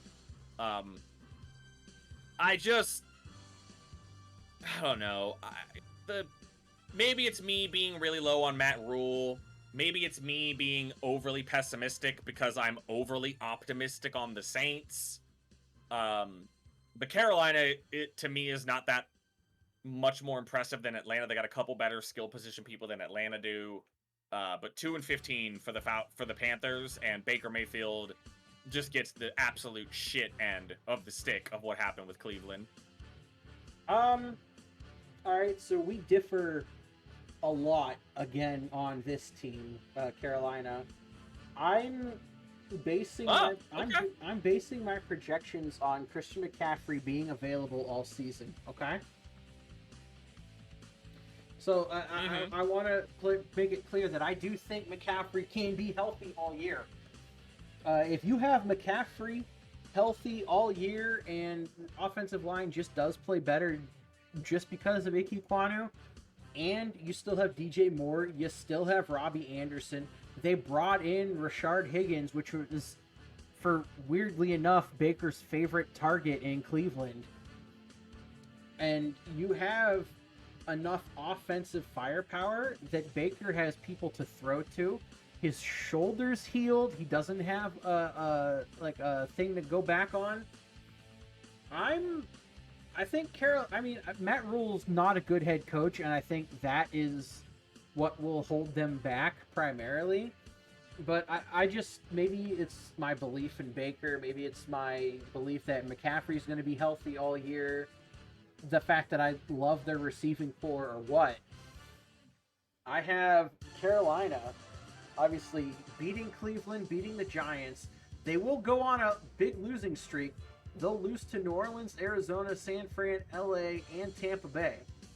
But then they'll beat Atlanta and Cincinnati, lose to Atlanta, Baltimore, Denver. Out of their bye week, they only lose one more game for the rest of the season. They will beat Seattle, Pittsburgh, Detroit, and New Orleans in Week 18, dropping a game to Tampa Bay, putting them 8-9. Where if any of these losses, they're hard teams, or maybe if they can sweep New Orleans, which is impossible, if they can take a game off Arizona or Tampa Bay or anything, and they go to 9-8, there's a chance that they would squeak into the playoffs over the 9-8 Dallas.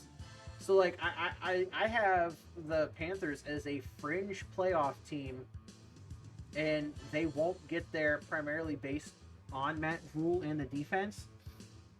But I think they have a lot of pieces in place, and with how absolutely atrocious Sam Darnold and Cam Newton were last year, have you ever seen a bigger ascension and fall from grace at the same time than Cam Newton's "I'm back, I'm back"?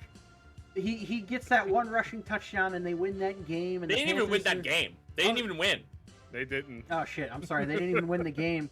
And then Cam Newton's so bad that they have to go back to Sam Darnold and then see what they got going on there. Baker Mayfield's going to fix a lot of the errors that they had last year.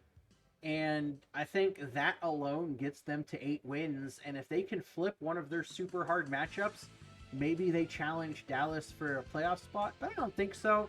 And then I think when they go under 500, Matt Rule will get fired. But they'll know what they're working with. For the record, I would love if the Panthers made the playoffs and the Browns didn't.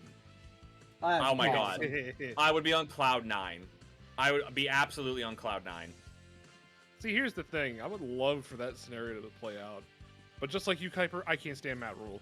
I think he's an incompetent idiot. Yeah. I do not like that. So here's what's going to happen. They're going to play Cleveland. They're going to beat the piss out of Cleveland. It's going to be a bloodbath. They're going to beat the piss out of them. And, Baker's going to be, everybody's going to be talking about Baker. People may be judging Matt Rule. Then they're going to fucking collapse. Because I don't trust Matt Rule. They're going to collapse. Mm-hmm. They're probably going to end up winning maybe 6 games at most. There's a lot of pieces that I like on offense. I really feel bad for Baker. I'm not going to really talk about it much, but he, like Matt said, he's going to fix some problems, but it's going to be problems out of his control that's going to cause the spiral down, and they're going to win maybe 6 at most. Yeah. But they will beat the piss out of Cleveland. It will be like a blowout, like a 35-point blowout. I hope so. Certainly hope so. Last we got Tampa Bay. Ew. Tampa Bay. I know, right? Shane, I'm sorry. Ew. I'll go on a limb. I don't think this is a big limb to say. Tampa Bay's kind of had a bad offseason. A lot of injuries to the offensive line. Brady's leaving training camp. I mean, it doesn't fucking matter. It's Tom Brady. Can he leave for real, like permanently? Just go away? No, He went to go. He went to go be on The Masked Singer. So stupid. My God. I hate this man. Tom Brady, man. I think my analysis for this team is very easy. Offensive line injuries really concern me. It's reflected in some of the games I have them losing. I think they lose to New Orleans twice. They lose to Kansas City. They lose to the Rams. I don't know who's going to block Aaron Donald. I don't know who's going to block Chris Jones. They already lose to New Orleans every year anyway. Lose to San Francisco. I don't know who's going to block Joey Bosa. Or Nick Bosa, I'm sorry. But some of these other teams, Dallas, I just don't trust Dallas. It basically comes down to this. Offensive line issues really concern me. Don't know when Chris Godwin's coming back. You lose Rob Gronkowski. Defensively, you lose Ndamukong Suh. You lose Jason Pierre-Paul. They're already that type of defense that, they play better than the sum of their parts. They got a great linebacking core that a lot of people think that the good linebacker is the one that isn't the good one. They have it, backwards with Tampa. But at the end of the day, it's we're this many years into it. I can't bet against Brady. I just can't. Tom Brady's on the Tampa Bay Buccaneers, so the Tampa Bay Buccaneers are going to be good. I'm sorry if that's not interesting. I'm sorry if that lacks context. He's on the team. He's healthy. They're going to win games. They're going to find a way to win. They're going to win the division. I certainly don't think they're going to be, a deep playoff team. I think the injuries are going to catch up to them eventually. And who knows? Maybe they might sustain more injuries as the year goes on. But as long as Tom Brady's the quarterback of an NFL team, I'm picking that team to win 12 games minimum. And that's what I have them at, I think. I think I have them at 12-5.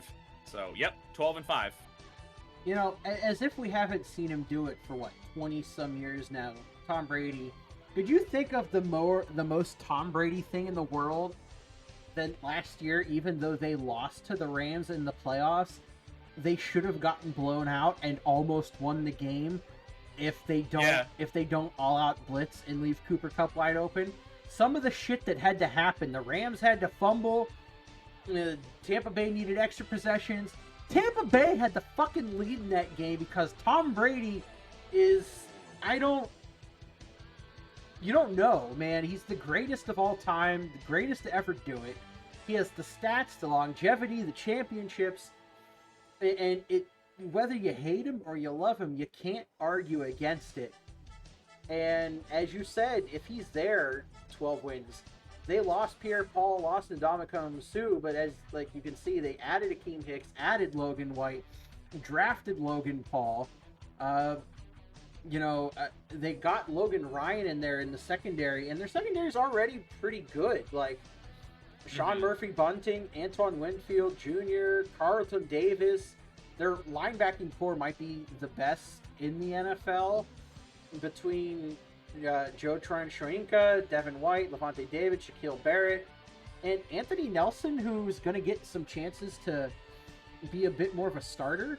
He had 5 sacks last year, and nobody talks about him. But I think he's going to get to shine. And where you have worries about this defense, they're going to be just chilling. I think the biggest worries are the 3 offensive linemen that they've lost so far. Tristan Wirfs, Ryan Jensen, and then Ali Marpet retiring. You have Leonard Fournette, who that Super Bowl win gave him a second wind to his career. He was a clown. He was clowned on for years. Playoff Lenny happens. They win the Super Bowl, and then all of a sudden, Leonard Fournette was amazing last year. Averaged 4.5 yards a carry, multiple touchdowns. You're going to see that even more. They drafted Rashad White as their Ronald Jones replacement, so he'll be like a pass-catching type back. But Leonard Fournette is their pass-catching type back as well. He kind of became a workhorse for them, which has allowed them to get rid of Ronald Jones. And their biggest, like, other offensive addition, if you want to call it, is Russell Gage, who becomes like their big. Russell Gage has big shoes to fill. He's got to fill in the spot that, you know, potentially that Gronkowski or Antonio Brown left, but they also brought in Julio Jones, who literally, I feel like Julio Jones is going to just sit on the roster for like 10 or 11 weeks and then come out in week like 13 fresh and catch some touchdowns, and that might be enough to shock the world. But yeah, I mean, their Vegas things at 11.5. You use Tom Brady, you got to give him 12. I have them losing to Kansas City, Pittsburgh, the Rams, New Orleans, and that's it. And I have them 13-4. I have them 5-1 in division. Like, I don't have New Orleans sweeping them, but I also have New Orleans as the only team in the division that beats them. And I have them going 13-4 and the 3 seed going into the playoffs, based primarily on the loss versus the Rams. I mean, it's boring to talk about. Is Tom Brady, 12 wins, playoffs. I don't know, man. Yeah. 0-17. Fuck Brady. All right, on to the West. Yeah, on to the NFC West. We got a lifelong Bills fan here, so there you go. That's his thoughts on this. All right. We've talked about the Bears, right? Talked about the Bears. Talked about the Bears. We talked about the Atlanta Falcons. Talked right? about the Falcons. We talked about the Washington Commanders. We did right? talk about them, yes. Do you want to know what all of those teams have in common?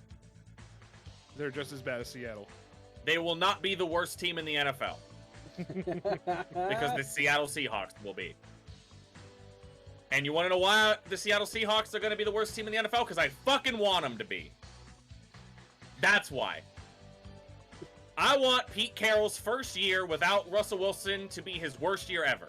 Because fuck Pete Carroll. Fuck that stupid, archaic nonsense that he, like, preaches about when it comes to what it takes to win football games. Me and Sunny did a stream where we mock drafted 3 rounds of every NFL team.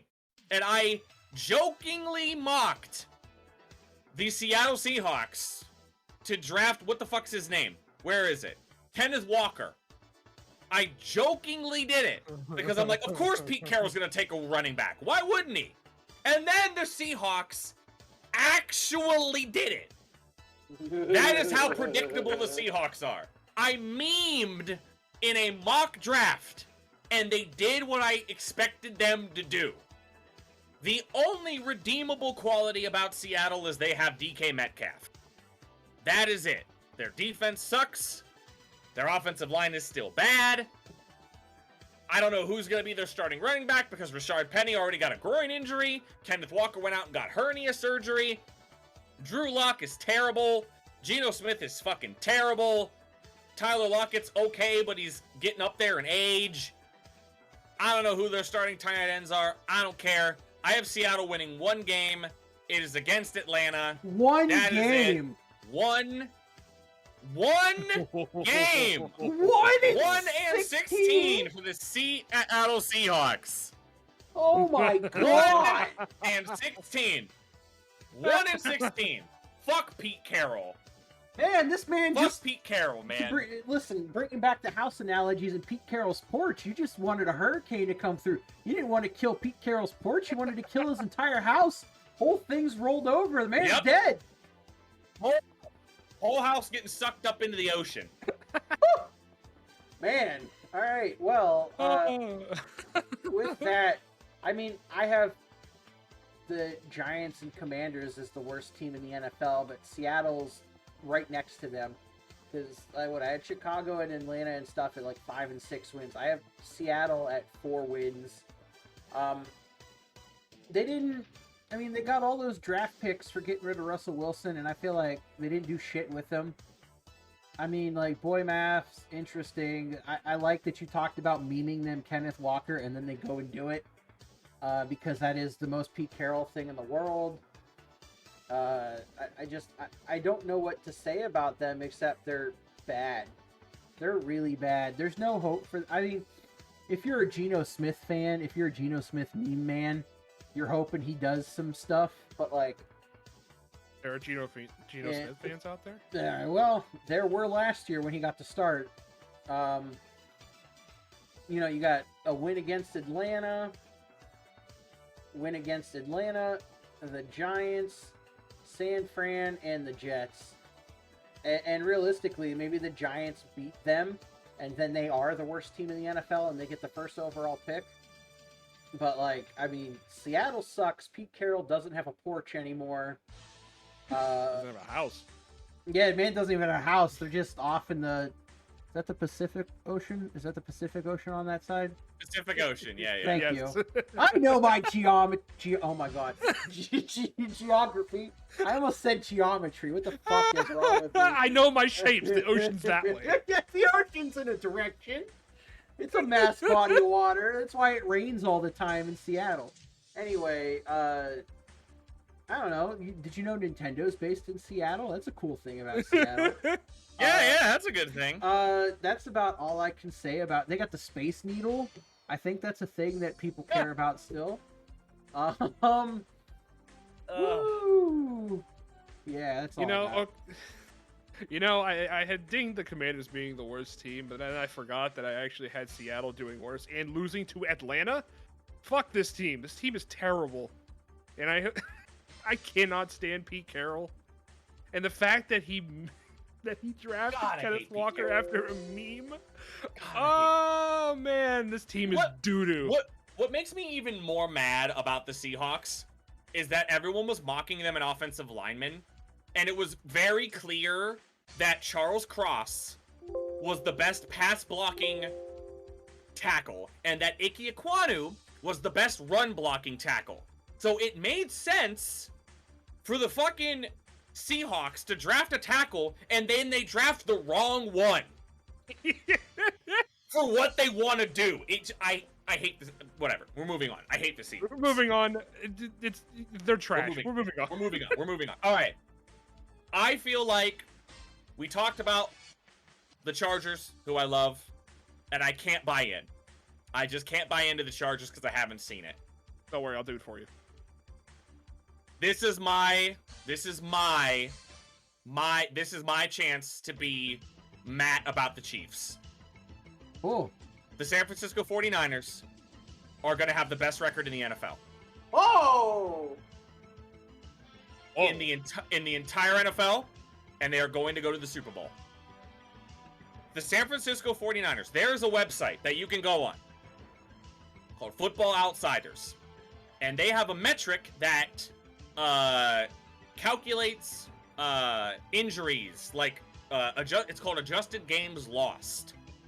And basically the way they do it is they attribute, I guess like a percentage or like, you know, points or things like that to starters who miss time.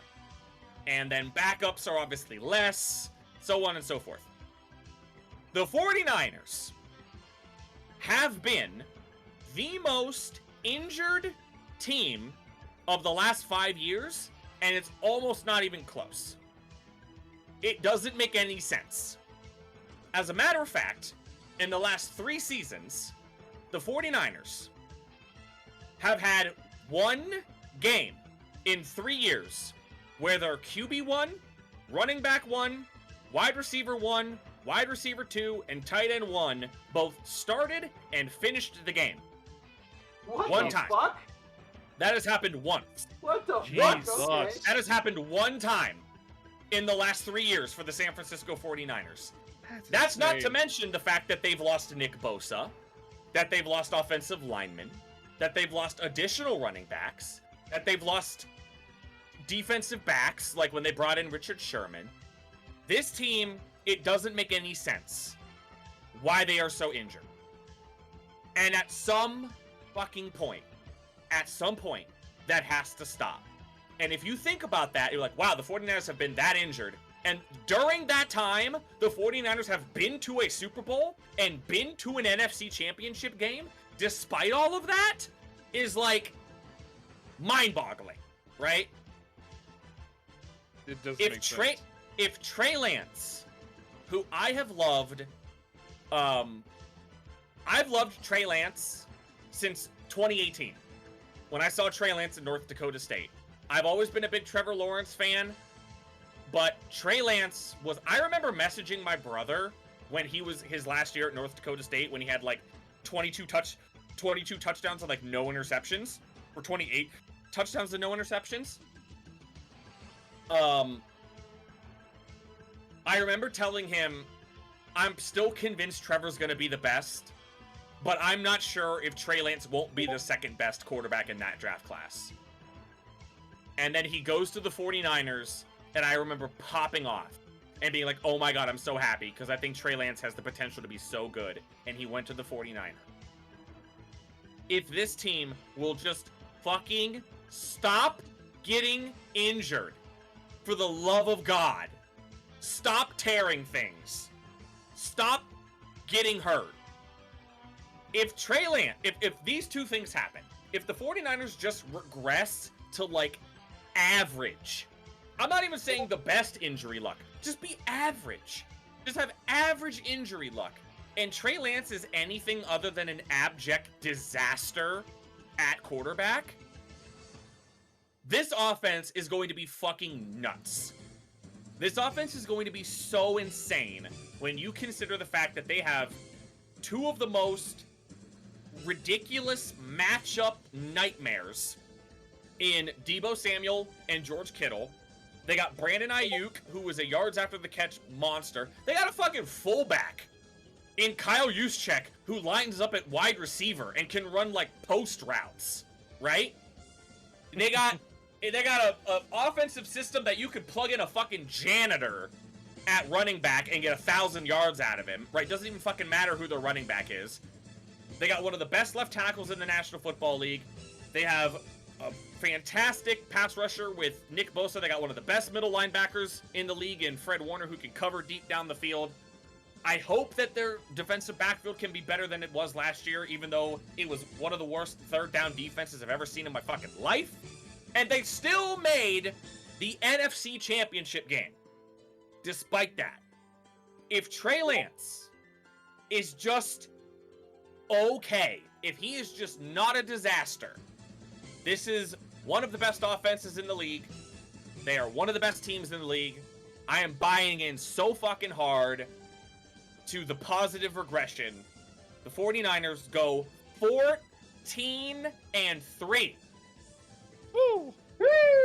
They don't have fucking Russell Wilson to beat them twice a year anymore. That shit ain't happening anymore. The only three losses. The only losses. Once to the Chiefs, because I still have to be sad at some point during the season. All right. They lose to the Chiefs. They lose to the Chargers in a game that I'm not going to care about the result. And then they lose to the Cardinals because, I don't know, they lose to the Cardinals. But after that, they beat everybody else. Trey Lance, after that loss to Arizona, goes on a big win streak. He figures out the offense. 49ers, 14-3, 5-1 in the division, first overall seed, and they go to the Super Bowl. Done. There you go. There's my homerism. There you go. I like it. I like it. I mean, San Francisco, they play in a West division, and you could call it could be the San Francisco Chargers or the Los Angeles 49ers. Both teams are so like mirror images of each other. It's scary. I love them both. That's why I like them both. Which makes absolute perfect sense why you love both of these teams. San Francisco. The biggest difference between San Francisco and the Chargers is that San Francisco has been able to fight through the adversity. Like, the Chargers always had to fight through those injuries, but then the football gods hated them. San Francisco fights through the adversity and every now and again gets a bone because they have a history of Super Bowls and success in the 90s. So, like, they make it to a Super Bowl every few years, even though, like, they lost to Baltimore forever ago, lost to Kansas City. They're constant contenders. And, I mean, if Trey Lance is better than Jimmy Garoppolo, the ceiling for this team if he's just better. Forget about him being like amazing. If he's just better than Jimmy Garoppolo, which is not hard to do. No, not at all. I think the future for this team is insanely bright. You have even into last year, you had Brandon Ayuk in the doghouse until the last 6 games of the year, and then he was a top 10 wide receiver. So if you get that all year, you get George Kittle all year, you locked in Trent Williams, you have an amazing offensive line. It doesn't matter who's running the ball for them, but they drafted another guy. I'd like to see Trey Sermon do something because Elijah Mitchell's questionable right now. And they were the team that got Charvarius Ward from the Chiefs. So they backed up their Kerry Hyder, Kimoko Toure. Their draft was really good. They do everything right. Kyle Shanahan's amazing. The team's got potential out the ass. I don't have them winning the West purely because of things that happened to them, but I have them in the Super Bowl. So I have them in the Super Bowl. So there you go. My man. Yeah, I mean, yeah. So they go on a tear. My man. They don't lose until they play the Chiefs and the Rams back to back. They lose those 2 games. They beat the Chargers, beat Arizona. They lose. This is where sometimes they lose games and things that they shouldn't, and I think that carries with it. Maybe Trey Lance corrects me and I'm wrong, but I have them losing to New Orleans, Miami, Tampa Bay, and Seattle.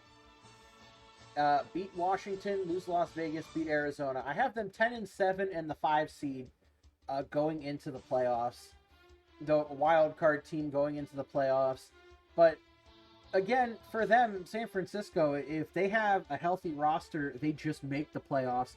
Making the NFC Championship game is just what they do. Even with Jimmy Garoppolo, the years Jimmy Garoppolo has played a full season or damn near close to it, they went to the Super Bowl and a championship game. So again, you get Trey Lance and he's something special. I don't see why they can't get hot in the playoffs again based on what Kyle Shanahan and that team can do. And I mean, I'm a Chiefs fan, unabashedly so. I watched that mic'd up Super Bowl again a couple weeks ago. What can I say? It's just who I am. But one of the things that sticks out to me, and it sends chills down your spine, when the 49ers finally lose that game and whatnot, and you have that cut to George Kittle, and do you remember what he says? I'll be back with a fucking vengeance. I'll be back here with a motherfucking vengeance, is what he says. And I don't doubt him. I think they can make the Super Bowl. Now, will they beat the Chiefs? I'm a fan and I can't say yes. But they could.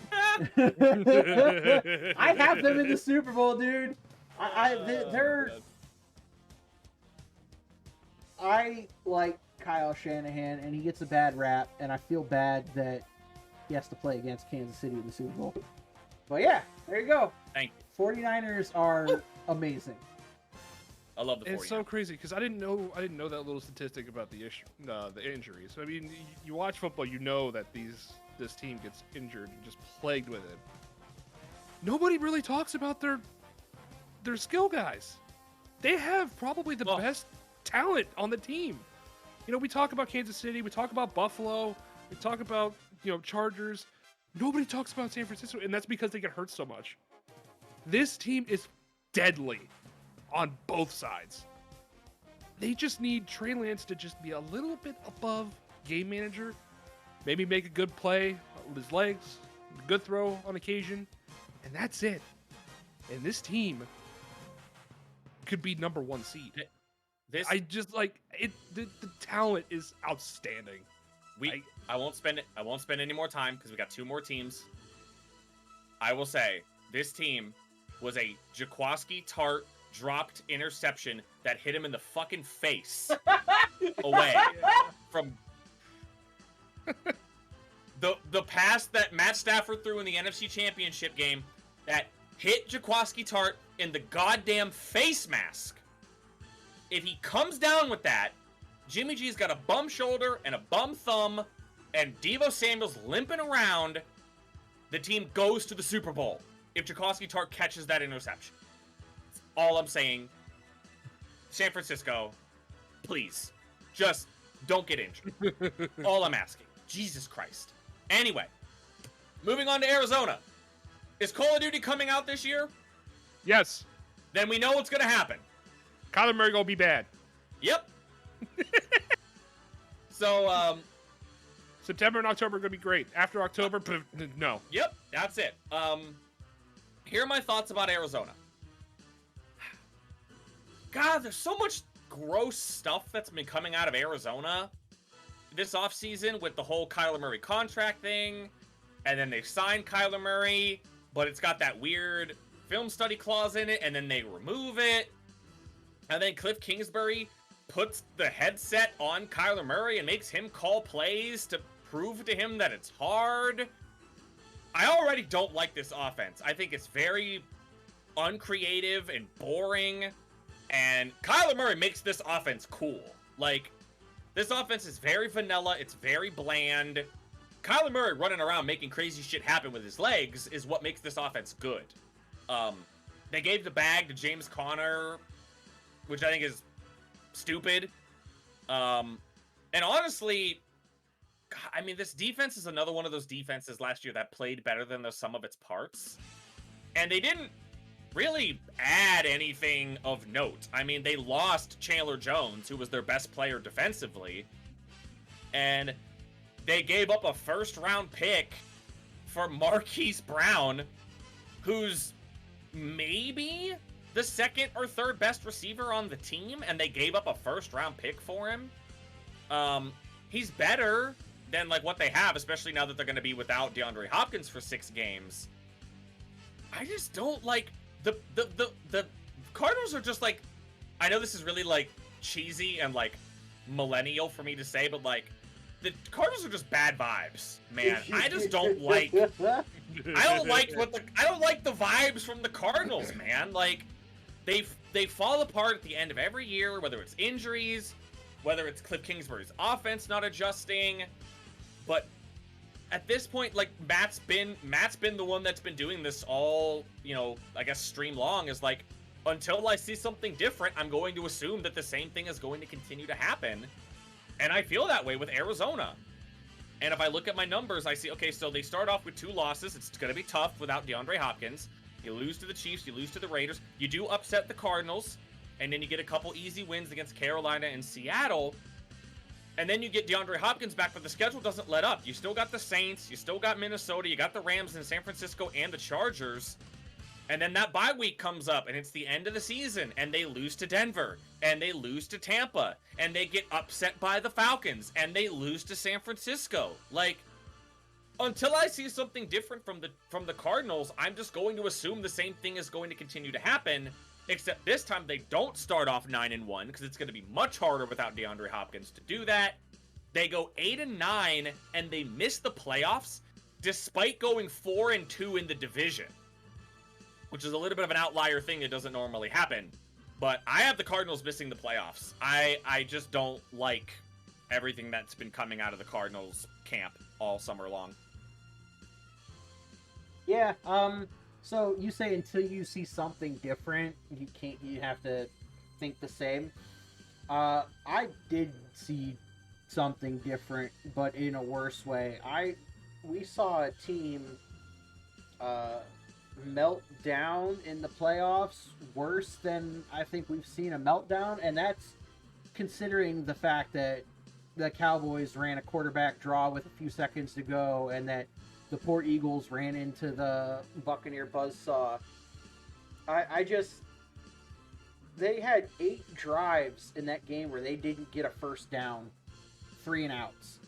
Terrible. The Rams smothered them. Everything that could go wrong in that game went wrong, and that was with the Cardinals. Is that true? Hold on. They had 8 drives that didn't even get a first down? Yes. Oh my god. Awful. And that, not only that, that was their first 8 drives of the game. Not just 8 drives over the course of the game. Ooh. Their first 8 drives of the game resulted in 0 first downs, no fumbles, no interceptions. They 3-out punted 8 times in a row in the playoffs. And that is what started the spiraling downward trend of all the weird off-season shit that happened to the team. Then you have the weird clauses with Murray's contract because he doesn't seem like he's a student of the game. And even, you have the biggest meme last year where the Manning cast, you got Russell Wilson. At this point, I'd be upping my guys. I'd be helping them out. And then just like, as Russell Wilson's giving his speeches, what he'd do as a leader, they make the cut to the sidelines. Kyler Murray with the towel over his head, looking woe is me on the sidelines as they're getting beat. And then you have all the weird stuff in the contract. And you got Cliff Kingsbury, who, I mean, I get it. You want to support past play. The man's out here making Texas A&M Ring of Honor videos for Patrick Mahomes in the offseason instead of, standing up for his dude Kyler. You have a team that traded the kitchen sink for Marquise Brown, who got caught super speeding and potential DUI. Who knows if he gets suspended or that trend continues. You have Hopkins gone for 4 or 6 games, substance abuse. They lost Christian Kirk, they lost Chase Edmonds, lost Chandler Jones. And as you said, they didn't do a damn thing to do anything in the secondary. I think this is a team on the verge of collapse. They're like advanced Dallas because they were the team that was able to beat Dallas in the playoffs. They're like advanced Dallas where they're hanging on. Like Kyler Murray might be trying to hang on with the team, but I don't know what attitude you get out of him yet. I don't know, man. So yeah, lose to Kansas City, beat Vegas, lose to the Rams, beat Carolina, lose to Philly. They do get a few games in a row where they sweep Seattle, beat New Orleans and Minnesota. But then they lose to the Rams, lose to the 49ers, lose to the Chargers, lose to the Patriots, lose to the Broncos, lose to the Buccaneers. And so they win one of their last 1, 2, 3, 4, 5, 6, 7, 8. They win one of their last 8 games. I have them ending the season 7-10, 2-4, with Cliff Kingsbury potentially on a hot seat, if not fired, by the end of the season. This is the one time during this whole, session here that I'll actually agree with the two of you saying that if I don't, it's going to stay the same unless I actually see it change. It's fascinating how much energy and money goes into this team for pure mediocrity.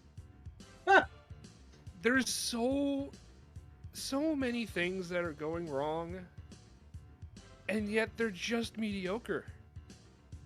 I don't see them doing this again, where they start hot, they start as the best record in the NFL, and then they spiral out of control. They're gonna get their win here, loss there, win here, maybe a couple wins here, and then they're just going to tank. Cliff Kingsbury's gonna get fired. I don't know what's gonna happen with Kyler Murray, and it's a shame because Kyler Murray's fun to watch. He's very fun to watch, but this is fun to watch. This is an organized nightmare. Like you said, this is advanced Dallas. It's astounding. Yeah. I love the advanced Dallas. So I had to go get something to eat. I was starving. But I'm eating some leftover Chinese food. We got one team left. And it's the defending Super Bowl champion Rams, which, funny enough, the Rams actually, obviously because they never draft anybody, but, also don't have a lot of, I don't know. The things that they lost They added, they bring in Bobby Wagner, who obviously is a Hall of Famer and one of the best middle linebackers like of our generation. But you know, how much more does he have left? A lot of the questions about the Rams are like, okay, well, the offense is going to be fine because you still got Sean McVay. Aaron Donald is, I'm just going to say this, Aaron Donald's probably the best defensive player in the history of the NFL. Aaron Donald is like one of one. He is an absolute unicorn, freak of nature. There will never be another Aaron Donald. But obviously Jalen Ramsey, who's incredible. I mentioned it back when we were talking about Cincinnati, where the Rams have kind of deployed this strategy of like stars and scrubs, where like their really good players are like in the top 1% at their position, and it's incredible. But then they fill out their roster with a bunch of other like kind of scrub replaceable guys, and they just make it work. They just make it work that way. Obviously, Cooper Kupp was the big thing last year. He was incredible last year. But the two big things with the Rams I'm not certain about is, number one, losing Andrew Whitworth at left tackle, I think is a big deal. Matt Stafford is going to go through stretches like he always does, where he turns into Pumpkin Stafford, and he starts pitching the ball to the opposite team, just like he did to Jaquiski Tart.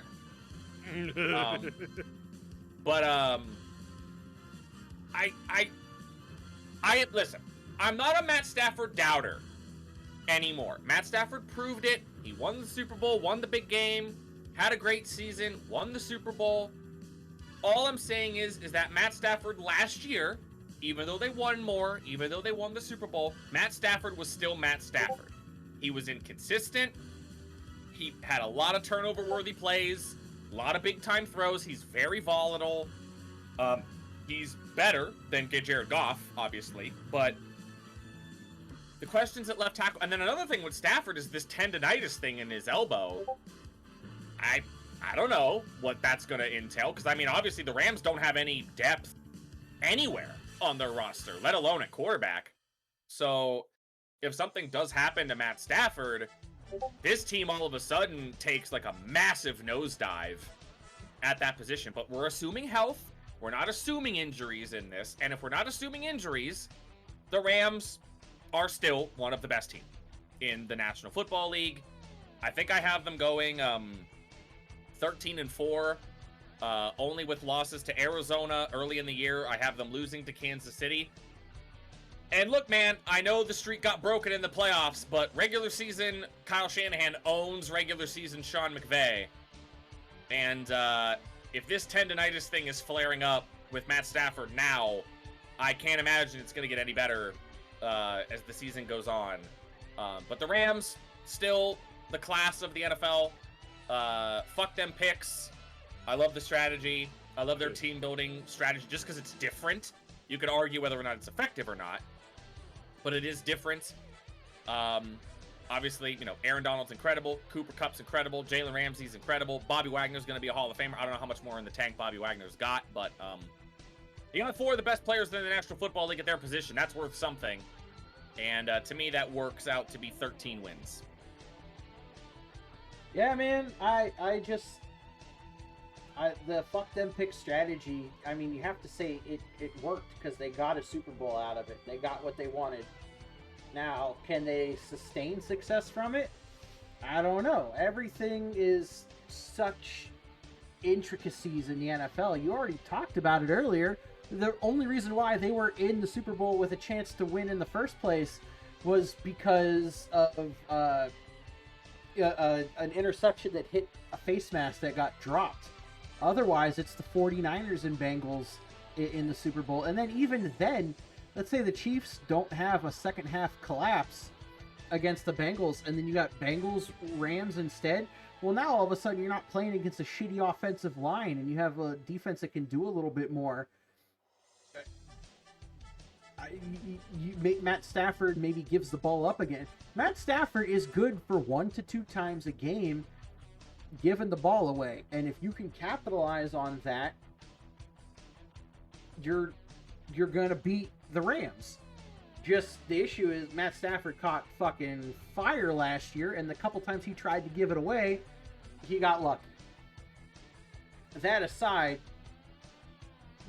I mean, the things you already touched upon, their roster in general is so fucking amazing that I can't even. It's just they lost Robert Woods, but Allen Robinson is maybe better. And I'm excited to see Allen Robinson play with a drive again. That man has probably hated football and hated his life the last few years in Chicago. Now he gets to play with a contender again. And he knows that someone like Cooper Kupp's going to be stealing all the... Allen Robinson, I'm excited for.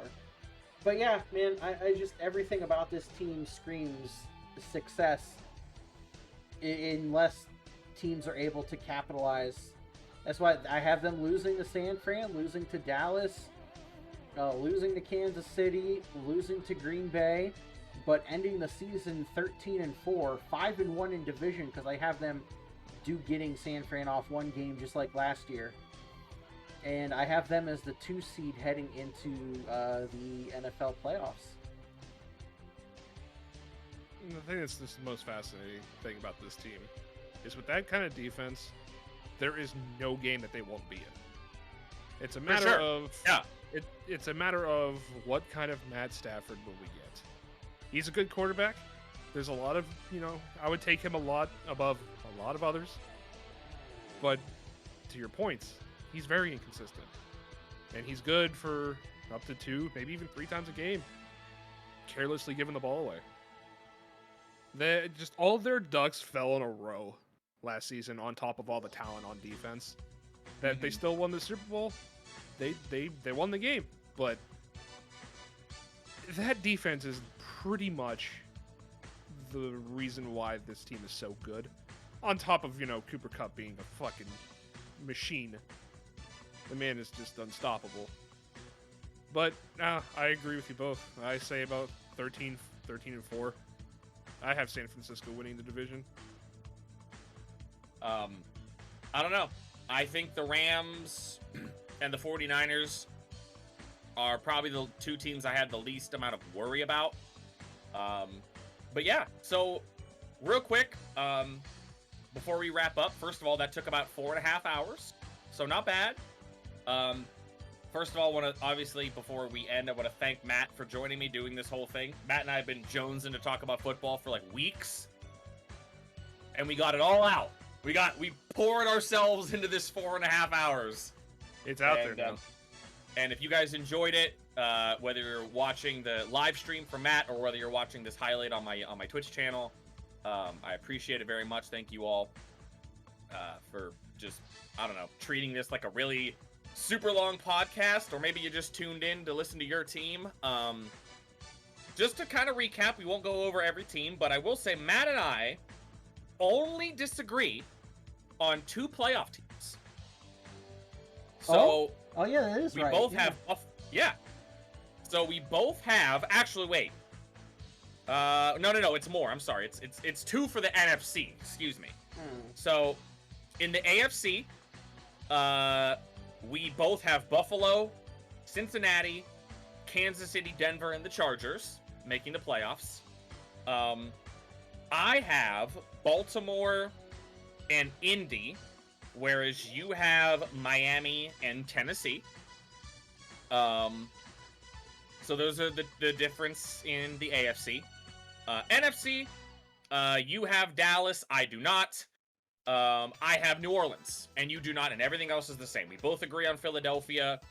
We agree on Green Bay and Minnesota, Tampa Bay, San Fran, and the Rams. So I have our records written down, and over the course of the year, maybe we'll convene and we'll talk about which one of us is looking like we're in a good place and which one of us is looking really not great.